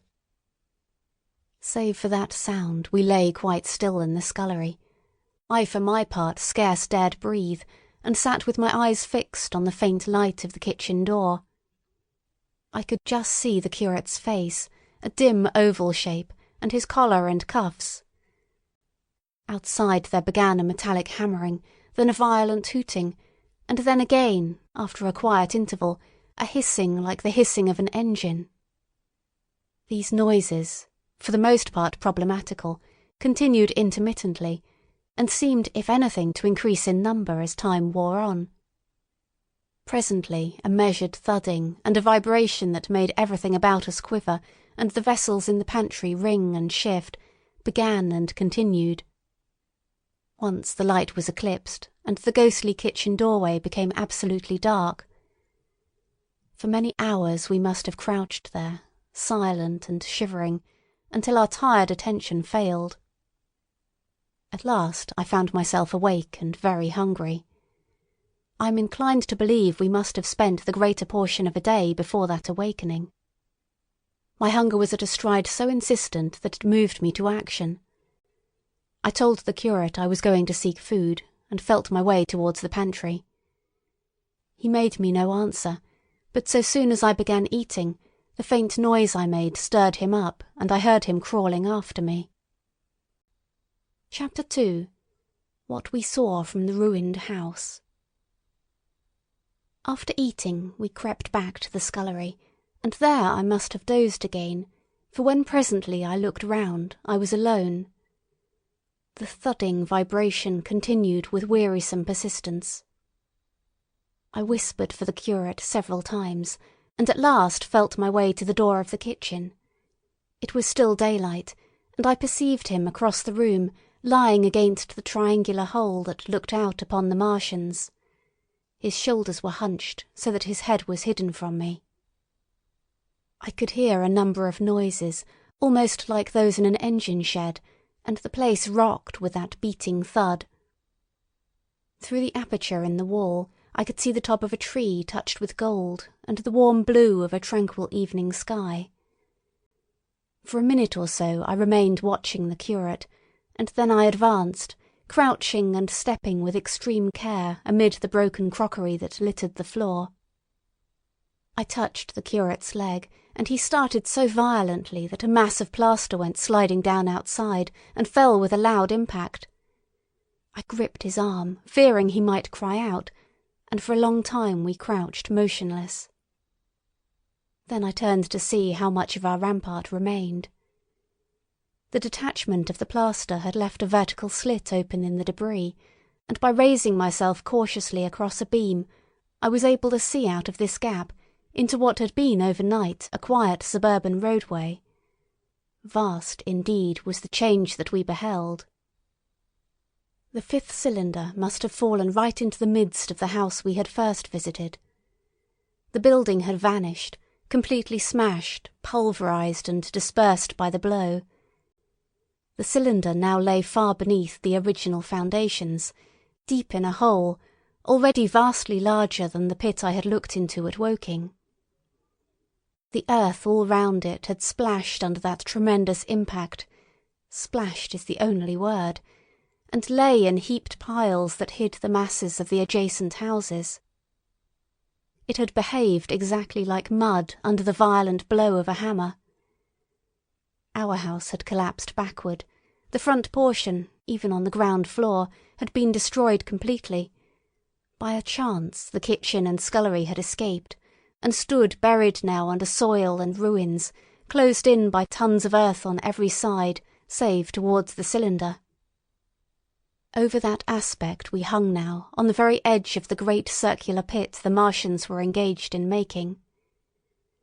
The heavy beating sound was evidently just behind us, and ever and again a bright green vapour drove up like a veil across our peephole. The cylinder was already opened in the centre of the pit, and on the farther edge of the pit, amid the smashed and gravel-heaped shrubbery, one of the great fighting machines, deserted by its occupant, stood stiff and tall against the evening sky. At first I scarcely noticed the pit and the cylinder, although it has been convenient to describe them first, on account of the extraordinary glittering mechanism I saw busy in the excavation, and on account of the strange creatures that were crawling slowly and painfully across the heaped mould near it. The mechanism it certainly was that held my attention first. It was one of those complicated fabrics that have since been called handling machines, and the study of which has already given such an enormous impetus to terrestrial invention. As it dawned upon me first, it presented a sort of metallic spider, with 5 jointed, agile legs, and with an extraordinary number of jointed levers, bars, and reaching and clutching tentacles about its body. Most of its arms were retracted, but with 3 long tentacles it was fishing out a number of rods, plates, and bars, which lined the covering and apparently strengthened the walls of the cylinder. These, as it extracted them, were lifted out and deposited upon a level surface of earth behind it. Its motion was so swift, complex, and perfect that at first I did not see it as a machine, in spite of its metallic glitter. The fighting machines were coordinated and animated to an extraordinary pitch, but nothing to compare with this. People who have never seen these structures, and have only the ill-imagined efforts of artists or the imperfect descriptions of such eyewitnesses as myself to go upon, scarcely realise that living quality. I recall particularly the illustration of one of the first pamphlets to give a consecutive account of the war. The artist had evidently made a hasty study of one of the fighting machines, and there his knowledge ended. He presented them as tilted, stiff tripods, without either flexibility or subtlety, and with an altogether misleading monotony of effect. The pamphlet containing these renderings had a considerable vogue, and I mention them here simply to warn the reader against the impression they may have created. They were no more like the Martians I saw in action than a Dutch doll is like a human being. To my mind, the pamphlet would have been much better without them. At first, I say, the handling machine did not impress me as a machine, but as a crab-like creature with a glittering integument. The controlling Martian whose delicate tentacles actuated its movements, seeming to be simply the equivalent of the crab's cerebral portion. But then I perceived the resemblance of its grey-brown, shiny, leathery integument to that of the other sprawling bodies beyond, and the true nature of this dexterous workman dawned upon me. With that realization, my interest shifted to those other creatures, the real Martians. Already I had had a transient impression of these, and the first nausea no longer obscured my observation. Moreover, I was concealed and motionless, and under no urgency of action. They were, I now saw, the most unearthly creatures it is possible to conceive. They were huge round bodies, or rather heads, about 4 feet in diameter, each body having in front of it a face. This face had no nostrils. Indeed, the Martians do not seem to have had any sense of smell, but it had a pair of very large dark-coloured eyes, and just beneath this a kind of fleshy beak. In the back of this head or body, I scarcely know how to speak of it, was the single tight tympanic surface, since known to be anatomically an ear, though it must have been almost useless in our dense air. In a group round the mouth were 16 slender, almost whip-like tentacles, arranged in 2 bunches of 8 each. These bunches have since been named rather aptly by that distinguished anatomist, Professor Howes, the hands. Even as I saw these Martians for the first time, they seemed to be endeavouring to raise themselves on these hands, but of course, with the increased weight of terrestrial conditions, this was impossible. There is reason to suppose that on Mars they may have progressed upon them with some facility. The internal anatomy, I may remark here, as dissection has since shown, was almost equally simple. The greater part of the structure was the brain, sending enormous nerves to the eyes, ear, and tactile tentacles. Besides this were the bulky lungs, into which the mouth opened, and the heart and its vessels. The pulmonary distress caused by the denser atmosphere and greater gravitational attraction was only too evident in the convulsive movements of the outer skin. And this was the sum of the Martian organs. Strange as it may seem to a human being, all the complex apparatus of digestion, which makes up the bulk of our bodies, did not exist in the Martians. They were heads, merely heads. Entrails they had none. They did not eat, much less digest. Instead, they took the fresh, living blood of other creatures and injected it into their own veins. I have myself seen this being done, as I shall mention in its place. But, squeamish as I may seem, I cannot bring myself to describe what I could not endure even to continue watching. Let it suffice to say, blood obtained from a still living animal, in most cases from a human being, was run directly, by means of a little pipette, into the recipient canal. The bare idea of this is, no doubt, horribly repulsive to us, but at the same time I think that we should remember how repulsive our carnivorous habits would seem to an intelligent rabbit. The physiological advantages of the practice of injection are undeniable, if one thinks of the tremendous waste of human time and energy occasioned by eating and the digestive process. Our bodies are half made up of glands and tubes and organs, occupied in turning heterogeneous food into blood. The digestive processes and their reaction upon the nervous system sap our strength and colour our minds. Men go happy or miserable as they have healthy or unhealthy livers or sound gastric glands. But the Martians were lifted above all these organic fluctuations of mood and emotion. Their undeniable preference for men as their source of nourishment is partly explained by the nature of the remains of the victims they had brought with them as provisions from Mars. These creatures, to judge from the shrivelled remains that have fallen into human hands, were bipeds with flimsy siliceous skeletons, almost like those of the siliceous sponges, and feeble musculature, standing about 6 feet high, and having round, erect heads and large eyes in flinty sockets. 2 or 3 of these seemed to have been brought in each cylinder, and all were killed before Earth was reached.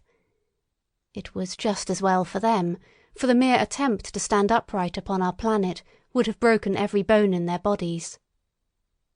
And while I am engaged in this description, I may add in this place certain further details which, although they were not all evident to us at the time, will enable the reader who is unacquainted with them to form a clearer picture of these offensive creatures. In 3 other points their physiology differed strangely from ours. Their organisms did not sleep, any more than the heart of man sleeps. Since they had no extensive muscular mechanism to recuperate, that periodical extinction was unknown to them. They had little or no sense of fatigue, it would seem. On Earth they could never have moved without effort, Yet even to the last they kept in action. In 24 hours they did 24 hours of work, as even on Earth is perhaps the case with the ants. In the next place, wonderful as it seems in a sexual world, the Martians were absolutely without sex, and therefore without any of the tumultuous emotions that arise from that difference among men. A young Martian, there can now be no dispute, was really born upon Earth during the war, and it was found attached to its parent, partially budded off, just as young lily bulbs bud off, or like the young animals in the freshwater polyp. In man, in all the higher terrestrial animals, such a method of increase has disappeared, but even on this earth it was certainly the primitive method. Among the lower animals, even up to those first cousins of the vertebrated animals, the tunicates, the two processes occur side by side, but finally the sexual method superseded its competitor altogether. On Mars, however, just the reverse has apparently been the case. It is worthy of remark that a certain speculative writer of quasi-scientific repute, writing long before the Martian invasion, did forecast for man a final structure not unlike the actual Martian condition. His prophecy, I remember, appeared in November or December 1893 in a long-defunct publication, the Pall Mall Budget, and I recall a caricature of it in a pre-Martian periodical called Punch. He pointed out, writing in a foolish, facetious tone, that the perfection of mechanical appliances must ultimately supersede limbs, the perfection of chemical devices digestion, that such organs as hair, external nose, teeth, ears and chin were no longer essential parts of the human being, and that the tendency of natural selection would lie in the direction of their steady diminution through the coming ages. The brain alone remained a cardinal necessity. Only one other part of the body had a strong case for survival, and that was the hand, teacher and agent of the brain. While the rest of the body dwindled, the hands would grow larger. There is many a true word written in jest, and here in the Martians we have beyond dispute the actual accomplishment of such a suppression of the animal side of the organism by the intelligence. To me it is quite credible that the Martians may be descended from beings not unlike ourselves, by a gradual development of brain and hands, the latter giving rise to the two bunches of delicate tentacles at last, at the expense of the rest of the body. Without the body, the brain would, of course, become a mere selfish intelligence, without any of the emotional substratum of the human being. The last salient point in which the systems of these creatures differed from ours was in what one might have thought a very trivial particular.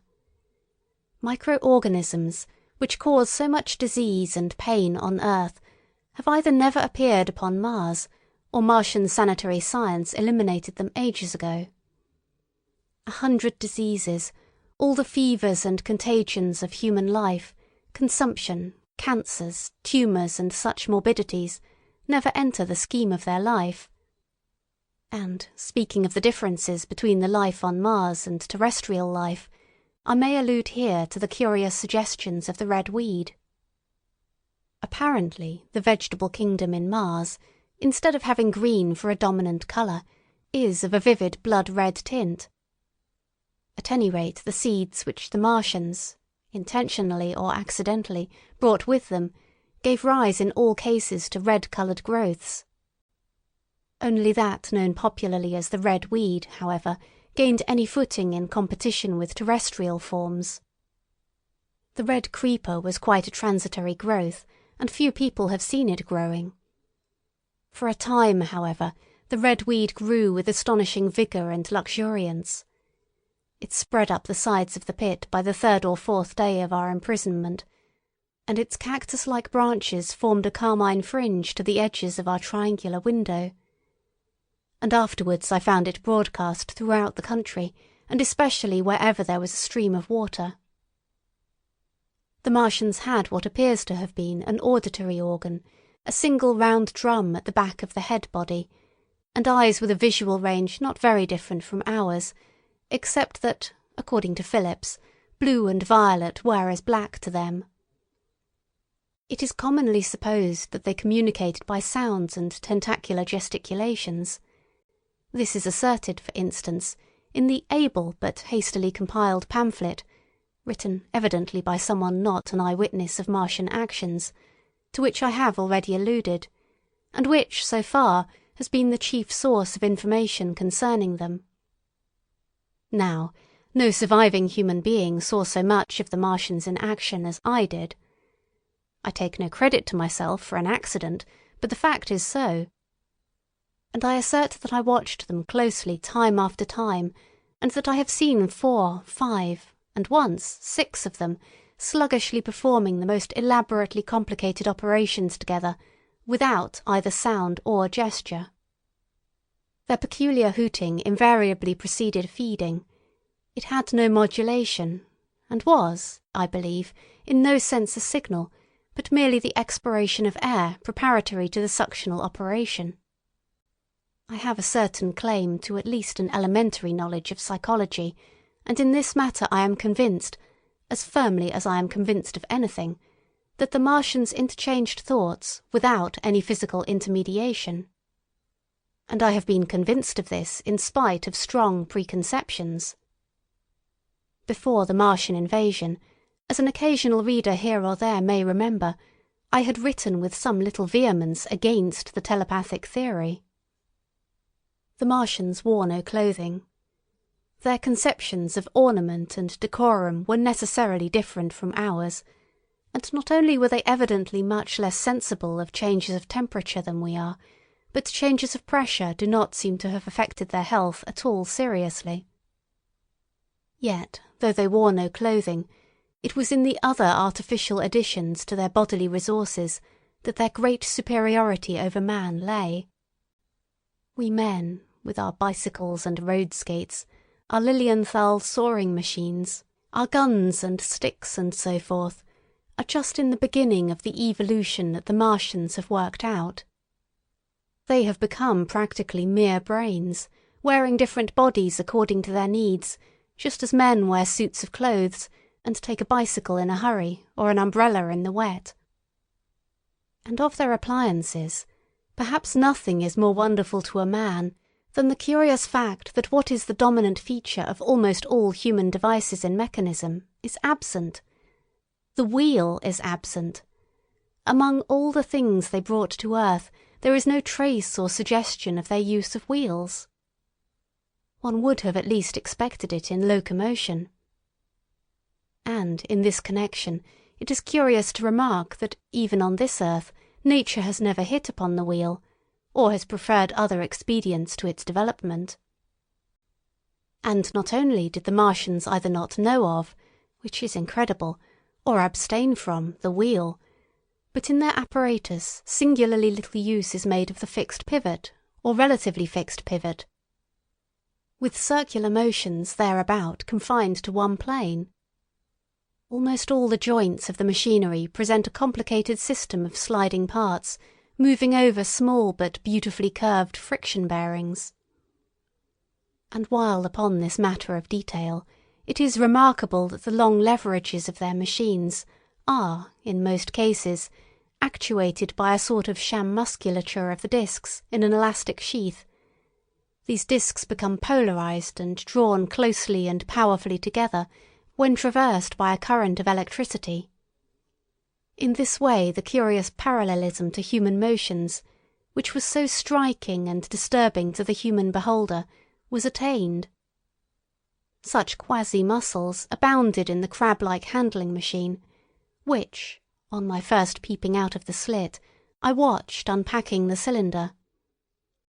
It seemed infinitely more alive than the actual Martians lying beyond it in the sunset light, panting, stirring ineffectual tentacles, and moving feebly after their vast journey across space.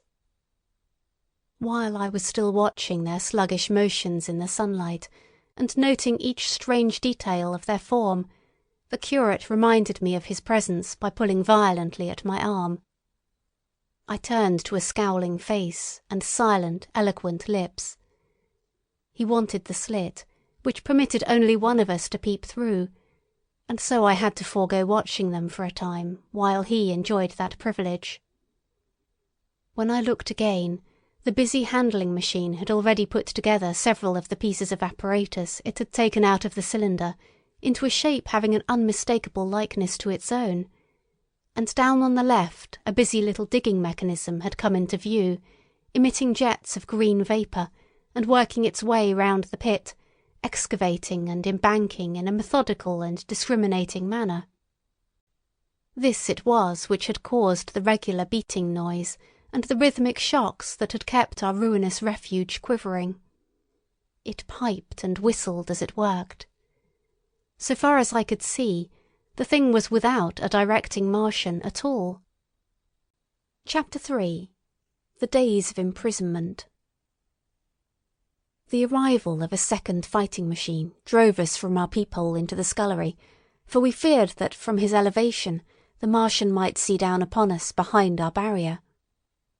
At a later date we began to feel less in danger of their eyes, for to an eye in the dazzle of the sunlight outside our refuge must have been blank blackness. But at first the slightest suggestion of approach drove us into the scullery in heart-throbbing retreat. Yet, terrible as was the danger we incurred, the attraction of peeping was, for both of us, irresistible. And I recall now, with a sort of wonder, that, in spite of the infinite danger in which we were between starvation and a still more terrible death, we could yet struggle bitterly for that horrible privilege of sight. We would race across the kitchen in a grotesque way between eagerness and the dread of making a noise, and strike each other and thrust and kick within a few inches of exposure. The fact is that we had absolutely incompatible dispositions and habits of thought and action, and our danger and isolation only accentuated the incompatibility. At Halliford I had already come to hate the curate's trick of helpless exclamation, his stupid rigidity of mind. His endless muttering monologue vitiated every effort I made to think out a line of action, and drove me at times, thus pent up and intensified, almost to the verge of craziness. He was as lacking in restraint as a silly woman. He would weep for hours together, and I verily believe that to the very end this spoiled child of life thought his weak tears in some way efficacious. And I would sit in the darkness, unable to keep my mind off him by reason of his importunities.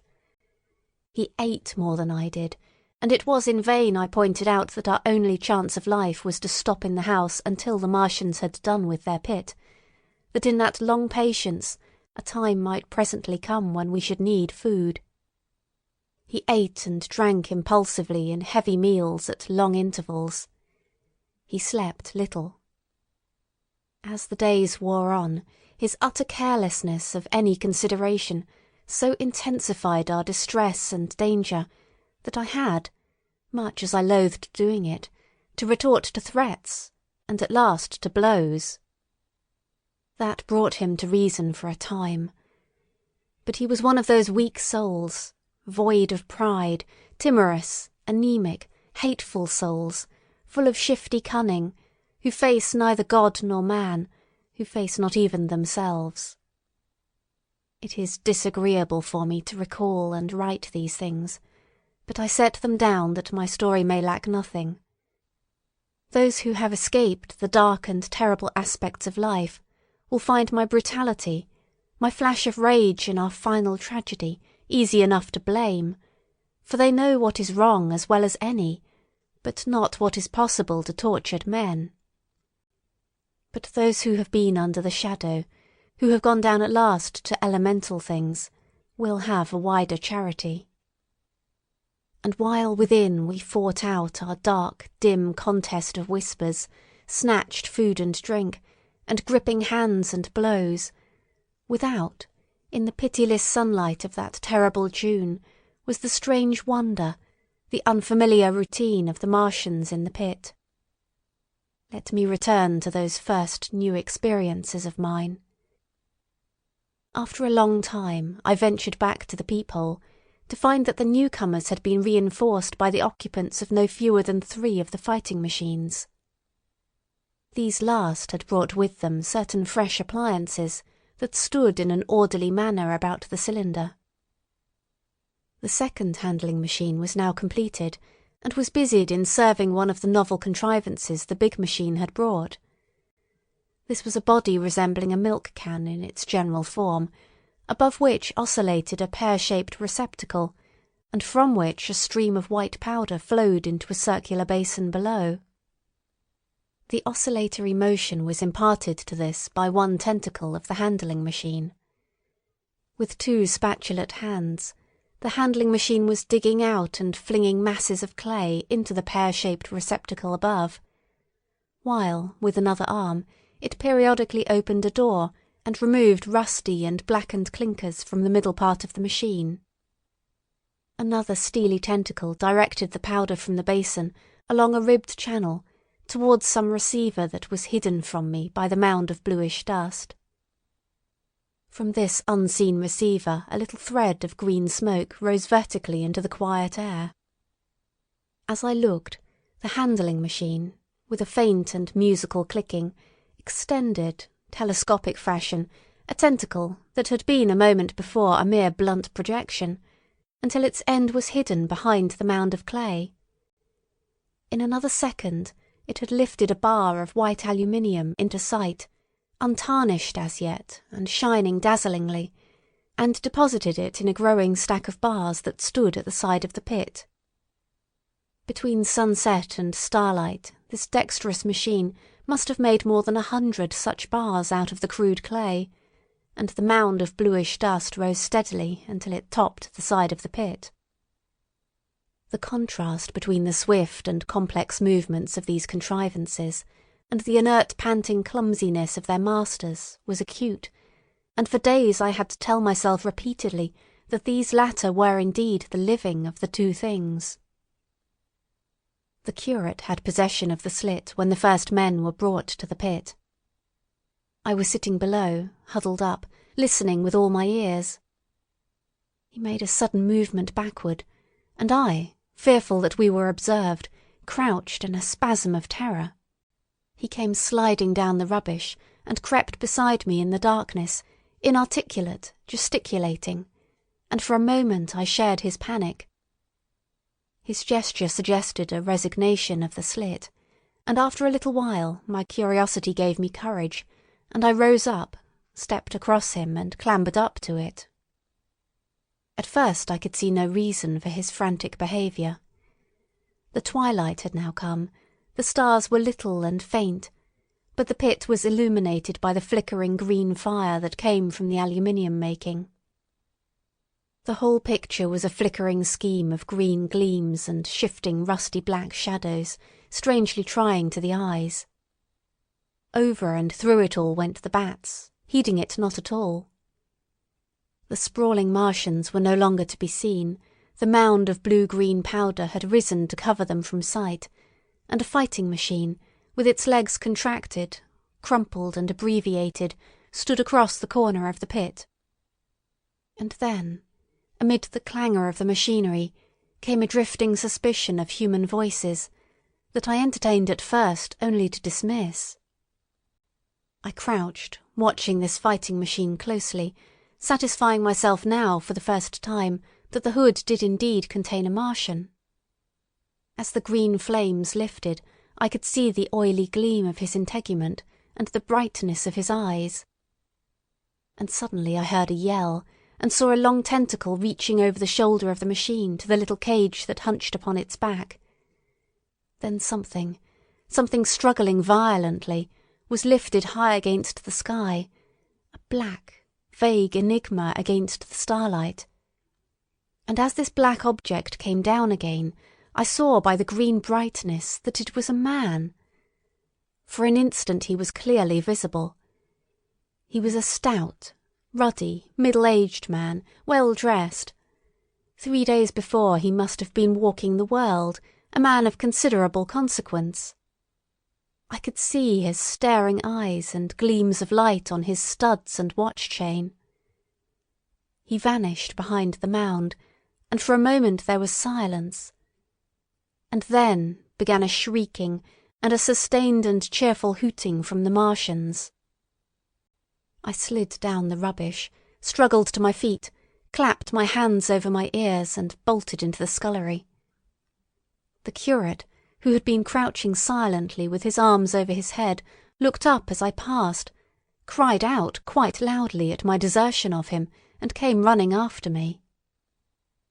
That night, as we lurked in the scullery, balanced between our horror and the terrible fascination this peeping had, although I felt an urgent need of action, I tried in vain to conceive some plan of escape. But afterwards, during the second day, I was able to consider our position with great clearness. The curate, I found, was quite incapable of discussion. This new and culminating atrocity had robbed him of all vestiges of reason or forethought. Practically, he had already sunk to the level of an animal. But, as the saying goes, I gripped myself with both hands. It grew upon my mind, once I could face the facts, that terrible as our position was, there was as yet no justification for absolute despair. Our chief chance lay in the possibility of the Martians making the pit nothing more than a temporary encampment. Or even if they kept it permanently, they might not consider it necessary to guard it, and a chance of escape might be afforded us. I also weighed very carefully the possibility of our digging a way out in a direction away from the pit, but the chances of our emerging within sight of some sentinel fighting machine seemed at first too great. And I should have had to do all the digging myself. The curate would certainly have failed me. It was on the third day, if my memory serves me right, that I saw the lad killed. It was the only occasion on which I actually saw the Martians feed.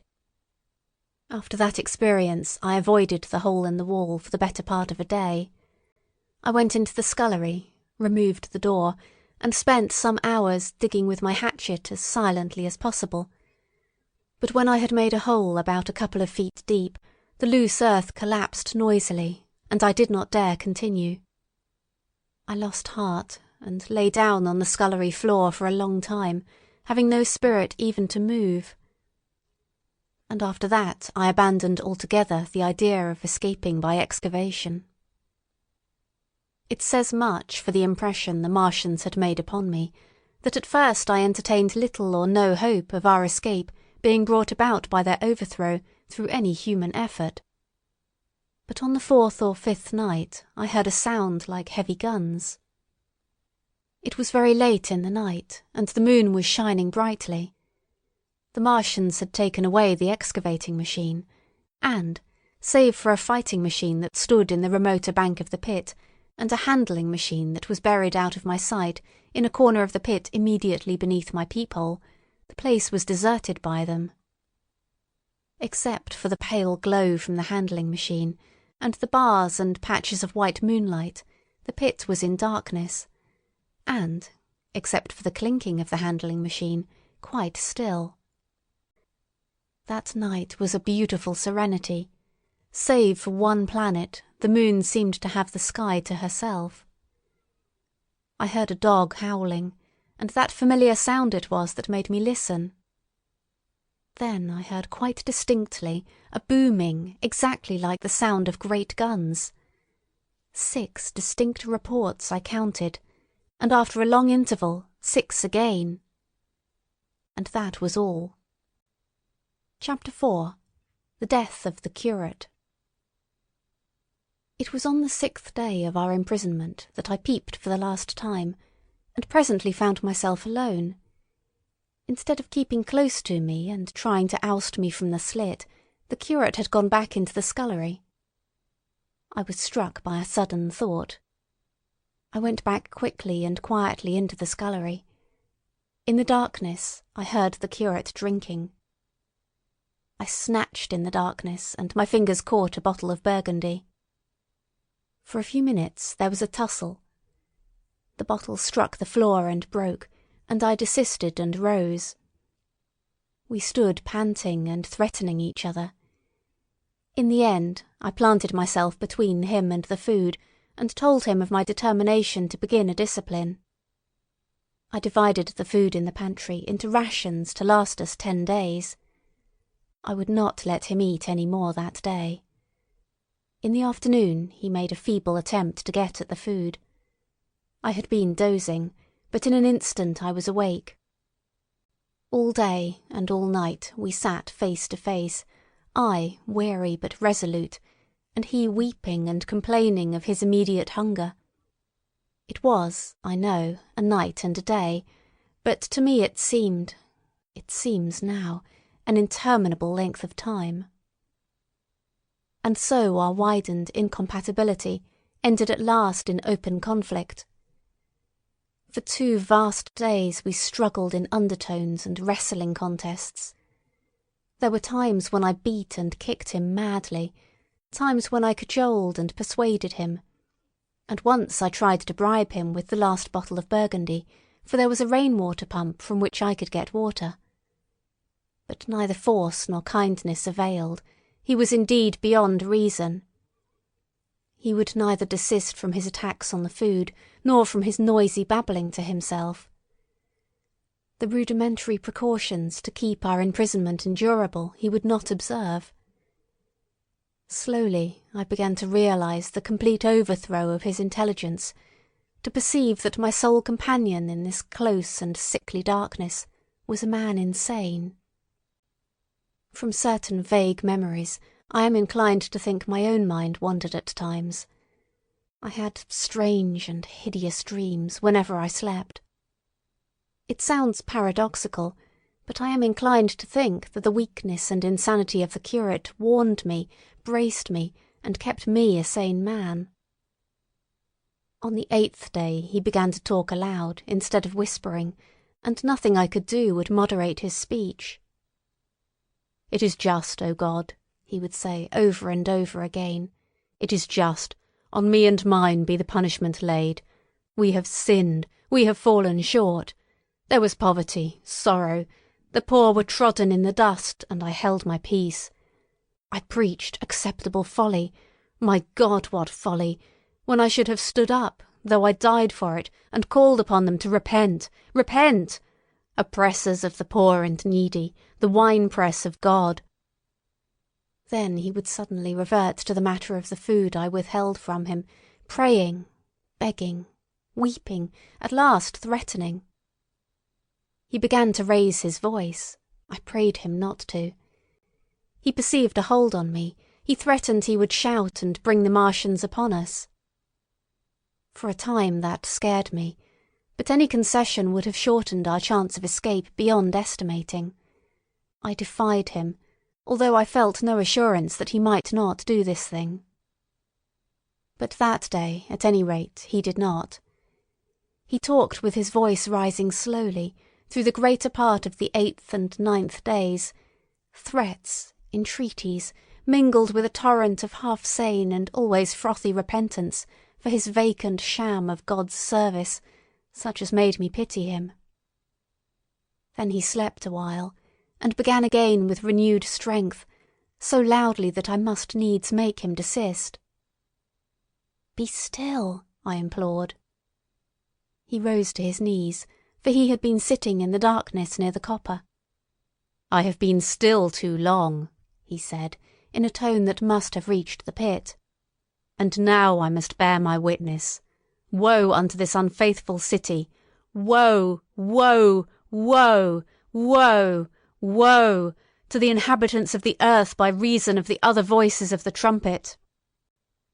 "Shut up," I said, rising to my feet, and in a terror lest the Martians should hear us. "For God's sake!" "Nay!" shouted the curate at the top of his voice, standing likewise and extending his arms. "Speak! The word of the Lord is upon me!" In 3 strides he was at the door leading into the kitchen. "I must bear my witness. I go. It has already been too long delayed." I put out my hand and felt the meat chopper hanging to the wall. In a flash I was after him. I was fierce with fear. Before he was halfway across the kitchen I had overtaken him. With one last touch of humanity, I turned the blade back and struck him with the butt. He went headlong forward and lay stretched on the ground. I stumbled over him and stood panting. He lay still. Suddenly I heard a noise without, the run and smash of slipping plaster, and the triangular aperture in the wall was darkened. I looked up and saw the lower surface of a handling machine coming slowly across the hole. One of its gripping limbs curled amid the debris. Another limb appeared, feeling its way over the fallen beams. I stood petrified, staring. Then I saw through a sort of glass plate near the edge of the body, the face, as we may call it, and the large dark eyes of a Martian peering, and then a long metallic snake of tentacle came feeling slowly through the hole. I turned by an effort, stumbled over the curate, and stopped at the scullery door. The tentacle was now some way, 2 yards or more in the room, and twisting and turning with queer, sudden movements this way and that. For a while I stood fascinated by that slow, fitful advance. Then, with a faint, hoarse cry, I forced myself across the scullery. I trembled violently. I could scarcely stand upright. I opened the door of the coal cellar and stood there in the darkness, staring at the faintly lit doorway into the kitchen and listening. Had the Martian seen me? What was it doing now? Something was moving to and fro there, very quietly. Every now and then it tapped against the wall, or started on its movements with a faint metallic ringing, like the movements of keys on a split ring. Then a heavy body, I knew too well what, was dragged across the floor of the kitchen towards the opening. Irresistibly attracted, I crept to the door and peeped into the kitchen. In the triangle of bright outer sunlight I saw the Martian, in its Briareus of a handling machine, scrutinizing the curate's head. I thought at once that it would infer my presence from the mark of the blow I had given him. I crept back to the coal cellar, shut the door, and began to cover myself up as much as I could, and as noiselessly as possible in the darkness, amid the firewood and coal therein. Every now and then I paused, rigid, to hear if the Martian had thrust its tentacles through the opening again. Then the faint metallic jingle returned. I traced it slowly, feeling over the kitchen. Presently I heard it nearer, in the scullery, as I judged. I thought that its length might be insufficient to reach me. I prayed copiously. It passed, scraping faintly across the cellar door. An age of almost intolerable suspense intervened. Then I heard it fumbling at the latch. It had found the door. The Martians understood doors. It worried at the catch for a minute perhaps, and then the door opened. In the darkness I could just see the thing, like an elephant's trunk more than anything else, waving towards me and touching and examining the wall, coals, wood and ceiling. It was like a black worm swaying its blind head to and fro. Once, even, it touched the heel of my boot. I was on the verge of screaming. I bit my hand. For a time the tentacle was silent. I could have fancied it had been withdrawn. Presently, with an abrupt click, it gripped something. I thought it had me, and seemed to go out of the cellar again. For a minute I was not sure. Apparently it had taken a lump of coal to examine. I seized the opportunity of slightly shifting my position, which had become cramped, and then listened.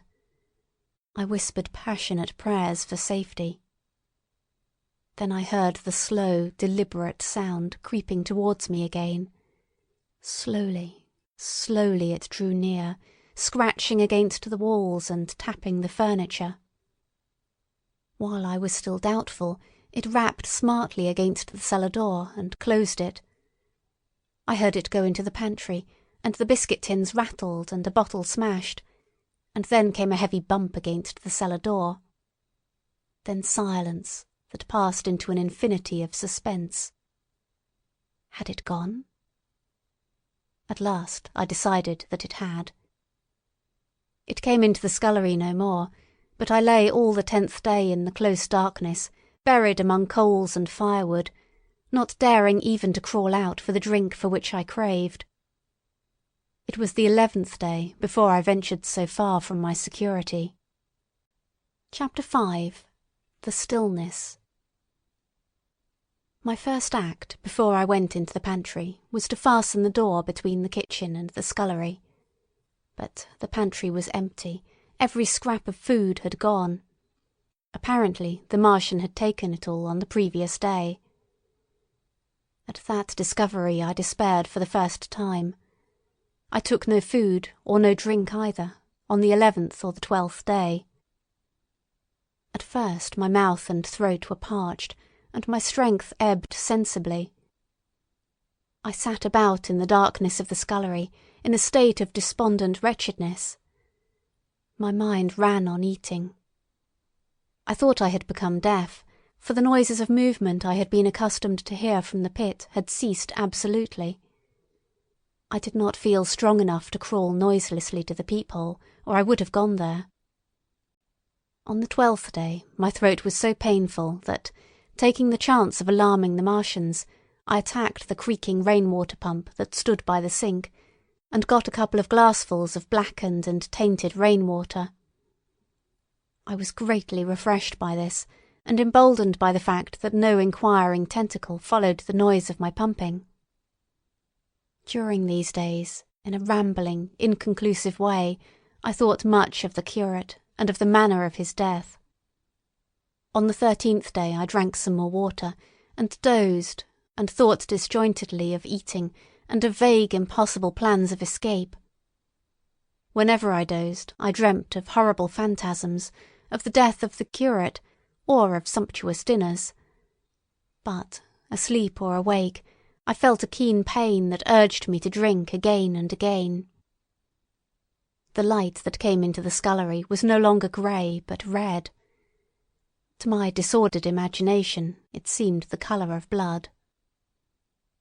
On the 14th day I went into the kitchen, and I was surprised to find that the fronds of the red weed had grown right across the hole in the wall, turning the half-light of the place into a crimson-coloured obscurity. It was early on the 15th day that I heard a curious, familiar sequence of sounds in the kitchen, and, listening, identified it as the snuffing and scratching of a dog.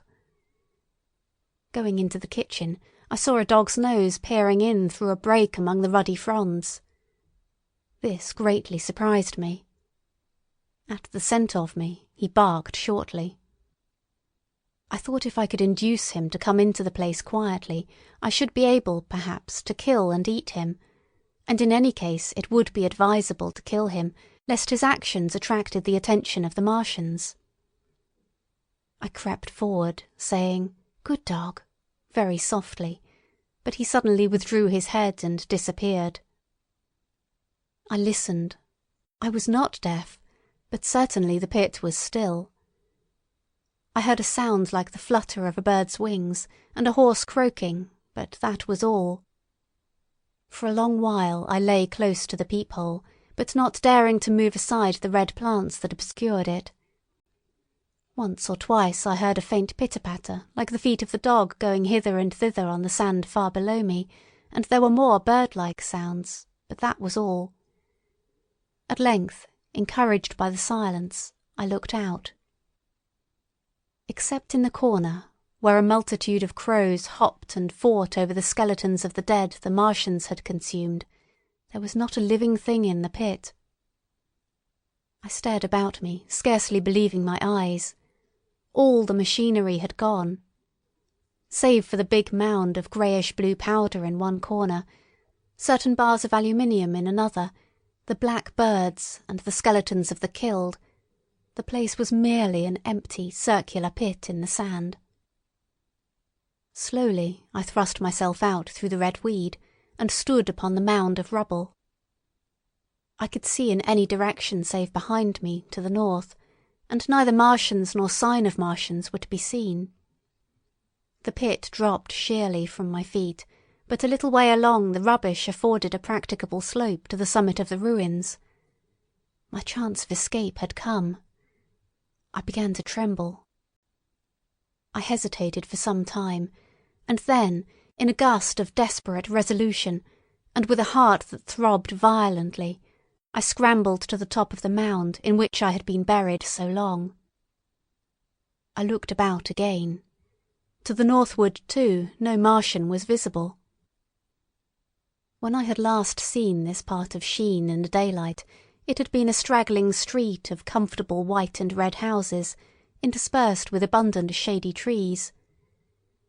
Now I stood on a mound of smashed brickwork, clay and gravel, over which spread a multitude of red cactus-shaped plants, knee-high, without a solitary terrestrial growth to dispute their footing.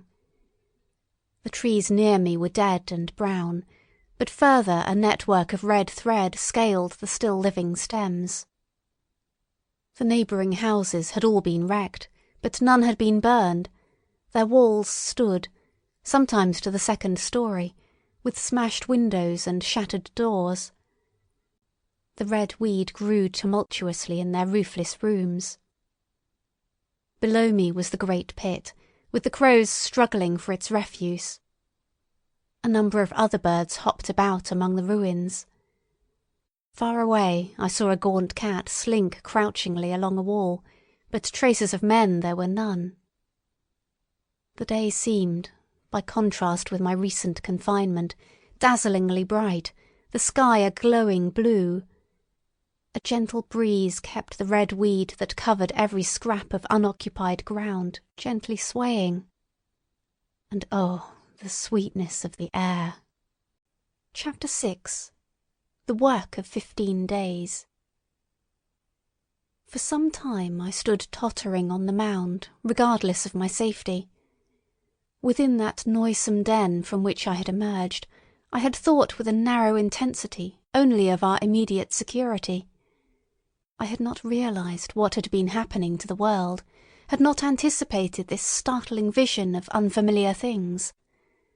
I had expected to see Sheen in ruins. I found about me the landscape, weird and lurid, of another planet. For that moment I touched an emotion beyond the common range of men, yet one that the poor brutes we dominate know only too well. I felt as a rabbit might feel returning to his burrow and suddenly confronted by the work of a dozen busy navvies digging the foundations of a house. I felt the first inkling of a thing that presently grew quite clear in my mind, that oppressed me for many days, a sense of dethronement, a persuasion that I was no longer a master, but an animal among the animals, under the Martian heel. With us it would be as with them, to lurk and watch, to run and hide. The fear and empire of man had passed away. But so soon as this strangeness had been realized, it passed, and my dominant motive became the hunger of my long and dismal fast.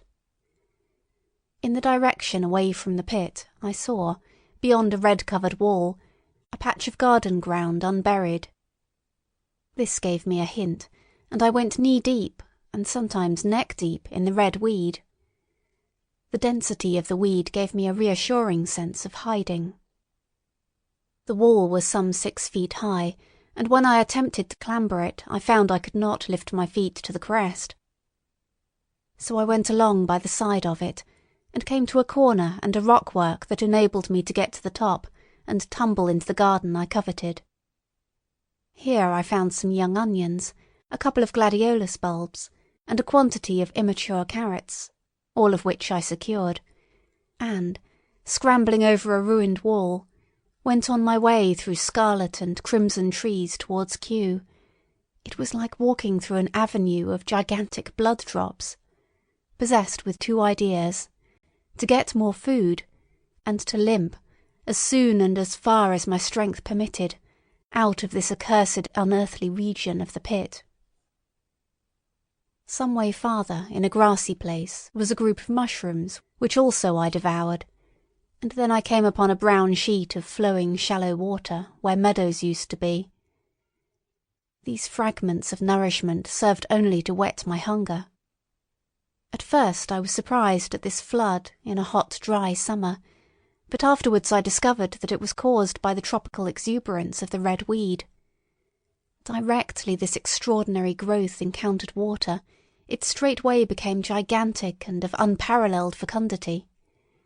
Its seeds were simply poured down into the water of the Wey and Thames, and its swiftly growing and titanic water fronds speedily choked both those rivers. At Putney, as I afterwards saw, the bridge was almost lost in a tangle of this weed, and at Richmond, too, the Thames water poured in a broad and shallow stream across the meadows of Hampton and Twickenham. As the water spread, the weed followed them, until the ruined villas of the Thames valley were, for a time, lost in this red swamp whose margin I explored, and much of the desolation the Martians had caused was concealed. In the end, the red weed succumbed almost as quickly as it had spread. A cankering disease, due, it is believed, to the action of certain bacteria, presently seized upon it. Now, by the action of natural selection, all terrestrial plants have acquired a resisting power against bacterial diseases. They never succumb without a severe struggle. But the red weed rotted like a thing already dead. The fronds became bleached, and then shrivelled and brittle. They broke off at the least touch, and the waters that had stimulated their early growth carried their last vestiges out to sea. My first act on coming to this water was, of course, to slake my thirst. I drank a great deal of it, and, moved by an impulse, gnawed some fronds of red weed, but they were watery and had a sickly metallic taste. I found the water was sufficiently shallow for me to wade securely, although the red weed impeded my feet a little. But the flood evidently got deeper towards the river, and I turned back to Mortlake. I managed to make out the road by means of occasional ruins of its villas and fences and lamps, and so presently I got out of this spate and made my way to the hill going up towards Roehampton, and came out on Putney Common. Here the scenery changed from the strange and unfamiliar to the wreckage of the familiar. Patches of ground exhibited the devastation of a cyclone, and in a few score yards I would come upon perfectly undisturbed spaces, houses with their blinds trimly drawn and doors closed, as if they had been left for a day by the owners, or as if their inhabitants slept within. The red weed was less abundant, the tall trees along the lane were free from the red creeper. I hunted for food among the trees, finding nothing, and I also raided a couple of silent houses, but they had already been broken into and ransacked.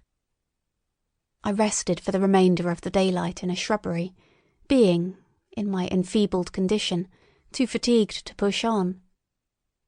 All this time I saw no human beings, and no signs of the Martians.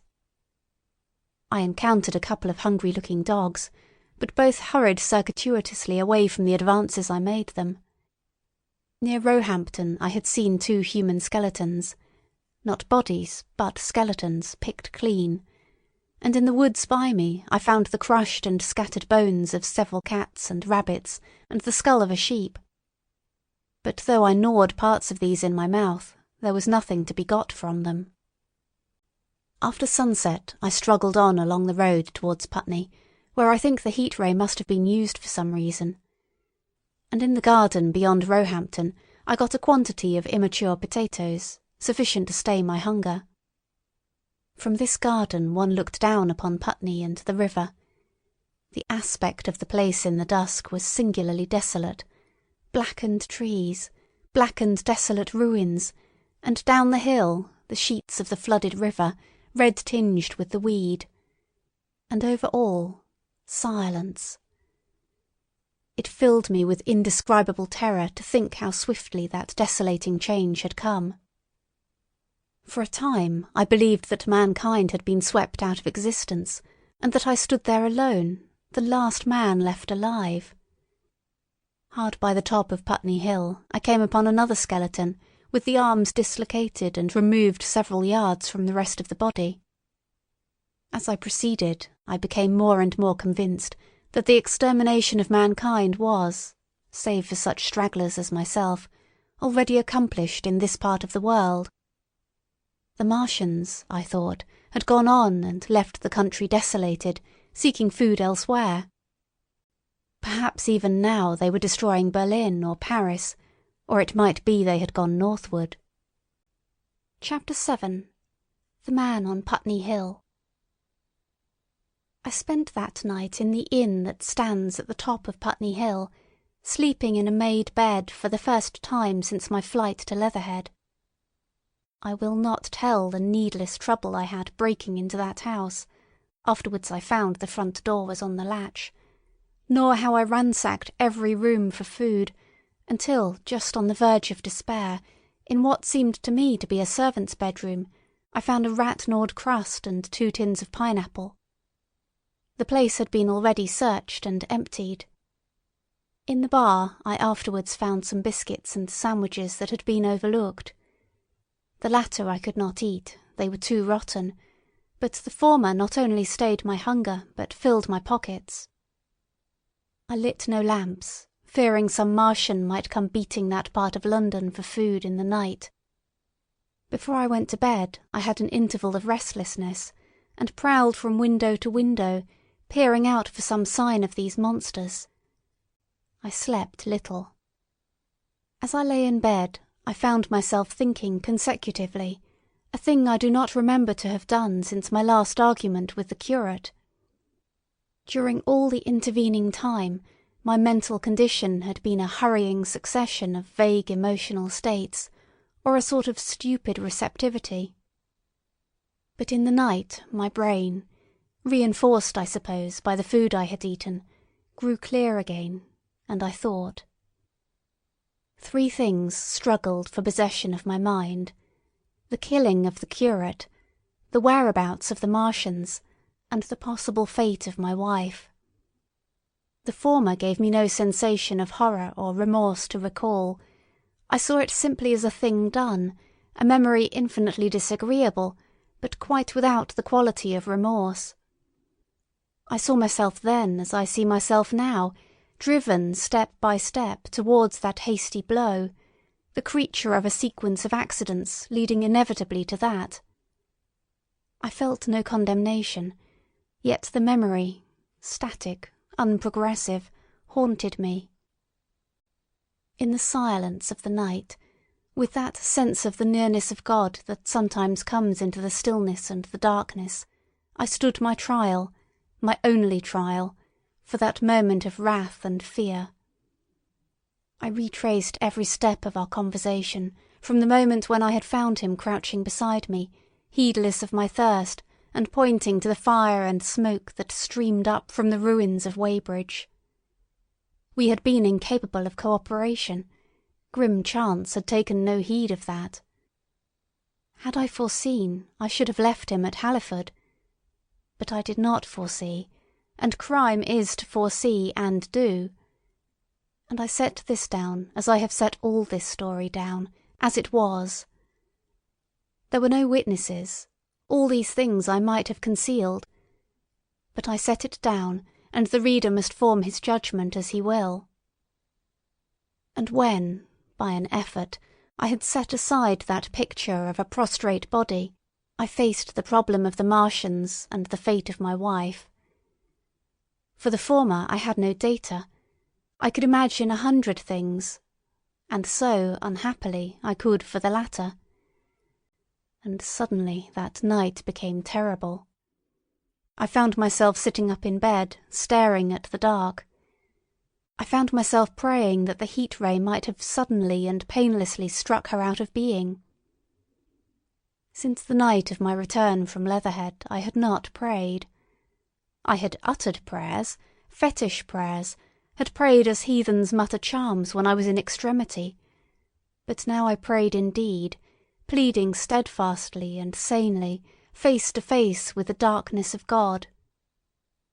Strangest in this, that so soon as dawn had come, I, who had talked with God, crept out of the house like a rat leaving its hiding-place, a creature scarcely larger, an inferior animal, a thing that for any passing whim of our masters might be hunted and killed.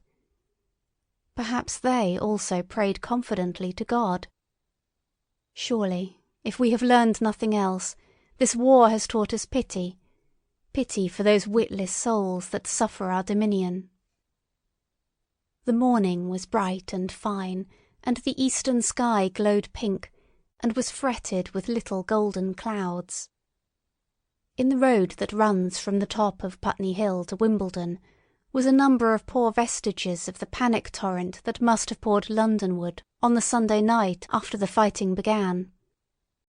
There was a little two-wheeled cart inscribed with the name of Thomas Lobb, greengrocer, New Malden, with a smashed wheel and an abandoned tin trunk.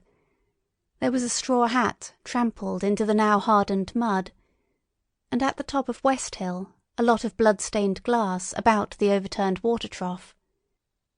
My movements were languid, my plans of the vaguest. I had an idea of going to Leatherhead, though I knew that there I had the poorest chance of finding my wife. Certainly, unless death had overtaken them suddenly, my cousins and she would have fled thence, but it seemed to me I might find or learn there whither the Surrey people had fled. I knew I wanted to find my wife, that my heart ached for her and the world of men, but I had no clear idea how the finding might be done. I was also sharply aware now of my intense loneliness. From the corner I went, under cover of a thicket of trees and bushes, to the edge of Wimbledon Common, stretching wide and far. That dark expanse was lit in patches by yellow gorse and broom. There was no red weed to be seen, and as I prowled, hesitating, on the verge of the open, the sun rose, flooding it all with light and vitality. I came upon a busy swarm of little frogs in a swampy place among the trees. I stopped to look at them, drawing a lesson from their stout resolve to live. And presently, turning suddenly, with an odd feeling of being watched, I beheld something crouching amid a clump of bushes. I stood regarding this. I made a step towards it, and it rose up and became a man armed with a cutlass. I approached him slowly.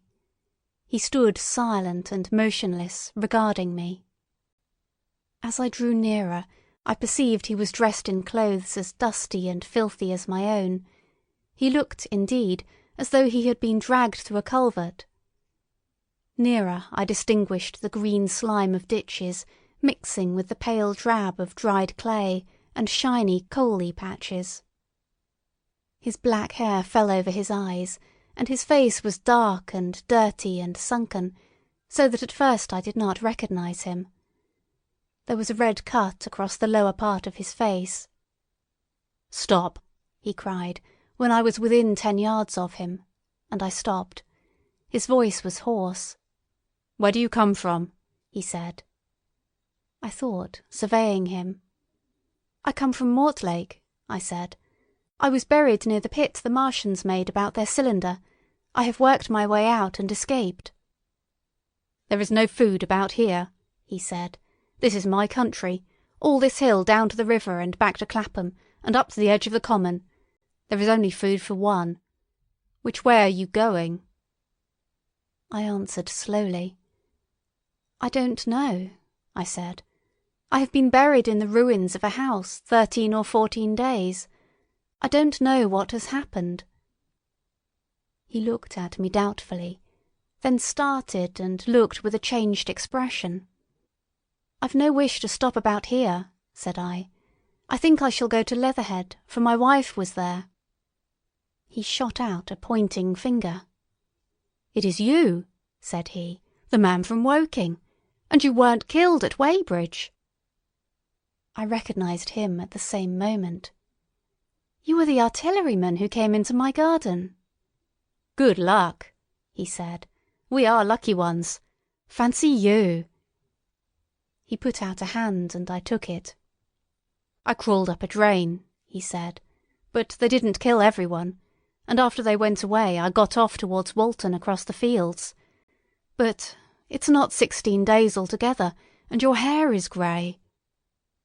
He looked over his shoulder suddenly. "Only a rook," he said. "One gets to know that birds have shadows these days. This is a bit open. Let us crawl under those bushes and talk." "Have you seen any Martians?" I said. "Since I crawled out?" "They've gone away across London," he said. "I guess they've got a bigger camp there. Of a night, all over there, Hampstead way, the sky is alive with their lights. It's like a great city, and in the glare you can just see them moving. By daylight you can't. But nearer, I haven't seen them—" he counted on his fingers. "5 days. Then I saw a couple across Hammersmith way carrying something big. And the night before last—" He stopped and spoke impressively. "It was just a matter of lights, but it was something up in the air. I believe they've built a flying machine and are learning to fly." I stopped on hands and knees, for we had come to the bushes. "Fly?" "Yes," he said. "Fly." I went on into a little bower and sat down. "It is all over with humanity," I said. "If they can do that, they will simply go round the world." He nodded. "They will. But it will relieve things over here a bit. And besides—" he looked at me. "Aren't you satisfied it is up with humanity? I am. We're down. We're beat."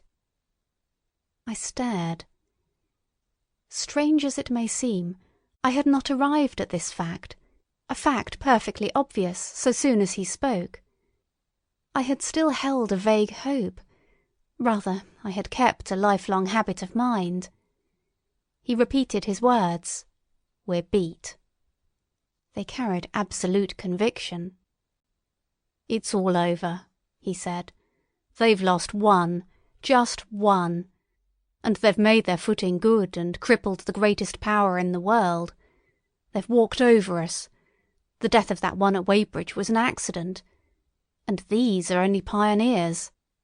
They kept on coming. These green stars, I've seen none these 5 or 6 days, but I've no doubt they're falling somewhere every night. Nothing's to be done. We're under. We're beat." I made him no answer. I sat staring before me, trying in vain to devise some countervailing thought. "This isn't a war," said the artilleryman.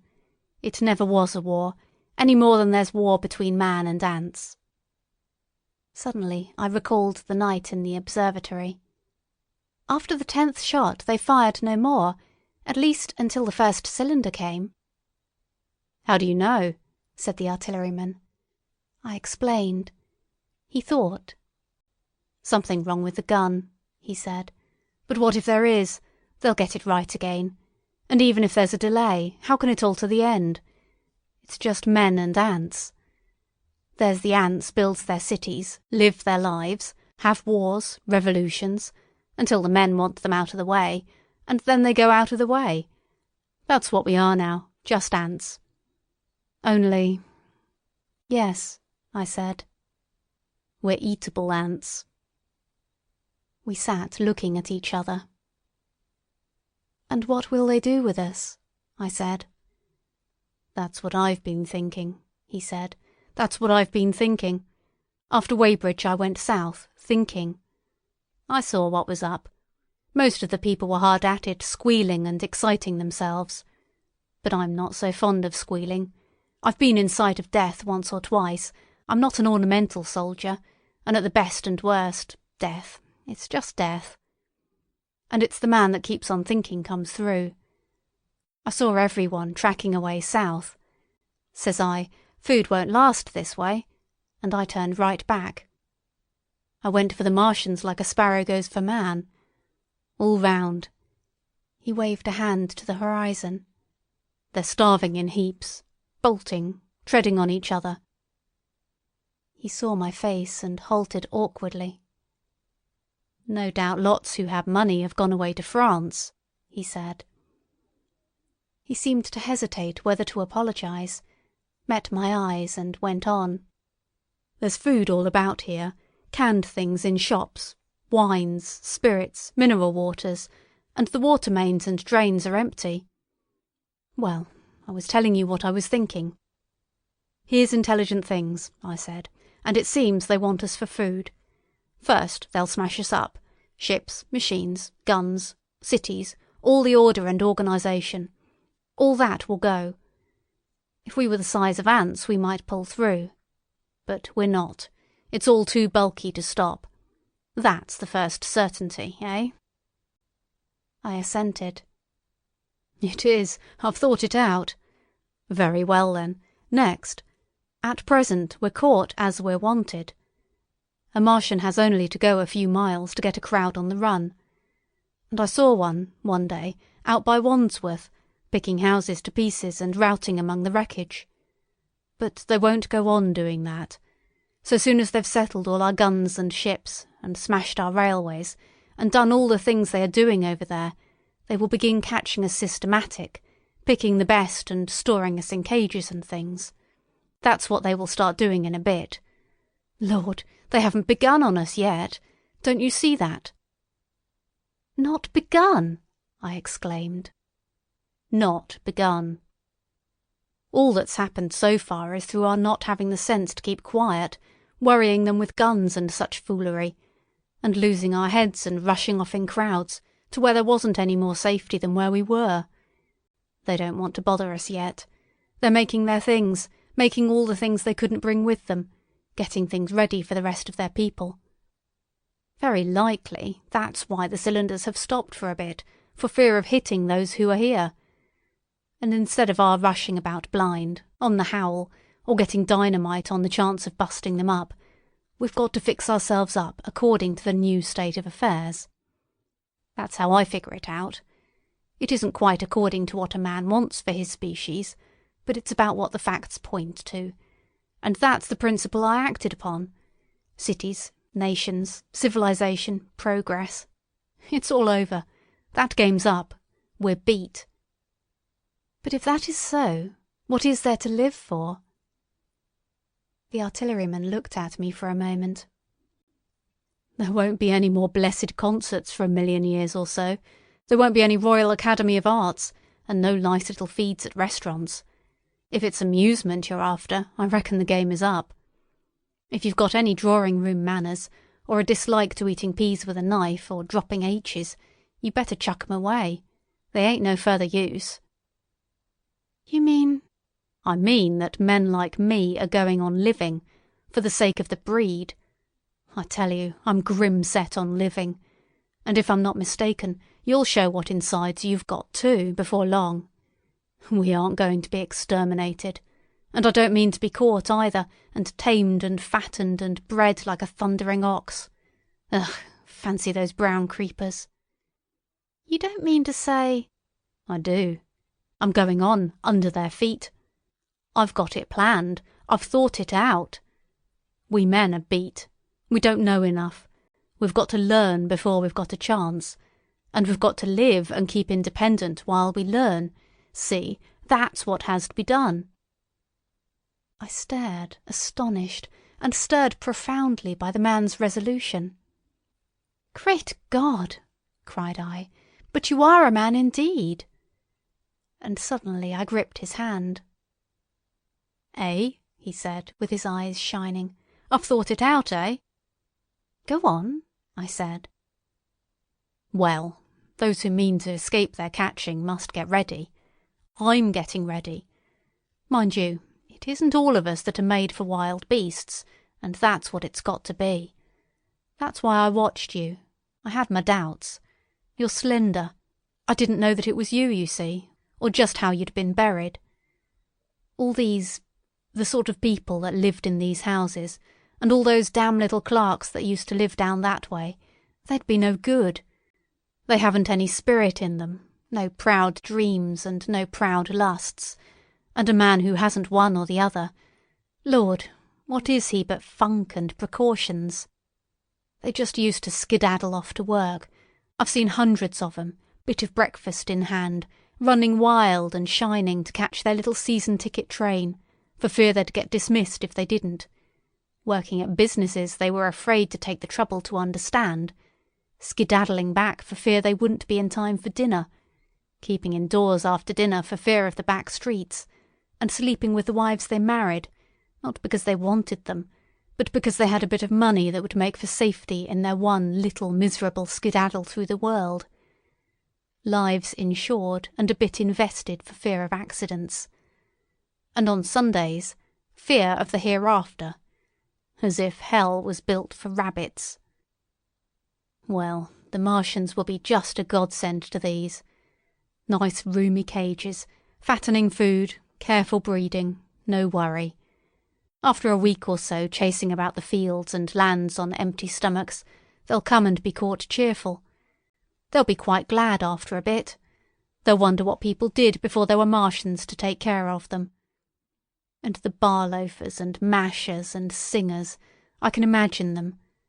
I can imagine them, he said, with a sort of sombre gratification. There'll be any amount of sentiment and religion loose among them. There's hundreds of things I saw with my eyes that I've only begun to see clearly these last few days. There's lots will take things as they are, fat and stupid, and lots will be worried by a sort of feeling that it's all wrong and that they ought to be doing something. Now, whenever things are so that a lot of people feel they ought to be doing something, the weak, and those who go weak with a lot of complicated thinking, always make for a sort of do-nothing religion, very pious and superior, and submit to persecution and the will of the Lord. Very likely you've seen the same thing. It's energy in a gale of funk, and turned clean inside out. These cages will be full of psalms and hymns and piety.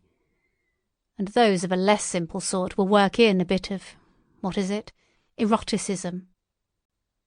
He paused. Very likely these Martians will make pets of some of them, train them to do tricks. Who knows? Get sentimental over the pet boy who grew up and had to be killed. And some, maybe, they will train to hunt us. No, I cried. That's impossible. No human being. What's the good of going on with such lies? Said the artilleryman. There's men who'd do it cheerful. What nonsense to pretend there isn't. And I succumbed to his conviction.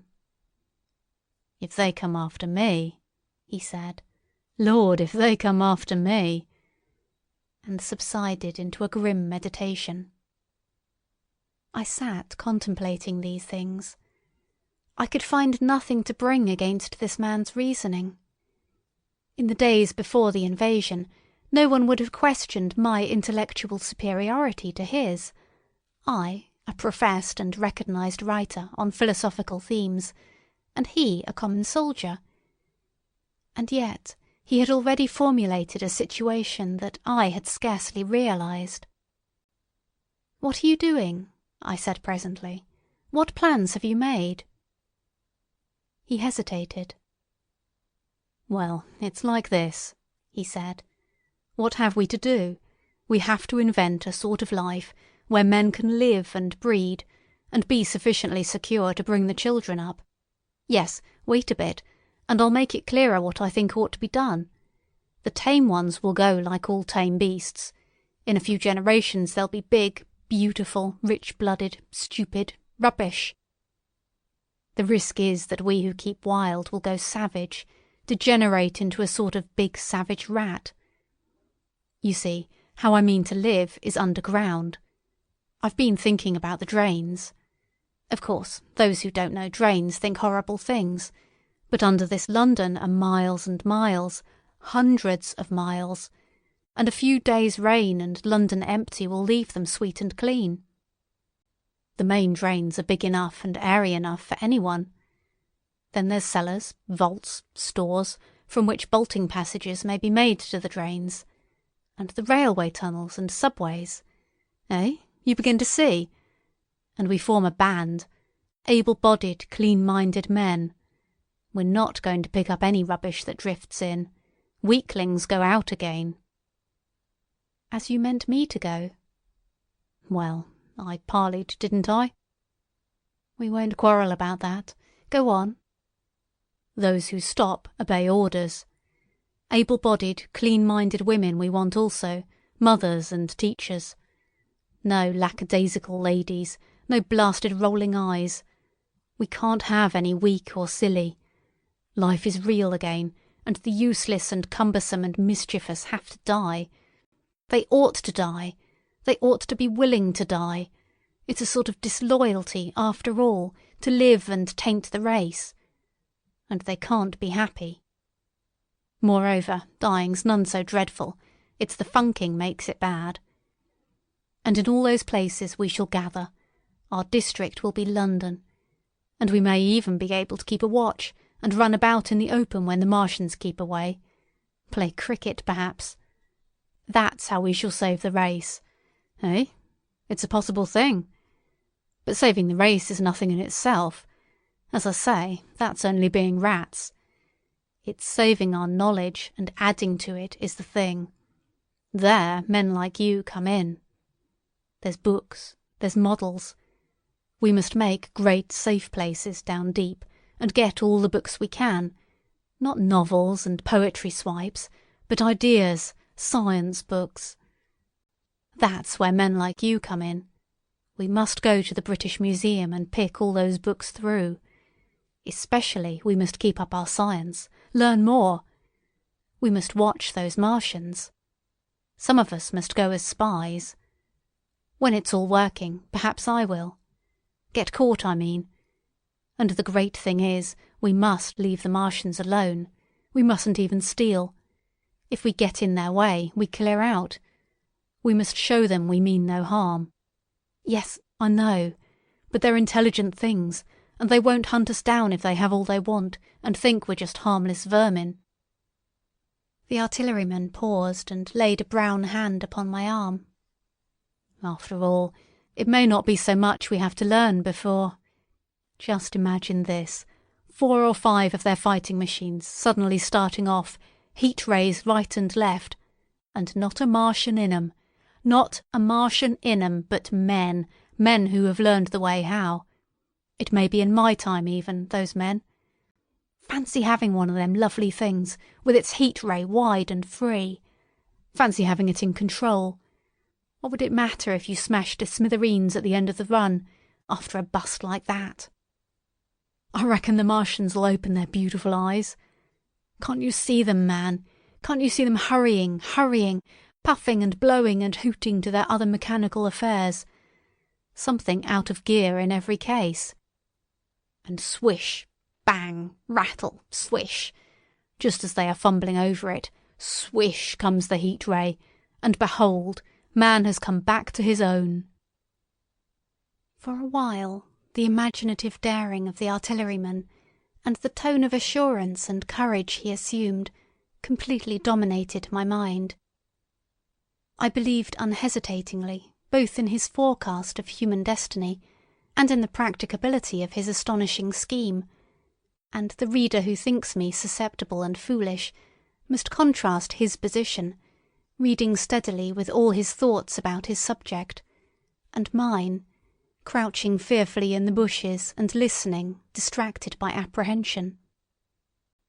We talked in this manner through the early morning time, and later crept out of the bushes, and, after scanning the sky for Martians, hurried precipitately to the house on Putney Hill where he had made his lair. It was the coal cellar of the place, and when I saw the work he had spent a week upon, it was a burrow scarcely 10 yards long, which he designed to reach to the main drain on Putney Hill, I had my first inkling of the gulf between his dreams and his powers. Such a hole I could have dug in a day.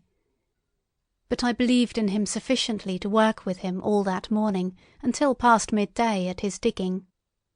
We had a garden barrow and shot the earth we removed against the kitchen range. We refreshed ourselves with a tin of mock turtle soup and wine from the neighbouring pantry. I found a curious relief from the aching strangeness of the world in this steady labour. As we worked, I turned his project over in my mind, and presently objections and doubts began to arise. But I worked there all the morning, so glad was I to find myself with a purpose again. After working an hour, I began to speculate on the distance one had to go before the cloaca was reached, the chances we had of missing it altogether. My immediate trouble was why we should dig this long tunnel, when it was possible to get into the drain at once down one of the manholes and work back to the house.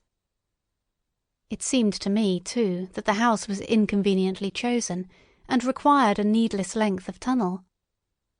And just as I was beginning to face these things, the artilleryman stopped digging and looked at me. "We're working well," he said. He put down his spade. "Let us knock off a bit," he said. "I think it's time we reconnoitred from the roof of the house." I was for going on, and after a little hesitation he resumed his spade. And then suddenly I was struck by a thought. I stopped, and so did he at once.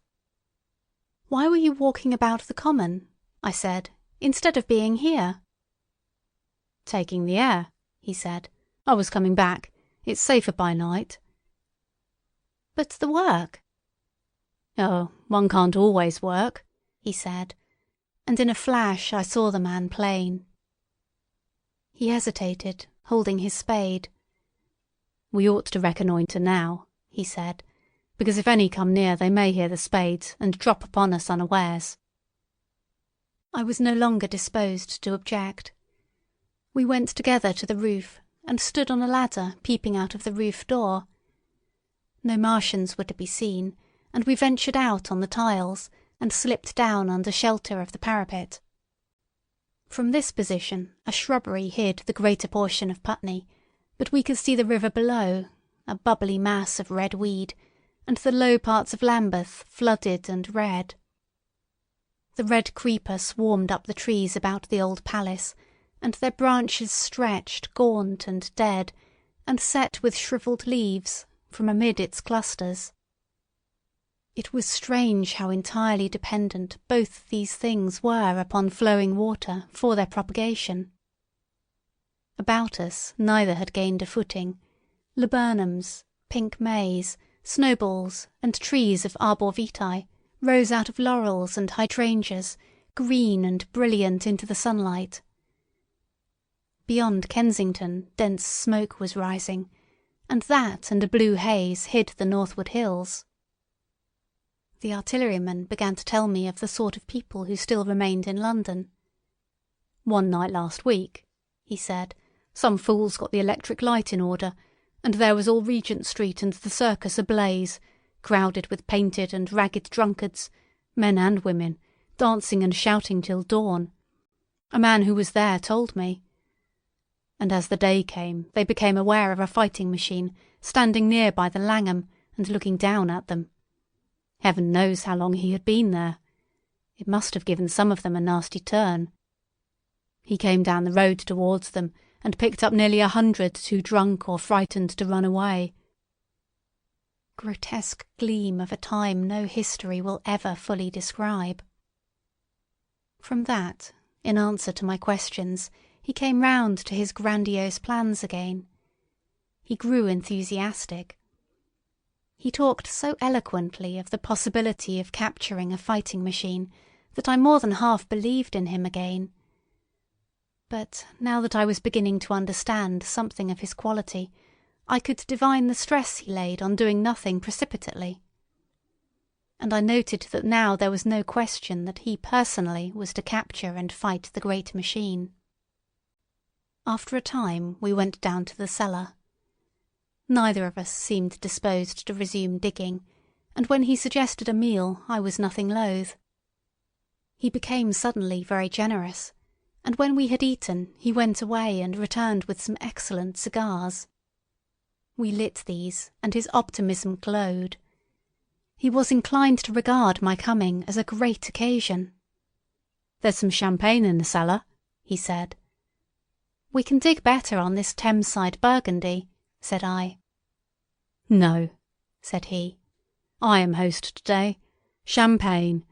Great God, we've a heavy enough task before us. Let us take a rest and gather strength while we may. Look at these blistered hands."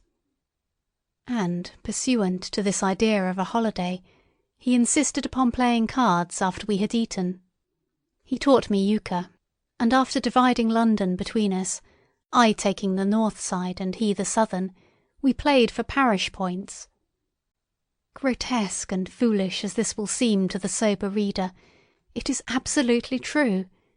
And what is more remarkable, I found the card game and several others we played extremely interesting.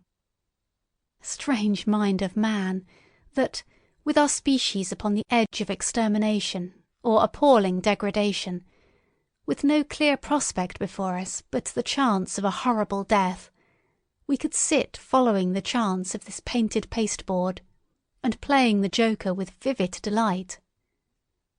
Afterwards he taught me poker, and I beat him at 3 tough chess games.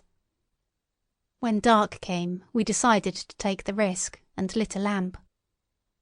After an interminable string of games, we supped, and the artilleryman finished the champagne.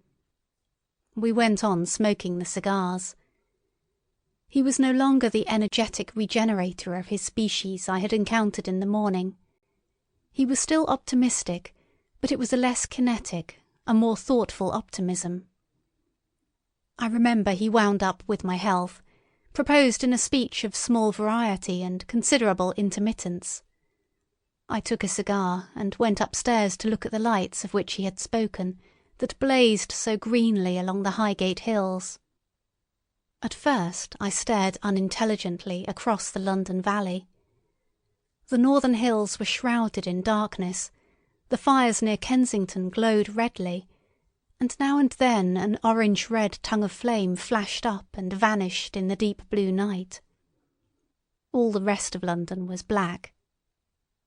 Then, nearer, I perceived a strange light, a pale, violet-purple fluorescent glow quivering under the night breeze. For a space I could not understand it, and then I knew that it must be the red weed from which this faint irradiation proceeded. With that realization, my dormant sense of wonder, my sense of the proportion of things, awoke again. I glanced from that to Mars, red and clear, glowing high in the west, and then gazed long and earnestly at the darkness of Hampstead and Highgate. I remained a very long time upon the roof, wondering at the grotesque changes of the day. I recalled my mental states, from the midnight prayer to the foolish card-playing. I had a violent revulsion of feeling. I remember I flung away the cigar with a certain wasteful symbolism.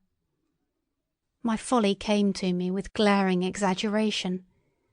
I seemed a traitor to my wife and to my kind. I was filled with remorse. I resolved to leave this strange, undisciplined dreamer of great things to his drink and gluttony, and to go on into London. There, it seemed to me, I had the best chance of learning what the Martians and my fellow men were doing.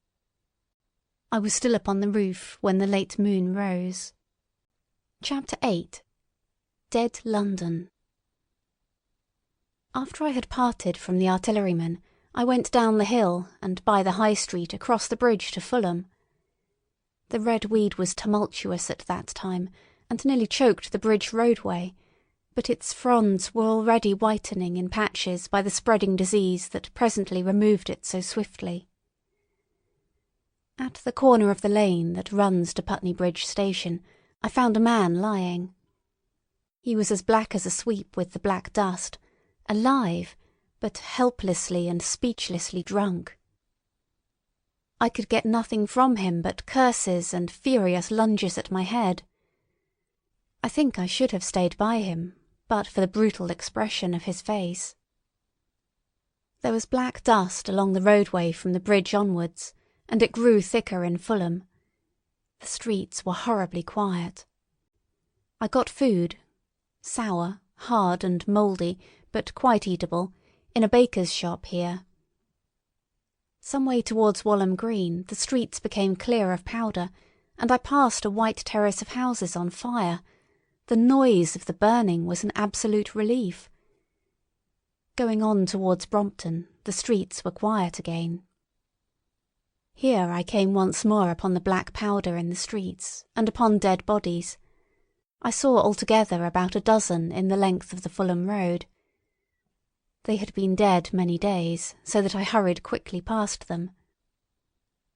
The black powder covered them over and softened their outlines. One or two had been disturbed by dogs. Where there was no black powder, it was curiously like a Sunday in the city, with the closed shops, the houses locked up and the blinds drawn, the desertion and the stillness. In some places plunderers had been at work, but rarely at other than the provision and wine shops. A jeweller's window had been broken open in one place, but apparently the thief had been disturbed, and a number of gold chains and a watch lay scattered on the pavement. I did not trouble to touch them. Farther on was a tattered woman in a heap on a doorstep. The hand that hung over her knee was gashed and bled down her rusty brown dress, and a smashed magnum of champagne formed a pool across the pavement. She seemed asleep, but she was dead. The farther I penetrated into London, the profounder grew the stillness. But it was not so much the stillness of death, it was the stillness of suspense, of expectation. At any time the destruction that had already singed the north-western borders of the metropolis, and had annihilated Ealing and Kilburn, might strike among these houses and leave them smoking ruins. It was a city condemned and derelict. In South Kensington the streets were clear of dead and of black powder. It was near South Kensington that I first heard the howling. It crept almost imperceptibly upon my senses. It was a sobbing alternation of two notes, oola, oola, oola, oola, keeping on perpetually. When I passed streets that ran northward it grew in volume, and houses and buildings seemed to deaden and cut it off again. It came in a full tide down Exhibition Road. I stopped, staring towards Kensington Gardens, wondering at this strange, remote wailing. It was as if that mighty desert of houses had found a voice for its fear and solitude. Oola, oola, oola, oola, wailed that superhuman note, great waves of sound sweeping down the broad sunlit roadway between the tall buildings on each side. I turned northwards, marvelling, towards the iron gates of Hyde Park. I had half a mind to break into the Natural History Museum and find my way up to the summits of the towers in order to see across the park. But I decided to keep to the ground, where quick hiding was possible, and so went on up the Exhibition Road. All the large mansions on each side of the road were empty and still, and my footsteps echoed against the sides of the houses. At the top, near the park gate, I came upon a strange sight, a bus overturned, and the skeleton of a horse picked clean. I puzzled over this for a time, and then went on to the bridge over the Serpentine. The voice grew stronger and stronger, though I could see nothing above the housetops on the north side of the park, save a haze of smoke to the northwest. Oola, oola, oola, oola, cried the voice, coming, as it seemed to me, from the district about Regent's Park. The desolating cry worked upon my mind. The mood that had sustained me passed. The wailing took possession of me. I found I was intensely weary, footsore, and now again hungry and thirsty. It was already past noon. Why was I wandering alone in this city of the dead? Why was I alone when all London was lying in state and in its black shroud? I felt intolerably lonely. My mind ran on old friends that I had forgotten for years. I thought of the poisons in the chemists' shops, of the liquors the wine merchants stored.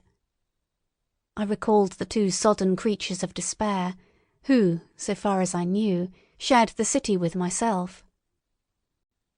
I came into Oxford Street by the Marble Arch, and here again were black powder and several bodies, and an evil, ominous smell from the gratings of the cellars of some of the houses. I grew very thirsty after the heat of my long walk. With infinite trouble I managed to break into a public house and get food and drink. I was weary after eating, and went into the parlour behind the bar, and slept on a black horsehair sofa I found there. I awoke to find that dismal howling still in my ears. Ooh-la, ooh-la, ooh-la, ooh-la. It was now dusk, and after I had routed out some biscuits and a cheese in the bar—there was a meat safe, but it contained nothing but maggots—I wandered on through the silent residential squares to Baker Street. Portman Square is the only one I can name, and so came out at last upon Regent's Park. And as I emerged from the top of Baker Street, I saw far away over the trees, in the clearness of the sunset, the hood of the Martian giant from which this howling proceeded. I was not terrified. I came upon him as if it were a matter of course. I watched him for some time, but he did not move. He appeared to be standing and yelling, for no reason that I could discover. I tried to formulate a plan of action. That perpetual sound of ooh-la, ooh-la, ooh-la, ooh-la confused my mind. Perhaps I was too tired to be very fearful. Certainly I was more curious to know the reason of this monotonous crying than afraid. I turned back away from the park and struck into Park Road, intending to skirt the park, went along under the shelter of the terraces, and got a view of this stationary, howling Martian from the direction of St. John's Wood. A couple of 100 yards out of Baker Street I heard a yelping chorus, and saw, first a dog with a piece of putrescent red meat in his jaws coming headlong towards me, and then a pack of starving mongrels in pursuit of him. He made a wide curve to avoid me, as though he feared I might prove a fresh competitor. As the yelping died away down the silent road, the wailing sound of ooh-la, ooh-la, ooh-la, ooh-la reasserted itself. I came upon the wrecked handling machine halfway to St. John's Wood Station. At first I thought a house had fallen across the road. It was only as I clambered among the ruins that I saw, with a start, this mechanical Samson lying, with its tentacles bent and smashed and twisted, among the ruins it had made. The forepart was shattered. It seemed as if it had driven blindly straight at the house, and had been overwhelmed in its overthrow. It seemed to me then that this might have happened by a handling machine escaping from the guidance of its Martian. I could not clamber among the ruins to see it, and the twilight was now so far advanced that the blood with which its seat was smeared, and the gnawed gristle of the Martian that the dogs had left, were invisible to me. Wondering still more at all that I had seen, I pushed on towards Primrose Hill. Far away, through a gap in the trees, I saw a second Martian, as motionless as the first, standing in the park towards the Zoological Gardens, and silent. A little beyond the ruins about the smashed handling machine, I came upon the red weed again, and found the Regent's Canal, a spongy mass of dark red vegetation. As I crossed the bridge, the sound of ooh-la, ooh-la, ooh-la, ooh-la ceased. It was, as it were, cut off. The silence came like a thunderclap. The dusky houses about me stood faint and tall and dim. The trees towards the park were growing black. All about me the red weed clambered among the ruins, writhing to get above me in the dimness. Night, the mother of fear and mystery, was coming upon me. But while that voice sounded, the solitude, the desolation had been endurable. By virtue of it, London had still seemed alive, and the sense of life about me had upheld me. Then suddenly a change, the passing of something, I knew not what, and then a stillness that could be felt. Nothing but this gaunt quiet. London about me gazed at me spectrally. The windows in the white houses were like the eye sockets of skulls. About me, my imagination found 1,000 noiseless enemies moving. Terror seized me, a horror of my temerity. In front of me, the road became pitchy black, as though it was tarred, and I saw a contorted shape lying across the pathway.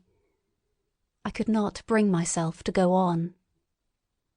I turned down St. John's Wood Road and ran headlong from this unendurable stillness towards Kilburn. I hid from the night and the silence until long after midnight in a cabmen's shelter in Harrow Road. But before the dawn my courage returned, and while the stars were still in the sky, I turned once more towards Regent's Park. I missed my way among the streets, and presently saw down a long avenue, in the half-light of the early dawn, the curve of Primrose Hill. On the summit, towering up to the fading stars, was a third Martian, erect and motionless like the others. An insane resolve possessed me. I would die and end it, and I would save myself even the trouble of killing myself. I marched on recklessly towards this Titan, and then, as I drew nearer and the light grew, I saw that a multitude of black birds was circling and clustering about the hood. At that, my heart gave a bound, and I began running along the road. I hurried through the red weed that choked St. Edmund's Terrace. I waded breast-high across a torrent of water that was rushing down from the waterworks towards the Albert Road, and emerged upon the grass before the rising of the sun. Great mounds had been heaped about the crest of the hill, making a huge redoubt of it. It was the final and largest place the Martians had made, and from behind these heaps there rose a thin smoke against the sky. Against the skyline an eager dog ran and disappeared. The thought that had flashed into my mind grew real, grew credible. I felt no fear, only a wild, trembling exultation as I ran up the hill towards the motionless monster. Out of the hood hung lank shreds of brown, at which the hungry birds pecked and tore. In another moment I had scrambled up the earthen rampart and stood upon its crest, and the interior of the redoubt was below me. A mighty space it was, with gigantic machines here and there within it, huge mounds of material and strange shelter places. And scattered about it, some in their overturned war machines, some in the now rigid handling machines, and a dozen of them stark and silent and laid in a row, were the Martians, dead, slain by the putrefactive and disease bacteria against which their systems were unprepared. Slain as the red weed was being slain. Slain, after all man's devices had failed, by the humblest things that God, in his wisdom, has put upon this earth. For so it had come about, as indeed I and many men might have foreseen, had not terror and disaster blinded our minds. These germs of disease have taken toll of humanity since the beginning of things, taken toll of our pre-human ancestors since life began here.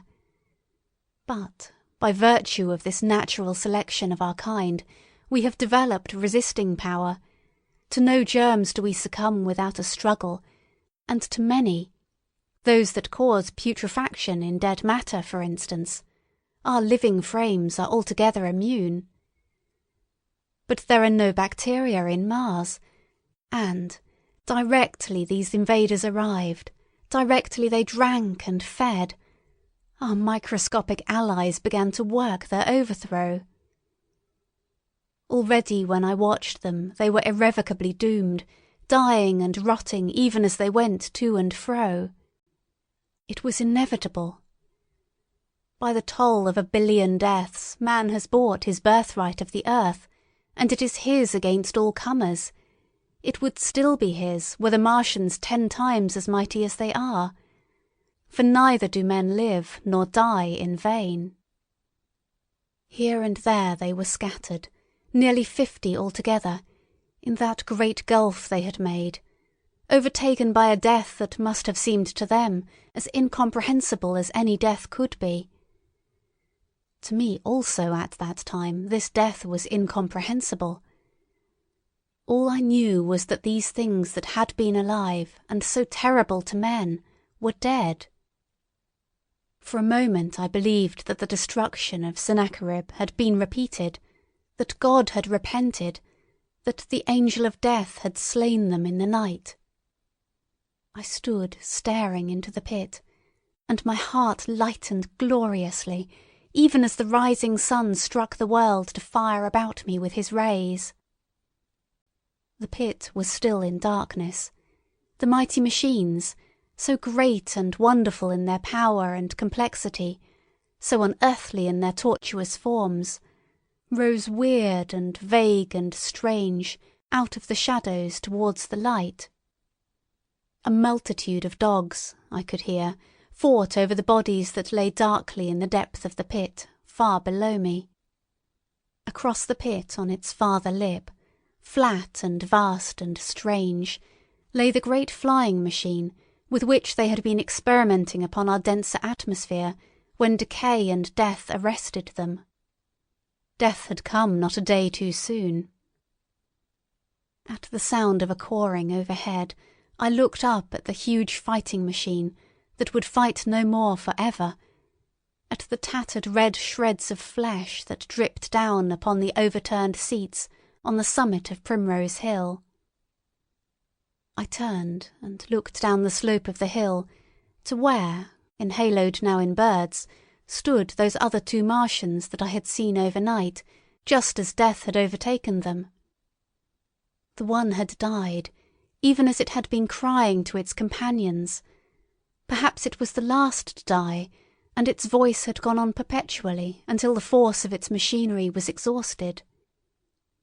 They glittered now, harmless tripod towers of shining metal, in the brightness of the rising sun.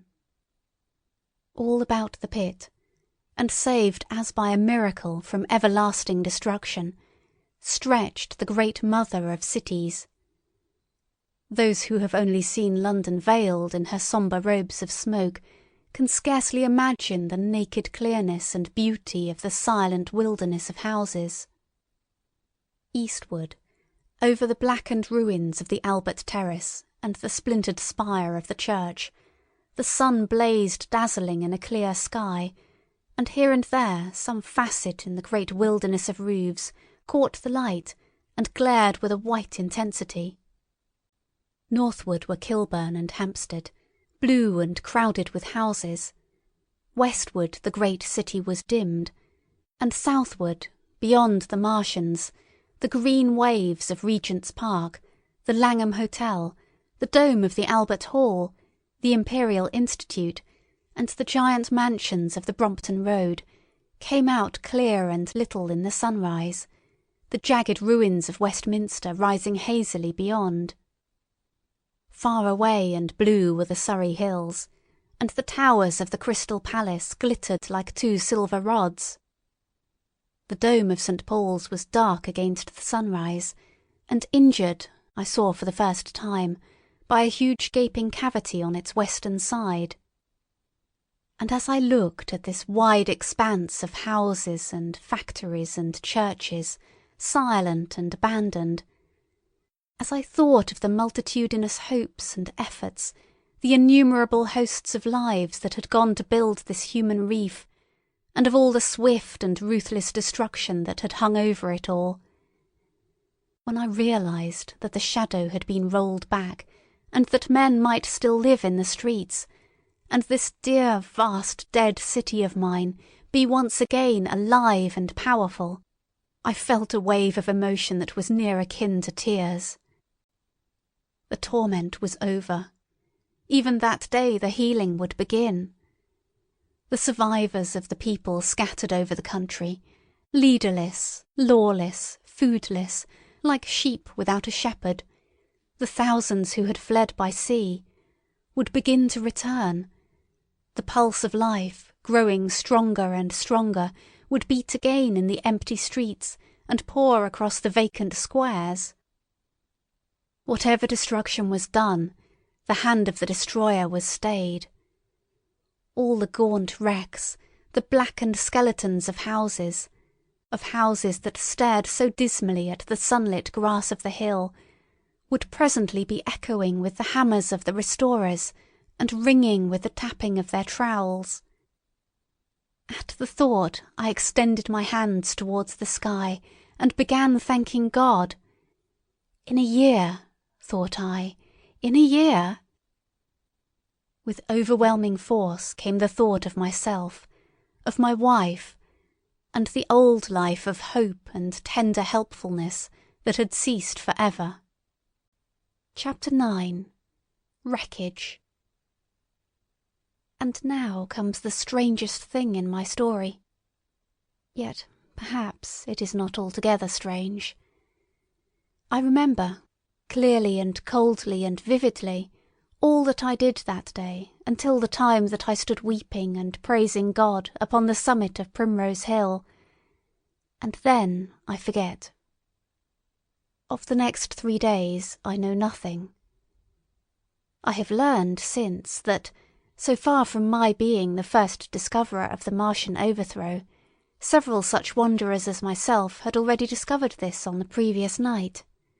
One man, the first, had gone to St. Martin's-le-Grand, and while I sheltered in the cabman's hut, had contrived to telegraph to Paris. Thence the joyful news had flashed all over the world. 1,000 cities, chilled by ghastly apprehensions, suddenly flashed into frantic illuminations. They knew of it in Dublin, Edinburgh, Manchester, Birmingham, at the time when I stood upon the verge of the pit. Already men, weeping with joy, as I have heard, shouting and staying their work to shake hands and shout, were making up trains, even as near as Crewe, to descend upon London. The church bells that had ceased a fortnight since suddenly caught the news, until all England was bell-ringing. Men on cycles, lean-faced, unkempt, scorched along every country lane, shouting of unhoped deliverance, shouting to gaunt, staring faces of despair. And for the food, across the Channel, across the Irish Sea, across the Atlantic, corn, bread and meat were tearing to our relief. All the shipping in the world seemed going Londonward in those days. But of all this I have no memory. I drifted, a demented man. I found myself in a house of kindly people, who had found me on the 3rd day, wandering, weeping and raving through the streets of St. John's Wood. They have told me since that I was singing some insane doggerel about "the last man left alive, hurrah, the last man left alive." Troubled as they were with their own affairs, these people, whose name, much as I would like to express my gratitude to them, I may not even give here, nevertheless cumbered themselves with me, sheltered me and protected me from myself. Apparently they had learned something of my story from me during the days of my lapse. Very gently, when my mind was assured again, did they break to me what they had learned of the fate of Leatherhead. 2 days after I was imprisoned, it had been destroyed, with every soul in it, by a Martian. He had swept it out of existence, as it seemed, without any provocation, as a boy might crush an ant-hill, in the mere wantonness of power. I was a lonely man, and they were very kind to me. I was a lonely man and a sad one, and they bore with me. I remained with them 4 days after my recovery. All that time I felt a growing craving to look once more on whatever remained of the little life that seemed so happy and bright in my past. It was a mere hopeless desire to feast upon my misery. They dissuaded me. They did all they could to divert me from this morbidity. But at last I could resist the impulse no longer, and, promising faithfully to return to them, and parting, as I will confess, from these 4-day friends with tears, I went out again into the streets that had lately been so dark and strange and empty. Already they were busy with returning people. In places even there were shops open, and I saw a drinking fountain running water. I remember how mockingly bright the day seemed as I went back on my melancholy pilgrimage to the little house at Woking, how busy the streets and vivid the moving life about me. So many people were abroad everywhere, busied in 1,000 activities, that it seemed incredible that any great proportion of the population could have been slain. But then I noticed how yellow were the skins of the people I met, how shaggy the hair of the men, how large and bright their eyes, and that every other man still wore his dirty rags. Their faces seemed all with one of two expressions, a leaping exultation and energy, or a grim resolution. Save for the expression of the faces, London seemed a city of tramps. The vestries were indiscriminately distributing bread sent us by the French government. The ribs of the few horses showed dismally. Haggard special constables with white badges stood at the corners of every street. I saw little of the mischief wrought by the Martians until I reached Wellington Street, and there I saw the red weed clambering over the buttresses of Waterloo Bridge. At the corner of the bridge, too, I saw one of the common contrasts of that grotesque time, a sheet of paper flaunting against a thicket of the red weed, transfixed by a stick that kept it in place. It was the placard of the first newspaper to resume publication, the Daily Mail. I bought a copy for a blackened shilling I found in my pocket. Most of it was in blank, but the solitary compositor who did the thing had amused himself by making a grotesque scheme of advertisement stereo on the back page. The matter he printed was emotional. The news organisation had not, as yet, found its way back. I learned nothing fresh except that already, in 1 week, the examination of the Martian mechanisms had yielded astonishing results. Among other things, the article assured me what I did not believe at the time, that the secret of flying was discovered. At Waterloo I found the free trains that were taking people to their homes. The first rush was already over. There were few people in the train, and I was in no mood for casual conversation.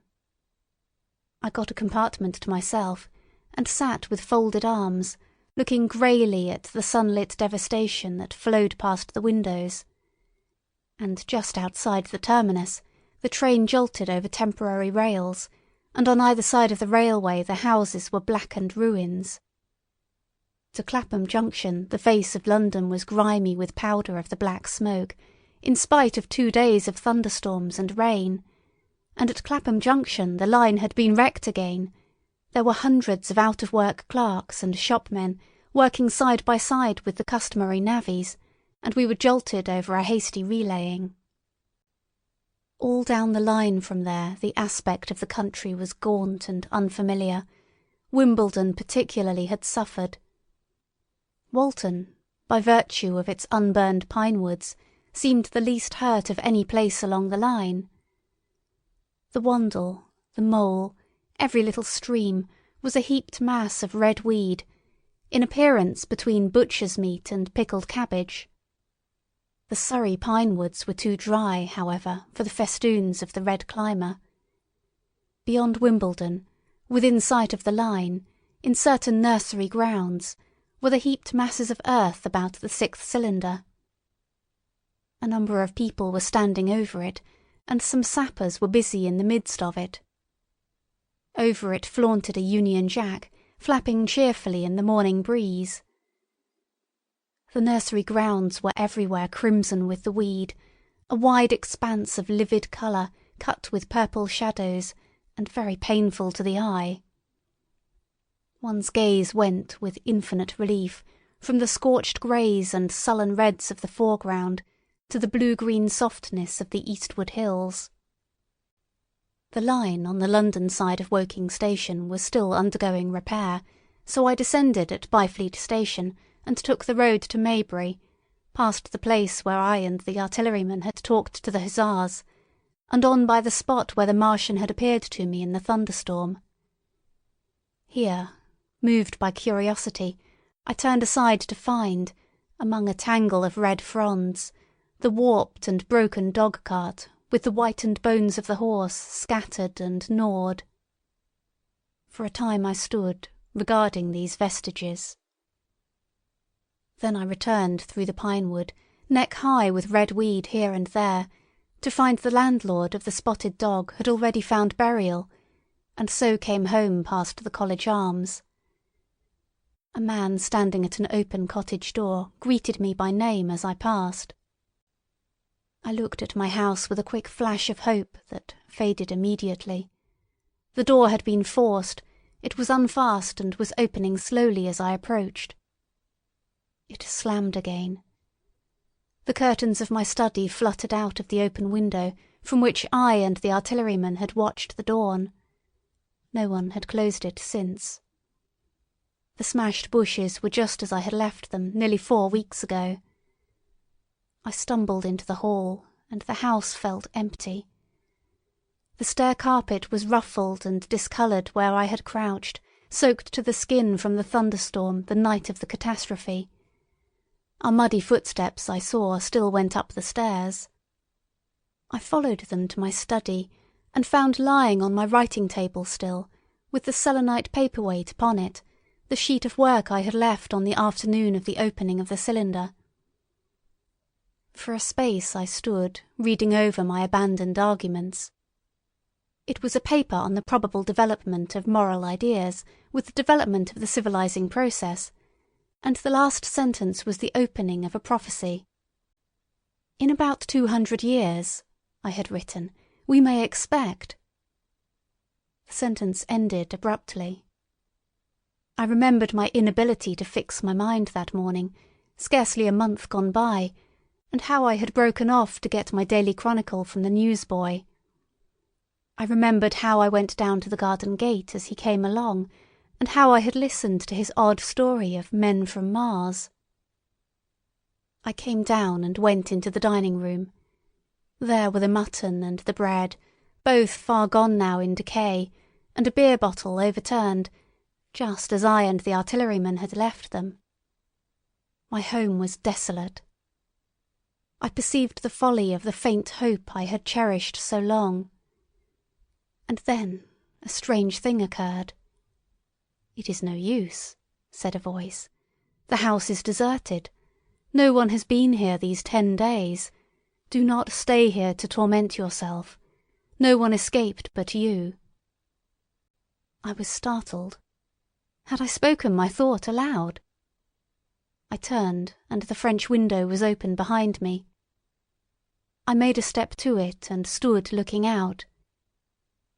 And there, amazed and afraid, even as I stood amazed and afraid, were my cousin and my wife white and tearless. She gave a faint cry. "I came," she said. "I knew. She put her hand to her throat, swayed. I made a step forward and caught her in my arms. Chapter 10. The Epilogue. I cannot but regret, now that I am concluding my story, how little I am able to contribute to the discussion of the many debatable questions which are still unsettled. In one respect I shall certainly provoke criticism. My particular province is speculative philosophy.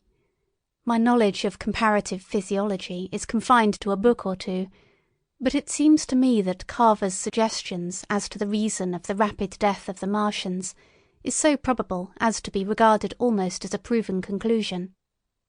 I have assumed that in the body of my narrative.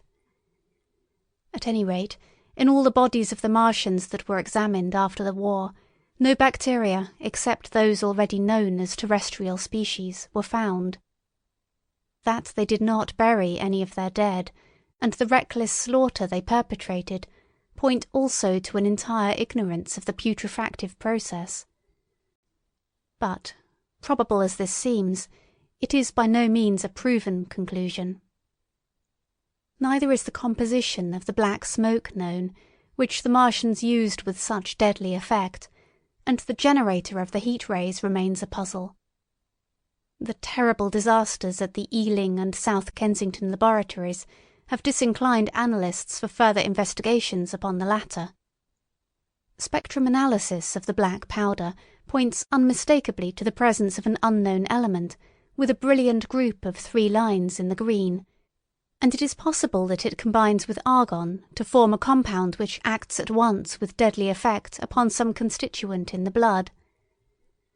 But such unproven speculations will scarcely be of interest to the general reader to whom this story is addressed. None of the brown scum that drifted down the Thames after the destruction of Shepperton was examined at the time, and now none is forthcoming. The results of an anatomical examination of the Martians, so far as the prowling dogs had left such an examination possible, I have already given. But everyone is familiar with the magnificent and almost complete specimen in spirits at the Natural History Museum, and the countless drawings that have been made from it, and beyond that the interest of their physiology and structure is purely scientific. A question of graver and universal interest is the possibility of another attack from the Martians. I do not think that nearly enough attention is being given to this aspect of the matter. At present, the planet Mars is in conjunction, but with every return to opposition, I, for one, anticipate a renewal of their adventure. In any case, we should be prepared. It seems to me that it should be possible to define the position of the gun from which the shots are discharged, to keep a sustained watch upon this part of the planet, and to anticipate the arrival of the next attack. In that case, the cylinder might be destroyed with dynamite or artillery before it was sufficiently cool for the Martians to emerge, or they might be butchered by means of guns so soon as the screw opened. It seems to me that they have lost a vast advantage in the failure of their first surprise. Possibly they see it in the same light. Lessing has advanced excellent reasons for supposing that the Martians have actually succeeded in effecting a landing on the planet Venus. 7 months ago now, Venus and Mars were in alignment with the Sun. That is to say, Mars was in opposition from the point of view of an observer on Venus. Subsequently, a peculiar luminous and sinuous marking appeared on the unillumined half of the inner planet, and almost simultaneously a faint dark mark of a similar sinuous character was detected upon a photograph of the Martian disk. One needs to see the drawings of these appearances in order to appreciate fully their remarkable resemblance in character. At any rate, whether we expect another invasion or not, our views of the human future must be greatly modified by these events. We have learned now that we cannot regard this planet as being fenced in and a secure abiding place for man. We can never anticipate the unseen good or evil that may come upon us suddenly out of space. It may be that in the larger design of the universe, this invasion from Mars is not without its ultimate benefit for men. It has robbed us of that serene confidence in the future which is the most fruitful source of decadence, The gifts to human science it has brought are enormous, and it has done much to promote the conception of the commonweal of mankind. It may be that across the immensity of space the Martians have watched the fate of these pioneers of theirs and learned their lesson, and that on the planet Venus they have found a securer settlement. Be that as it may, for many years yet there will certainly be no relaxation of the eager scrutiny of the Martian disk, and those fiery darts of the sky, the shooting stars, will bring with them as they fall an unavoidable apprehension to all the sons of men. The broadening of men's views that has resulted can scarcely be exaggerated. Before the cylinder fell, there was a general persuasion that through all the deep of space no life existed beyond the petty surface of our minute sphere. Now we see further. If the Martians can reach Venus, there is no reason to suppose that the thing is impossible for men, and when the slow cooling of the sun makes this earth uninhabitable, as at last it must do, it may be that the thread of life that has begun here will have streamed out and caught our sister planet within its toils. Dim and wonderful is the vision I have conjured up in my mind of life spreading slowly from this little seed-bed of the solar system throughout the inanimate vastness of sidereal space. But that is a remote dream. It may be, on the other hand, that the destruction of the Martians is only a reprieve. To them, and not to us, perhaps, is the future ordained. I must confess the stress and danger of the time have left an abiding sense of doubt and insecurity in my mind. I sit in my study writing by lamplight, and suddenly I see again the healing valley below set with writhing flames, and feel the house behind and about me empty and desolate. I go out into the Byfleet Road, and vehicles pass me, a butcher boy in a cart, a cab full of visitors, a workman on a bicycle, children going to school, and suddenly they become vague and unreal, and I hurry again with the artilleryman through the hot, brooding silence. Of a night I see the black powder darkening the silent streets, and the contorted bodies shrouded in that lair. They rise upon me tattered and dog-bitten.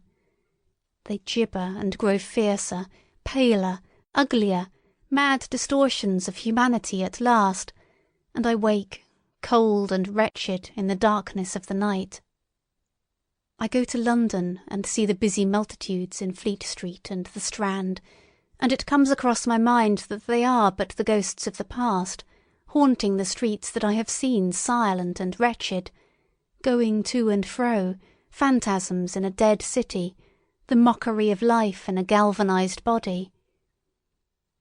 And strange, too, it is to stand on Primrose Hill, as I did but a day before writing this last chapter, to see the great province of houses, dim and blue through the haze of the smoke and mist, vanishing at last into the vague lower sky, to see the people walking to and fro among the flower-beds on the hill, to see the sightseers about the Martian machine that stands there still, to hear the tumult of playing children, and to recall the time when I saw it all bright and clear-cut, hard and silent, under the dawn of that last great day. And strangest of all is it to hold my wife's hand again, and to think that I have counted her, and that she has counted me, among the dead.